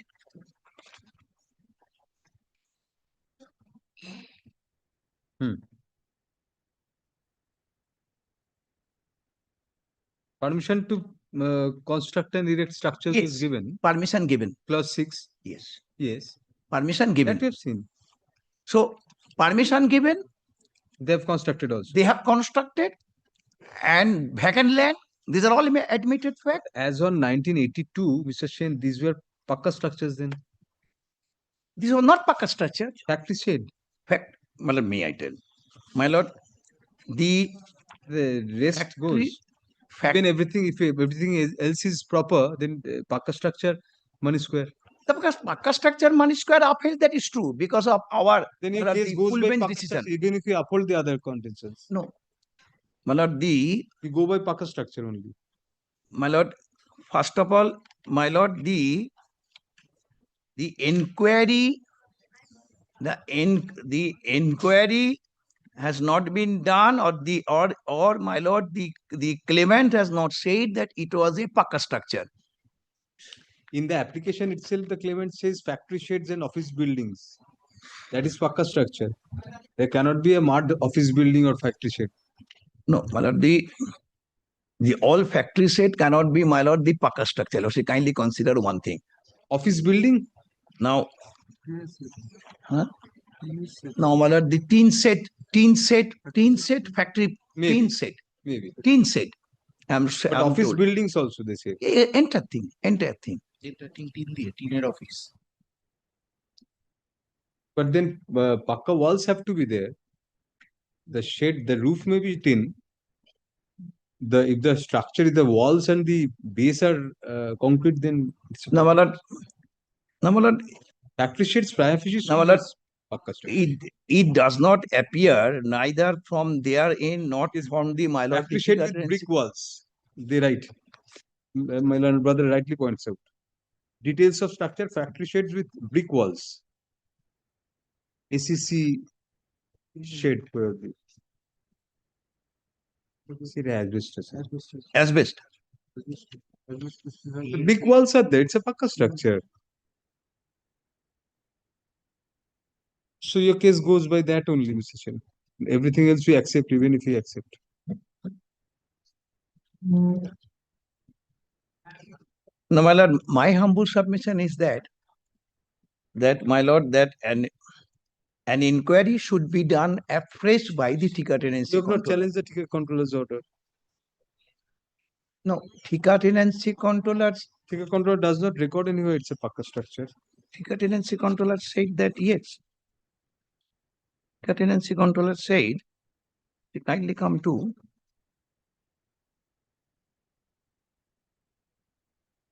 The question is when the adjudication was made, whether it was a Pakka structure or not. Yes. Now we cannot, now an inquiry, if we make an inquiry, they might have made Pakka structures later on. How do we know? At that juncture only could be ascertained by the Thika Controller himself.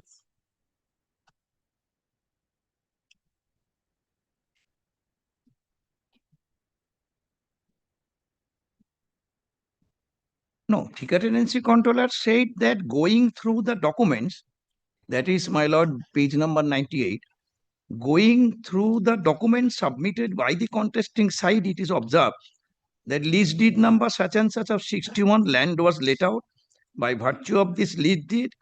Building plan was sanctioned in 1961. And they have said that there is a factory shed with brick built walls. We have to go by the records. By their application in the absence of anything to controvert that. An inquiry now would not yield any result, Mr. Chen, because the current position would not be of any benefit. It's the position which stood before the not even 2001, 2010.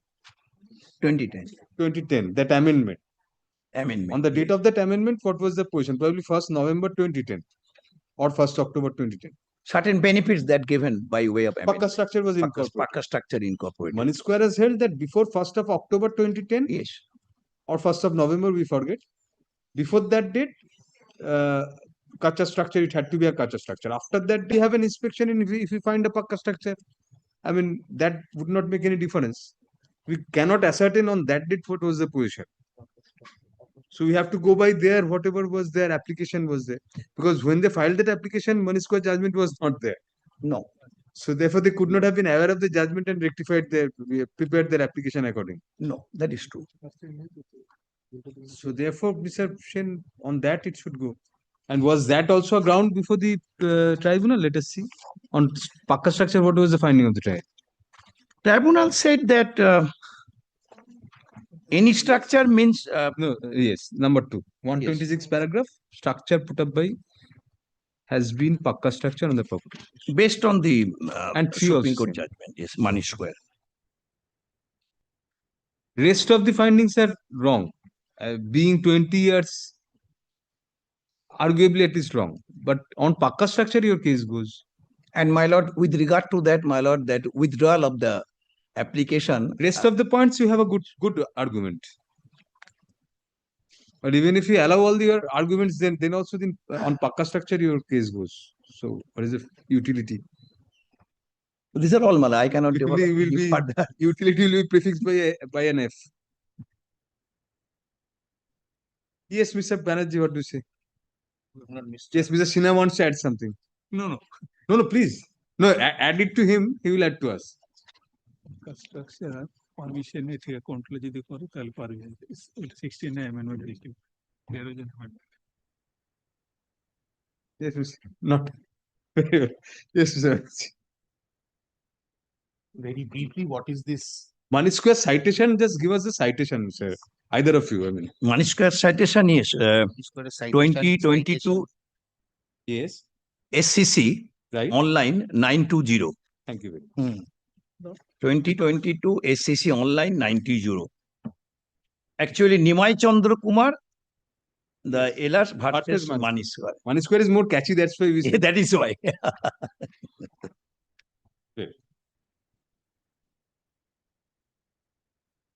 Yes, Mr. Banerjee. Well, a very brief background of this matter, something which perhaps has not been instructed to my learned senior. Yes. Eastern Switchgear filed a return for being declared a Thika tenant. The return was filed under the 1981 Act. Under the return, they relied on that registered deed of lease. That registered deed of lease contained vacant land, that addition of structure, etc. Why he's saying, I don't know. I have not put forward any such deed. All throughout, it was vacant land. No one said it was structure. And I tell your lordship why. Saying that there was a pre-existing structure would have been antithetical to my case. Because if you apply for Thika tenancy and you say that there is a structure already in the land. Mr. Sen's case is that subsequently when you withdrew this case, after this, before the tribunal, this with structure was placed. So I completely, that would also be against my case. No, because by then you had withdrawn. No, what is the concept of Thika? First, what has happened here? So we applied the lot before the Thika control. It's a question whether you are guilty of 340 before the tribunal or the Thika controller. Or the Thika control, or whether at all. Yes. That's the third part. That's the third part. No, you did not produce any document. No, the document produced was land all throughout. There is no dispute.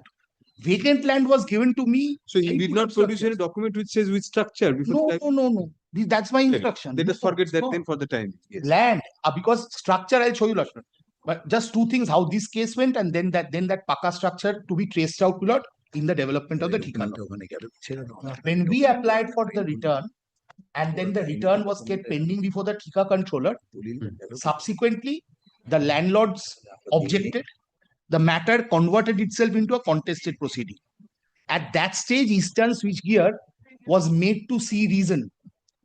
They went and consulted and found that because they had been given land of more than 12 years duration under the 49 Act, coupled with the fact that they had been given the right to erect structures and they had admittedly put up paka structures, they had no case for Thika tenancy. But you had applied under the 1981 Act. Yes, but under the 49 Act, there is no vesting.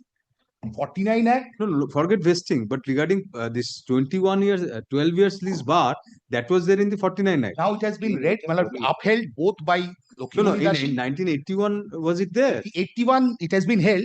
Only those Thika tenancies which are Thika tenancies under the 49 Act will vest under the 81 Act. That's now the law. It's settled. Yes. By Moni Square as well as by Amit Boshu versus Thika Controller, 2 division bench judgments. It's absolutely settled. So if my tenancy is created at the time the 49 Act is in vogue, and I miss the definition of Thika tenant for any one reason, either more than 12 years or pakka or both, my tenancy can't become a Thika tenancy under the 81 Act.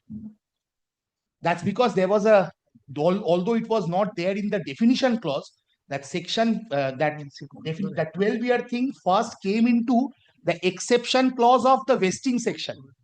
And subsequently it was removed. So now it has been all studied. I'll give you lordship the 2 judgments. Kindly take it from me.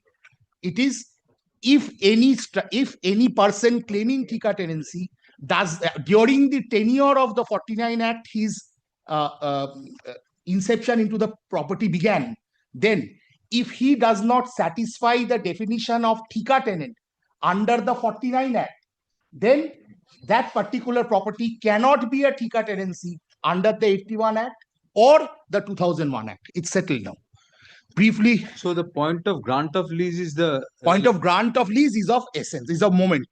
At that point, which act was there and what was the provision of law which was operating then? Ours is a case where the grant was squarely within the 49 Act. It was a grant for more than 12 years. As a result of which... What was the year of the lease? The year of the lease or the was date? 1961. 61, right. Yes, 61. 9th May 1961. Yes. 9/12, 9th of May 1961. May 1961. 9th of May 1961, term of 21 years. Yes. With the liberty to erect structures. The moment that happens, from that point onwards, I'm out of the definition. All right. Thereafter, I also put up paka structures in terms of the liberty given. Why do I say paka? Because in my return, there's a clear disclosure that I put up factories, buildings, etc. S.C. Chandar versus Shottonarayan, it's clear. Even one paka structure in a collection of paka structures will still take it out of the Act. Even one portion of pakka remaining being kacha will still take it out of Justice Talukdar's division bench, Justice Boshak's division bench. Yes. So that my lord very recently I had the opportunity of considering that I brought that division bench judgment also of your lordships. Need not, because I have considered all this. So the moment that happens, so I am out. But I still apply in the year 1982. I apply because I am greedy. I see reason thereafter. And I say I want to abandon it. I want to withdraw the application. So I apply before the Thika controller for something of the nature of an Order 23 Rule 1. Please permit me to withdraw because I have made a mistake. The Thika controller says, very well, I'll hear you. Circulate amongst everyone. Everyone, the document is circulated. Owners are there. I am there. Thika controller says, I'll pass orders. He reserves orders. While passing orders, he says, you claimant for Thika tenant, you applied under Order 20 Rule 1X principles. You are not the only source from which I can get information. Rightly or wrongly, I can suo motu also decide under 5.3 whether you are a Thika tenant or not. So your prayer for withdrawal is rejected. It's infructuous. It's rejected. And I declare you a Thika tenant. So no hearing was given. Nothing. In the midst, nothing. 5.3 contemplates a hearing after that. Yes. After that, no hearing. Kindly take it from me. My lord senior friend has not been apprised of some records. The order copies are with you. Yes, yes. No, please see this. It will record in itself. Please have a look. Please have a look, Lord, at the first Malvi Singh 172. Therefore, Lord, kindly see the order of the Thika controller. Yes. 16th of July 2020. Kindly come to internal page 2, page 97. There are not a host of paginations. I am taking the top right corner. 97.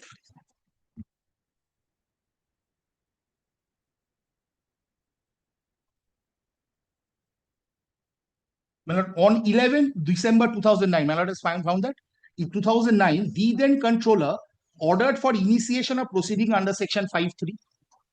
Accordingly, the notice was issued to all interested parties, heard both the sides, perused the documents produced by the parties present, gone through the submissions and objections.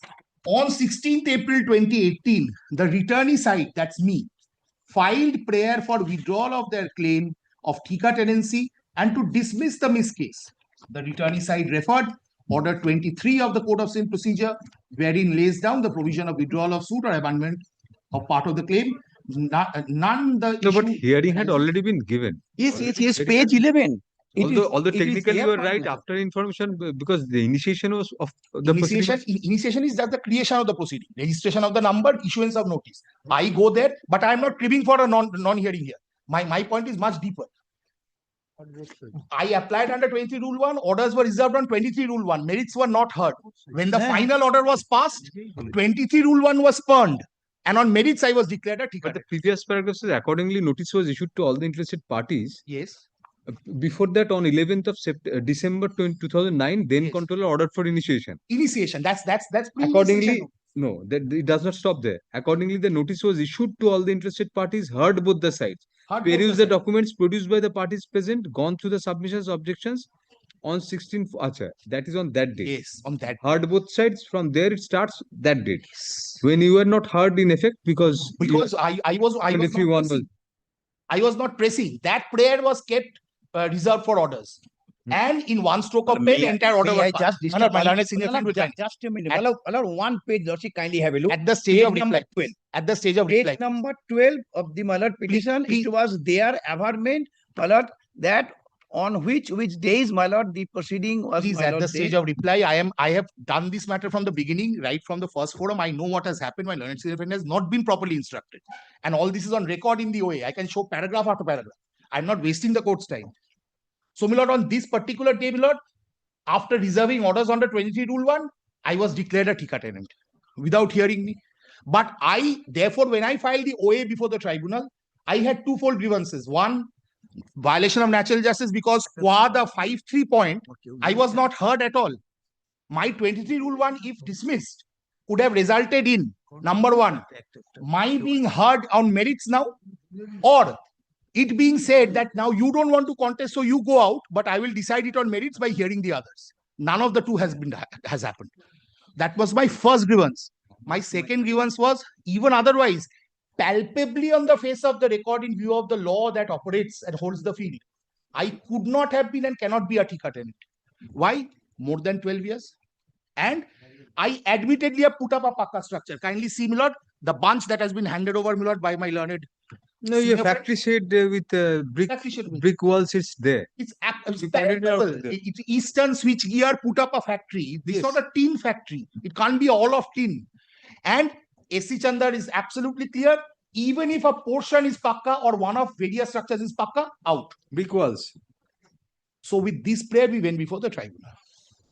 Before the tribunal, the Honorable Tribunal was pleased to initially contemplate remand, saying that we are impressed with your procedural point. We will remand it back and we will send it to the Thika controller for deciding the question on 5(3) after hearing you. That is the impugn. There we persuaded the tribunal to say one of our grounds is also that it couldn't have been a Thika tenancy. So therefore kindly test it. They tested it, found that the definition of Thika tenant was not being met because of the 21-year term and because of the Pakka structures have been constructed, and therefore set aside the order of the Thika controller and held that there is no Thika tenancy. Against that state, Milord, after what? 18 months has woken up because there's an election day after tomorrow. Need I say more? What does this has to do with it? My lord, during election or just prior to election, and I know I'm in a public pulpit, so I'll not say statements more than I can bear for. Just before an election in a state, By your logic, no case can be fought by the state before the election. No case can be resuscitated before the elections. But then that's neither here nor there. That's for different reason also. Catchy submission, but we Fair say. enough. No, I thankfully have a lot points of law to buttress my submissions. I stick Then to in that. no writ petition where the state is a party can be heard. No, by. this all. Not I Nothing take to it do. back. I take it back. I take it back. My only prayer is this. No, only shows that relevant paragraph of money square or whichever other judgment that the converse. If it is held to be a taker tenant under the 1949 Act, then alone can his land vest under 81 yes, Act and he but becomes you are arguing the reverse, that if he was held not to be, he was not a taker tenant under the 1949 yes, he does can't not be a become after. Shows that portion of money square.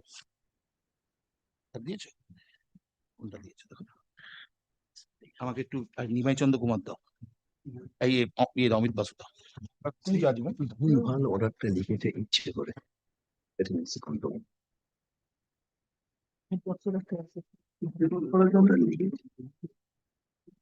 জজ সাহেবকে দিয়ে দিন, আমি আপনার জানি কিন্তু করতে পারো অর্ডার করে দিয়েছে ওখানে একটা সেলাই করা কপি নিয়ে একটা প্রিন্ট আপ একটা সেলাই করে ভালো এটা অমিত বাসু আপনি And may I first place the two judgments in which this has been answered? A division bench judgment of Amit Basu versus controller, where this entire Lokki Monidashi scenario, etc., was considered.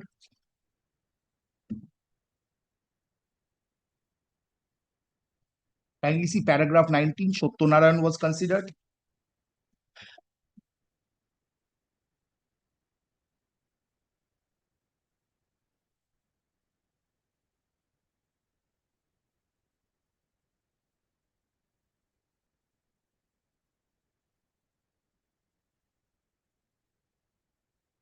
Yes. Paragraph 22, just before paragraph 23. Yes. I'm grateful, Malak. Please. Therefore, in our opinion, the tribunal. No, before that, on a careful reading. Yes. On a careful reading of the Act of 1949, the Act of 1981, and the Act of 2001, it is evident that only those persons who were Thika tenants under the Act of 1949 would continue to be Thika tenants under the later acts. The returnees could not be considered as Thika tenants under the Act of 1949, as admittedly a Paka structure was conveyed to them by the owner by the conveyance executed in 1953. Similar passages are there in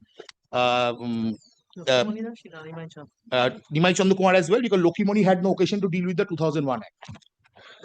So, that part I'll also place. I'll show you, Lordship. Lokimoni was, followed by Money Square on other grounds. Yes, Lokimoni was followed to the extent Lokimoni reached. And then the question arose, the very simple question arose, that was one of the grounds which is cited in his way, the only ground of substance which has been answered 15 years ago. The only question arose was, why this Paka structure controversy? Initially, it was held under the 49 Act that it has to be only Kacha structure. However, in 1969, there was an amendment by which the term Paka structure was by amendment incorporated in the Act by section 10A. Then a question arose, does that mean that from 69 onwards, if a Paka structure is erected by a Thika tenant first up, he will still remain a Thika tenant? Answer is no. For residential purpose also. Residential purpose with the prior permission of the controller. If these two are done, then an existing Thika tenant can have a Paka structure made instead of Kacha. If it was for residential purpose with prior permission, then it would be. Then that Paka structure would still, but that had to be done by a Thika tenant. That means it had to be done by a person who had already erected a Kacha. In the first place, he had to be a Thika tenant. Jurisdictional structure is Kacha. So therefore, if you make a Paka structure, you cannot become a Thika tenant. Yes. You had to be a Thika tenant with a Kacha structure in the first place. Then apply for permission before contract. First place, then after permission, if you construct it. For residential purpose alone then. Not only that, the other aspect is that it was also argued that the permission by subsequent permission, if somebody erected, as you said, in the first place, he had to be a Thika tenant. He had to be a Thika tenant. So the jurisdictional structure has to be Kacha. And only from the amendment of 2010. Now in the 2010, a different thing happened. In fact, the same thing happened. Structure has been incorporated. 2001 comes in, 2010, and by definition, again, Paka structure is incorporated. But the question again arose, does this mean a person who erects a Paka structure after 2010 becomes a Thika tenant? It was answered in the negative. Same logic was applied. It was said that if that paka structure has been erected by an existing thika tenant with the prior permission of the controller and under the sanction of the concerned municipal authority. But in this judgment, Tommy Dosu's judgment, it was held because it was a pakka structure. Yes. Mine is a pakka one. Mine. Not a pakka structure before 1981 Act came in, was it? My structure? Yes. Yes. Much before. Yes. Because factory. So this logic also applies. This logic also applies. Yes, it applied in 1961. That's why you are.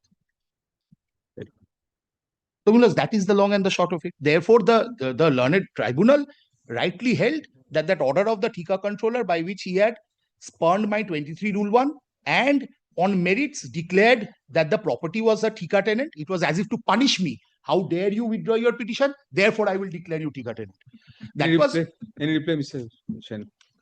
No, the only thing is that, Malad, super that just formally citing your lordship's judgment because he's been considered in dynamic paper. Not our own judgment. Yes. Now, my lord, so far, money square judgment, if your lordship kindly come to that, my lord, that penultimate paragraph that is the conclusion. Let's go give a copy of the judgment to us. My lord, kindly have a look at this.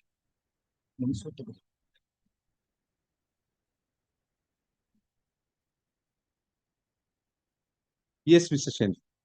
Now, my lord, paragraph 126. Yes. Oh, আরেকটা দাও। ও আচ্ছা আচ্ছা হ্যাঁ ঠিক আছে একটা পেলেই হলো না হলো conclusion in summation of what has been discussed here in above we could broadly say number one the full bench decision of Calcutta High Court in Lokshimani Das is affirmed, that is with regarding to pakka structure full bench decision. Then the structure as put up by the appellants and of their predecessor had been pakka structure on the property in question. In that case, it was a pakka structure. There was no doubt about it. Then 3, for the structure being pakka in character and the term of lease being 20 years, the appellants and of their predecessors were not thika tenants within the meaning of section 2(5) of the Act of 1949. So because of the 1949 Act, that more than 12 years, and pakka structure. This is under 81 Act, where no bar, so for 12 years is concerned. Then the appellants, this is very important. Appellants and of their predecessors were not thika tenants within the meaning of 81 Act for 2 major reasons. That the structure in question was a pakka structure and that the Act of 81 was not operative in relation to the property in question because of the stay order passed by the High Court. My lord, may I pause here for a moment? My first submission was that 81 Act after having been promulgated, my lord, it's a case of by operation of law. Irrespective of the fact that when the lease deed was executed, the date of, but the thing is this, when the Act came into operation, the lease was a valid lease. And according to Act, if the lease is valid and you are a lessee, then you are a thika tenant because of the by operation of law, because of its definition. So, but so far Money Square says that, no, you are not also come under 81 because there was a, my lord, the stay order regarding operation of the Act in his case. Here there is no such. It is nobody's case. So, my humble submission is that so far the structure is that is separate thing, but it is by operation of law.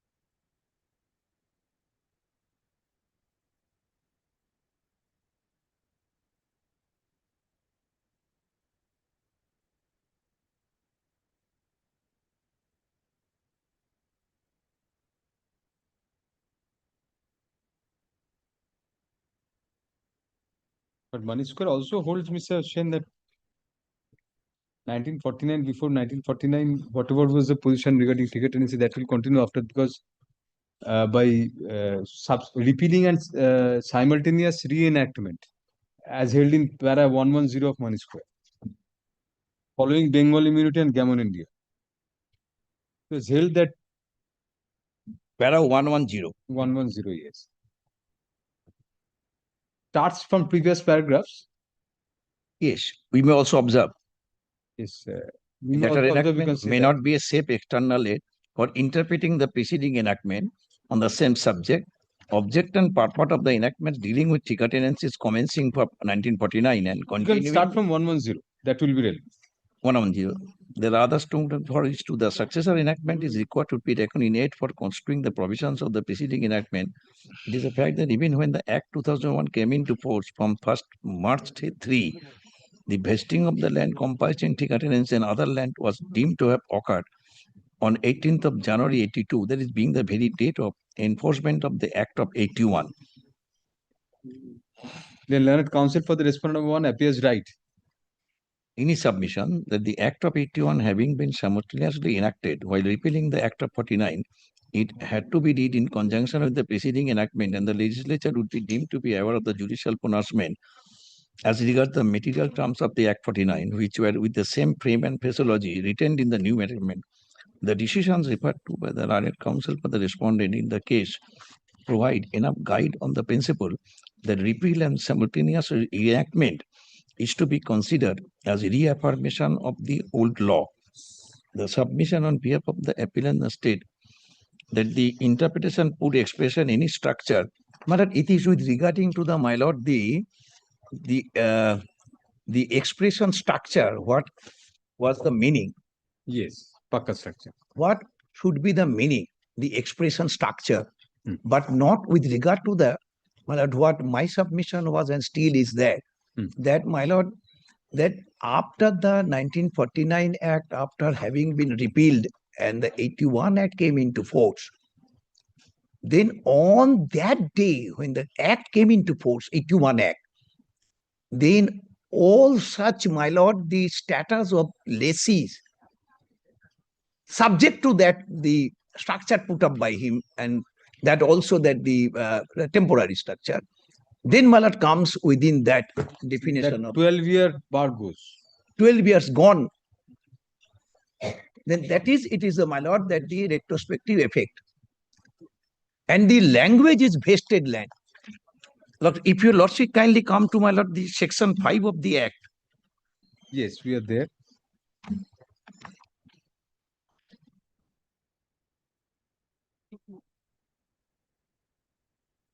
With effect from the date of commencement of this Act, the following lands along with interest of landlords therein shall vest in the state, free from all encumbrances. Then land comprised in and such and such. So land described in this way shall vest. So that means whether the the lease executed when the 49 Act was there or not, that is immaterial. The question is this, that the lease subsisted when 81 Act came into force. And this is, my lord, my humble submission by operation of law. But then the Pakka structure angle also comes in. Factory shed and brick built walls. There is no whisper on mentioning that Pakka structure. Their application itself. But their application said the structure is there. Factory sheds and Factory office shed. buildings. Factory shed. Factory sheds with brick walls. Now, last sentence. Yes. Brick walls is Pakka structure.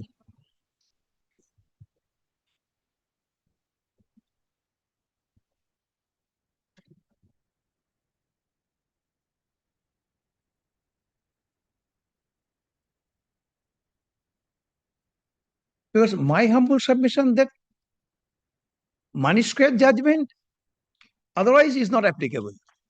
And also this Anil Kumar Amit Basu, which was placed by before by Mr. Banerjee, in paragraph 22 says on a careful reading of 1949 Act, the 1981 Act, all the acts, it is evident that only those persons who were thicker tenants under the Act of 1949 would continue to be thicker tenants under the later acts. So therefore, you had to be a ticket tenant under the 49 Act to become a ticket tenant. That has been introduced in Amit Basu also, categorically. So therefore, if that be so, if he was not a ticket tenant under the 1949 Act, because the lease deed was of 21 years, your argument goes then by virtue of Amit Basu operation. Amit Basu, Mr. Banerjee, please give that. Yes, yes. Just paragraph 22. Amit বসুর judgement অন্যটা দাও তো, আমি যেটা দেখাচ্ছি না।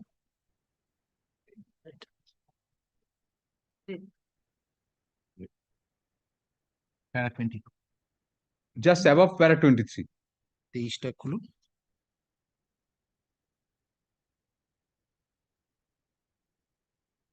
So therefore, we'll decide it from 23.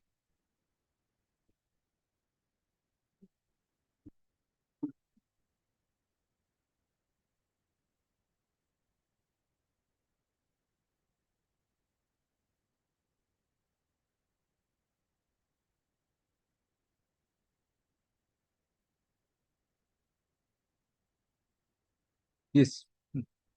Plus the division bench which was affirmed in Money Square ultimately, Justice Jyotima Bhattacharya division bench, also says the same thing.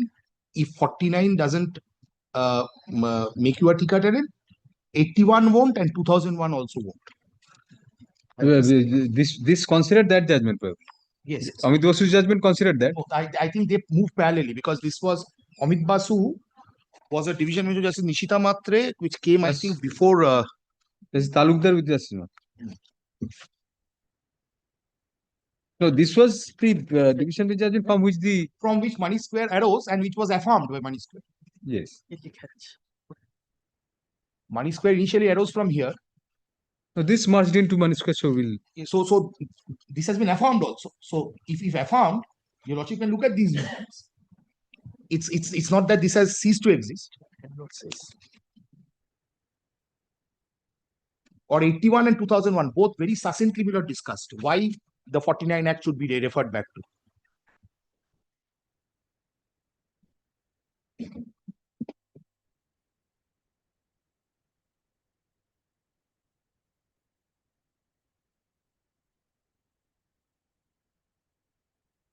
This is on Pakka structure.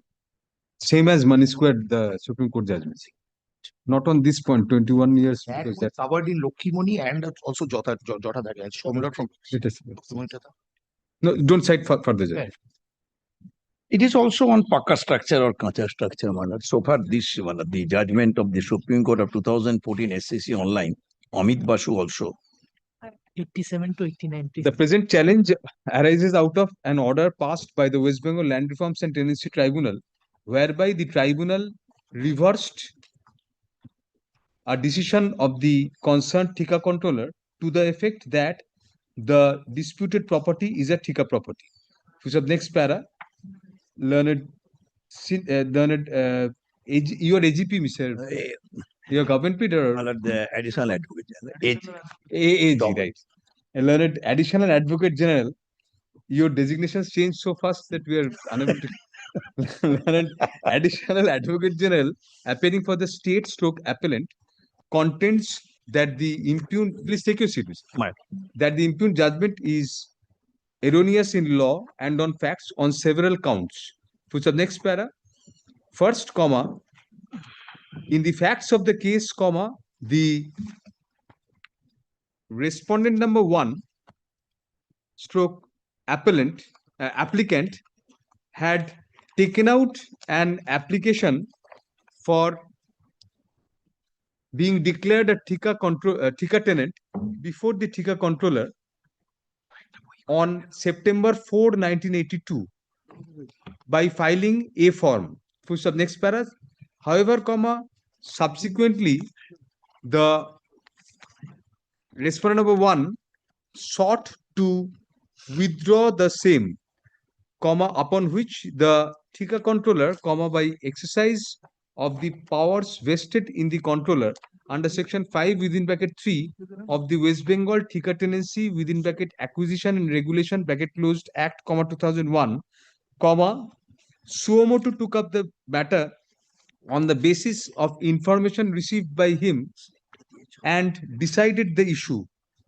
in favor of the land being a Thika tenancy. Full stop. Next para, however, comma, the tribunal proceeded on the mistaken notion that since the application has been sought to be withdrawn by the applicant stroke present respondent number 1, comma, the Thika controller acted without jurisdiction in proceeding suo motu in the matter, which was an error apparent on the face of the order of the tribunal. For the next para, secondly, comma, it is contended that as on the date of filing of the application, that is on September 4, 1982, comma,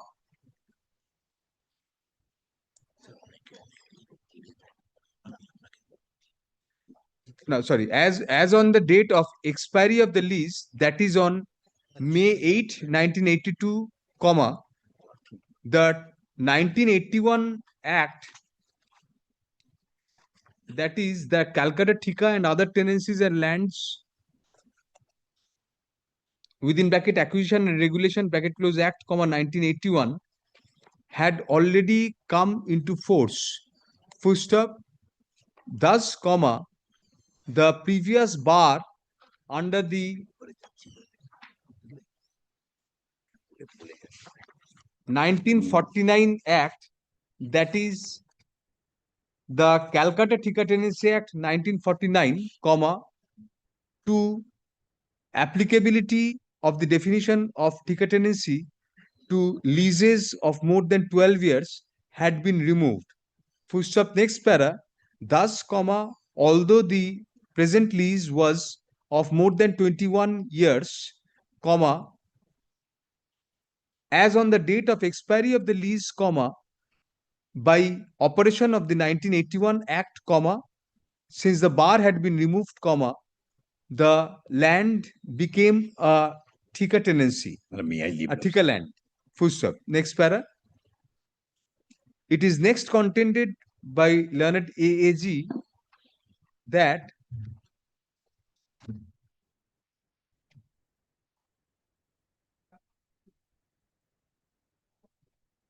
although in the lease deed produced before the Thika controller by the respondent, comma, the property was described as a land, comma, with permission to the respondent stroke lessee to erect a construction thereon, comma, from a subsequent copy filed before the tribunal, comma, it is seen that a handwritten interpolation double inverted with structure has been incorporated in the deed, for which it is submitted that the same did not find place in the original deed which was produced before the controller. For the next para, thus, comma, since a vacant land had been handed over to the respondent at the time of grant of the lease, comma, it is argued that the property is a Thika property under the 1949 under the 1981 Act. Full stop. Next para.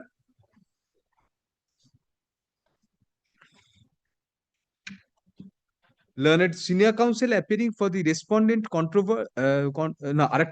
at Kuda. Learned AAG also cites such and such reported at AIA 1968 SC 49 for the proposition that the expression double inverted information in the context in which it occurs must, comma, mean instruction or knowledge derived from an external source concerning facts or particulars, comma, or as to law relating to a matter bearing on the assessment. Full stop. It is relevant to say that the said judgment was delivered in the context of the Income Tax Act. Full stop. Next para. Learned senior counsel appearing for the respondent controverts the allegations of the appellant and argues that no copy of the lease deed was filed with any interpolation at any point of time by the appellant, by the respondent. Full stop. All along, comma, the respondent's case was that the initial lease was granted on vacant land, comma, with permission to the respondent stroke lessee to erect structure. Full stop. Next para. However, comma, it is contended that even it is deemed that the Thika controller initiated a proceeding suo motu on information under section 5 within bracket 3 of the 2001 Act, comma, it was the incumbent duty of the controller, comma, under the self-same provision, comma, to give opportunity to issue notices and give opportunity of hearing to all persons interested, comma, which was not done in the present case, comma, as borne out by the impugned order of the Thika controller itself. Full stop. After rejecting the application of the respondent to withdraw the respondent's application for declaration as a Thika controller, Thika tenant, comma, for passing orders on which the date was fixed, comma, the Thika controller directly proceeded to adjudicate the respondent to be a Thika controller, comma, thereby flouting the provisions of section 5 within bracket 3 of the 2001 Act. Push up next para. Secondly, comma, learned senior counsel places reliance on a coordinate bench judgment of this court in the matter of Amit Basu versus the controller and others, reported at 2014 3 CHN 89, where it was categorically held that on a careful reading of the Act of 1949, comma, the Act of 1981 and the Act of 2001, comma, it is evident that only those persons who were Thika tenants under the Act of 1949 would continue to be Thika tenants under the later acts. Full stop. Next para. As such, comma, the division bench observed that the returnees could not be considered as Thika tenants under the Act of 1949, as admittedly a pakka structure was conveyed to them by the owner by the conveyance executed in 1953. Push up next para. By placing reliance on such observation, comma, it is argued by the respondent that the position as on the date of grant of the lease and of the coming into force of the 1981 Act would have to be considered. Full stop. Keeping such fact in view, comma, it is evident from the Form A which was submitted by the respondent, comma, a copy of which has been handed over by the state today in court, comma, the property was described on the date of such application, that is on May 9, 1961, to be land with structures in the shape of factory sheds and office buildings. Furthermore, comma, under the column details of structures, comma, it was mentioned that the property comprised of factory sheds with brick walls. Full stop. Next para. It is argued that it is now well settled that even if there is a single pakka construction, comma, as held in Amit Basu Supra as well, comma, the property cannot comprise of a Thika tenancy. Full stop. Next para. Only upon the change of law with the introduction of the 2010 amendment in the 2001 Act was the concept of pakka structures being incorporated within Thika properties came into being. Full stop. However, comma, the law applicable in the present case would be that of 1949, comma, since the property, the vacant land was let out to the respondent and the pakka structures were constructed all before the coming into force of the 1981 Act, comma, when the 1949 Act was prevalent. For next para, learned senior counsel also places reliance on Nimai Chandra Kumar bracket D versus Money Square Limited and others, reported at 2022 SCC Online SC 920, comma, where the view of a coordinate bench of this court was affirmed, comma, to the effect that the position as on the date of coming into force of the 1981 Act would be germane, and if a person was not a Thika tenant under the 1949 Act, comma, the same position would sustain even under the 1981 Act regime. Full stop. Next para. It is further contended that in Money Square Supra, comma, it has been categorically held that by a consistent line of judgments over 5 decades prevalent in West Bengal, comma, it was well settled that to comprise of a Thika tenancy, comma, a structure has to be a kacha structure.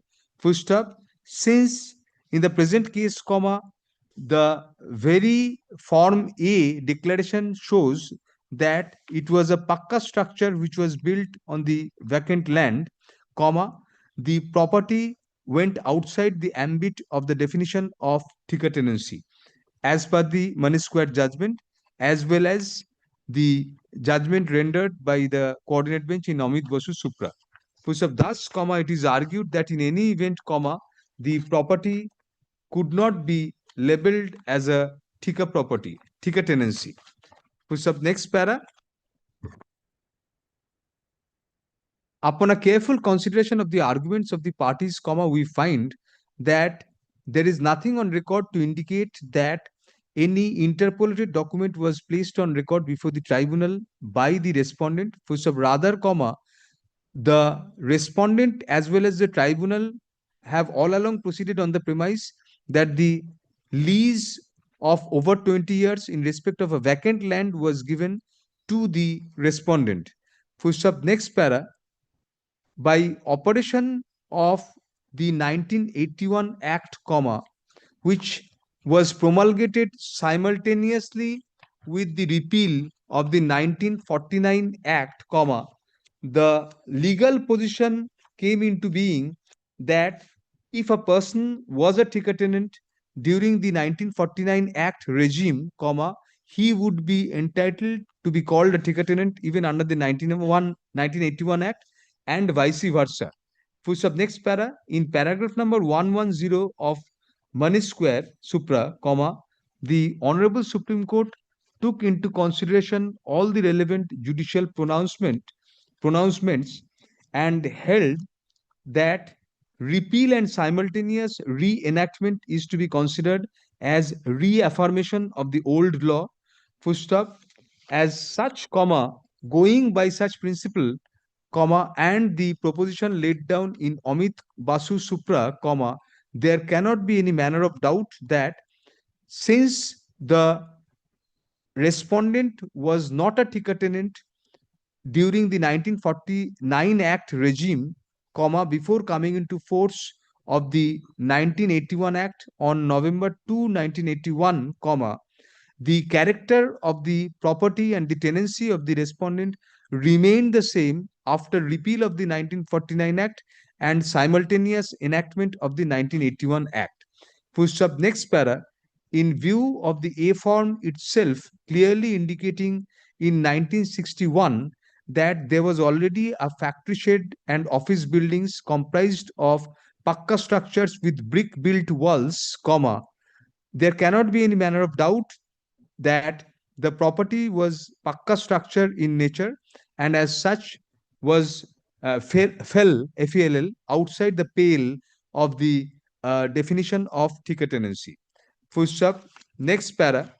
Insofar as the thika tenancy controller having suo motu initiated the proceeding is concerned, comma, the respondent is justified in contending that even if otherwise it could be construed that the information derived by the thika controller could be on the premise of the application in the form of A form filed by the respondent itself, comma, still, comma, subsection 3 of section 5 categorically provides that the controller has to give the persons interested an opportunity of being heard, and only after examining all documents and particulars as may be considered necessary, comma, inquire upon and decide such question. Next para.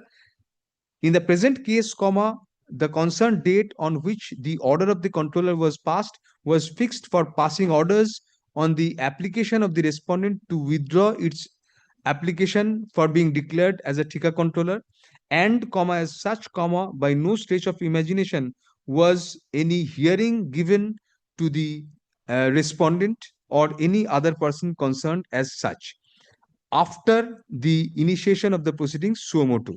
Thus, comma, the state's contention on such count cannot also be accepted.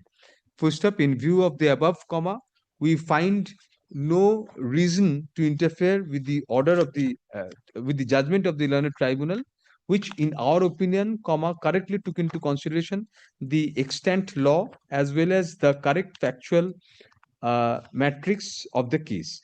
Full stop. Accordingly, WPLRT 172 of 2025 is dismissed on contest, comma, thereby affirming the judgment dated March 22, 2024, passed by the fourth bench, comma, West Bengal Land Reforms and Tenancy Tribunal in OA 754 of 2022 within bracket LRTT.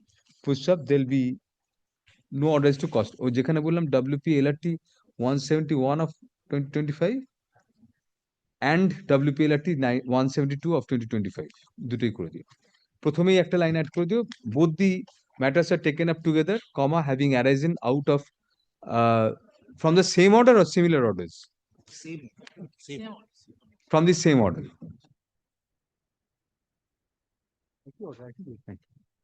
Next. The return date, Form A application date, it has gone down perhaps as 1961, that's 4th of September 1982.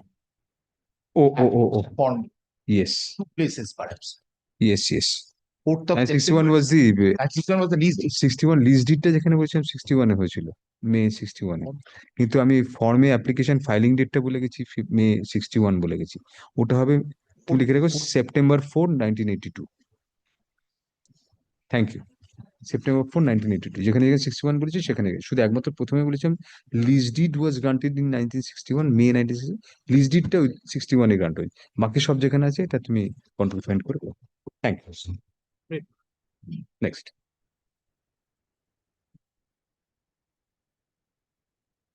আচ্ছা, এইটা ঢুকে যাবে, ওরই তো দেখিনি। হ্যাঁ, এটা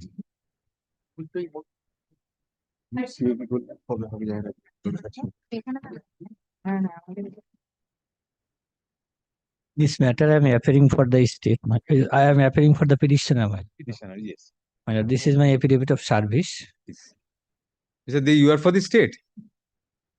Seeing you after a long time. How are you? My lord, the age is going up. No, you're still young. Yes, sorry, please continue. For the floor of the court. When? At 1:30. Today? Are you in a position to do the math? Yes, nothing. This is very simple. That is what precisely we said. Yes. Please take your seat, Mr. Dev. We'll hear him. Yes. My lord, in this read petition, Yes. only one prayer I am praying for lordships, expeditious hearing, my lord, which is pending before the West Bengal Land Reforms and Tenancy Tribunal. Intricate question of law, will reserve judgment on this. Only prayer. When was it filed? My lord,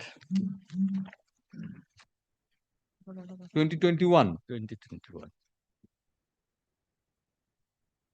Revenue petition? No, my lord. No, that My, is no. My lord, WP. Oh, yes. My lord. The MA is OA. still pending. MA. Two MAs are pending. No, not MA. OA. OA is pending. MA has been disposed of, my lord. All the MAs have been disposed of. Disposed There of, were two MAs. my Disposed lord. of. Only OA is pending. Very well. Date has been given in the year 2026, my lord. May 2026. What is the last order?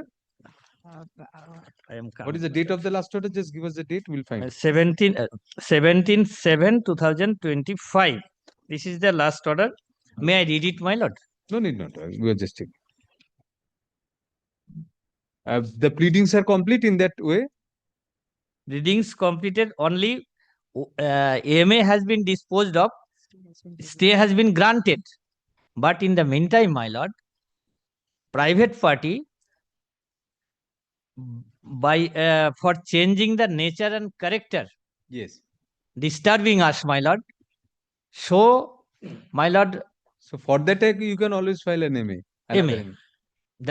No, my lord. Thereafter, I file another complaint lodged before the police authority, my lord. Yes. Not only that. Yes. Thereafter, my lord, also by political source, my lord, he is trying to dispose from my land, my lord. Although stay has been granted, of the order of appellate authority, that is under section 54. Mr. They will pass us Only some simple direction prayer. for early hearing. The innocuous prayer made in the present writ petition is that the long pending original application of the petitioner before the West Bengal Land Reforms and Tenancy Tribunal be directed to be disposed of expeditiously. Push up upon perusal of the certified copy of the orders passed in the OA, annexed to the present writ petition, we are of the opinion that the original application is pending since long. Push up, we also find that by the order dated July 17, 2025, the next date of the matter has been fixed almost a year after, that is on May 6, 2026. Push up next para. Thus, for the ends of justice, WP LRT 193 of 2025 is disposed of by directing the fourth bench of the West Bengal Land Reforms and Tenancy Tribunal to dispose of OA 3349 of 2023 within bracket LRTT, pending before it as expeditiously as possible by shifting back the date fixed by the order dated July 17, 2025.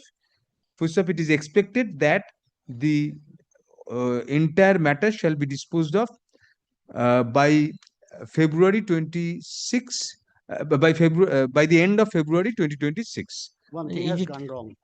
My lord has been kind enough to say 6th of May 6, 2025. It would be 2025. Thank you. May 6, 2026. Next date. Is it possible in the month of January, my lord? May, February. If the tribunal is hard pressed also. Because of our previous orders in the other matters. We know. Because Grateful, my lord. Thank you. Deeply Thank you. obliged, Thank you. lordship. Next. Item number 30. I am for the petition. Yes, Mr. Singh. What is that?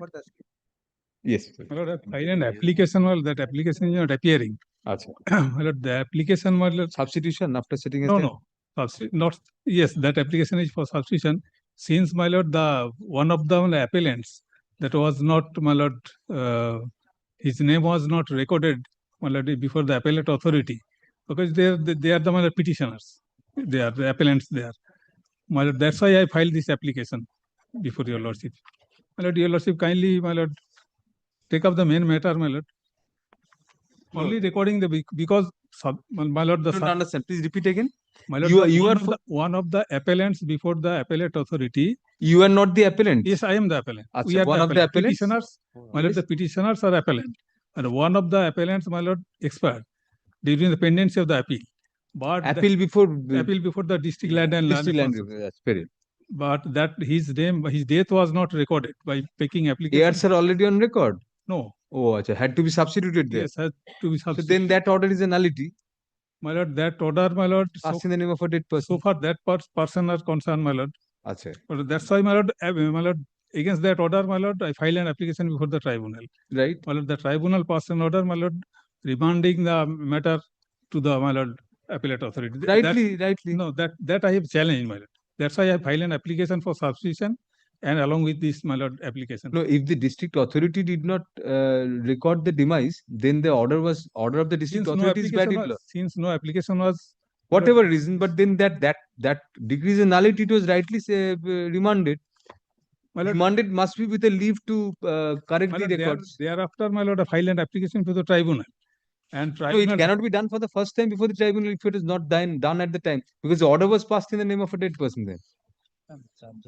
No. Appellate authority passed the order in the name of a dead person. Yes, that dead person, my lord, order was so passed. Therefore, it was rightly remanded. Why was it remanded? For that purpose only? No, my lord, I have, your lordship, kindly, my lord, come to the order passed by the, my lord, tribunal. My lord, page 76.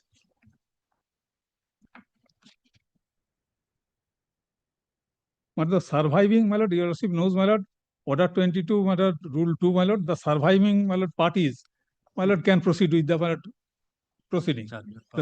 That surviving. But provided the name of the heirs come in at least before that should be recorded before the final order, it has to be done. That his name should be recorded, my lord, before the appellate authority. Only that was not done. That's why, my lord, I filed this application before your lordship. Other heirs were already on record. Yes, not other heirs, other parties. No, but The person who died, my lord. His heirs had to come on record. Yes, that's why I filed this application before lordship. Before us filing, that won't do. No, Had to be filed before the district authority. No, district authority, it was not filed. Then, my lord, against that your order. ground was something else, that non-speaking order. Non-speaking order. I have challenged this order. No. Before the tribunal, your case was that the appellate authority's order was non-speaking. No, my lord, your lordship, kindly come to. We are reading the decision of the tribunal. Yes. It says that appellate drawing our attention to the copy of order dated such and such, you had contended that the order under challenge is absolutely non-speaking order, and actually appellate authority has failed to exercise his jurisdiction Yes, under yes. section 54. Yes, that's why the order was quoted, and that's why remanded. Rightly remanded. No, my lord, your lordship, kindly consider my this. It's an unspeaking order. No, your lordship, go back. Before that, my lord, your lordship, kindly come to my lord page, my lord. You want us to implead the heirs and then remand? No, your lordship, kindly implead that my lord heirs, my lord. Then do what? And then your lordship, kindly, my lord, your lordship, kindly hear this or remanded that to the tribunal. Why tribunal? My lord, because, my lord, non-speaking order of the district authority. My lord, earlier on the same self, my lord, cause of action, my lord, my lord, tribunal passed an order and made observation. Your lordship, kindly come to page, my lord, 53. No, tribunal will be then the first forum. It will usurp the jurisdiction of the appellate authority. 3 times I went before the tribunal. An earlier occasion in the self-same property, tribunal held that when this is facts is this, my lord, the mother of the, my lord, present, my lord, petitioners was purchased a land. My lord, their land was purchased in the year 1982. Thereafter, a proceeding under the Land Reforms Act 14T3 was initiated. My lord, that 14T3 was initiated. My lord, land was vested. My lord, I am, my lord, entitled to get benefit under 14U3 of the, my lord, Land Reforms Act. A tribunal held that I am entitled. Your lordship, kindly come to page 54. Previously held. Previously. 54 from the top.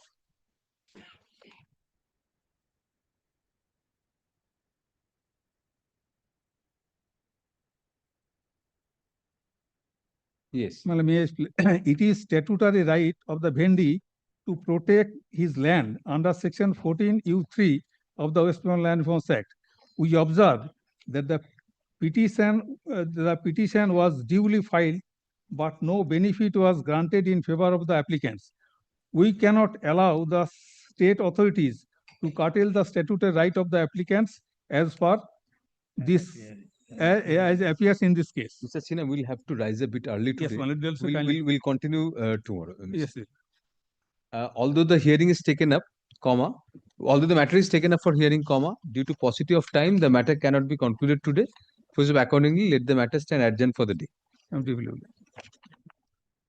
My lord, this is before hearing. This is before hearing. Tomorrow is the date of hearing. So, my lord, no. Just adjourn for the day means this will not be before hearing.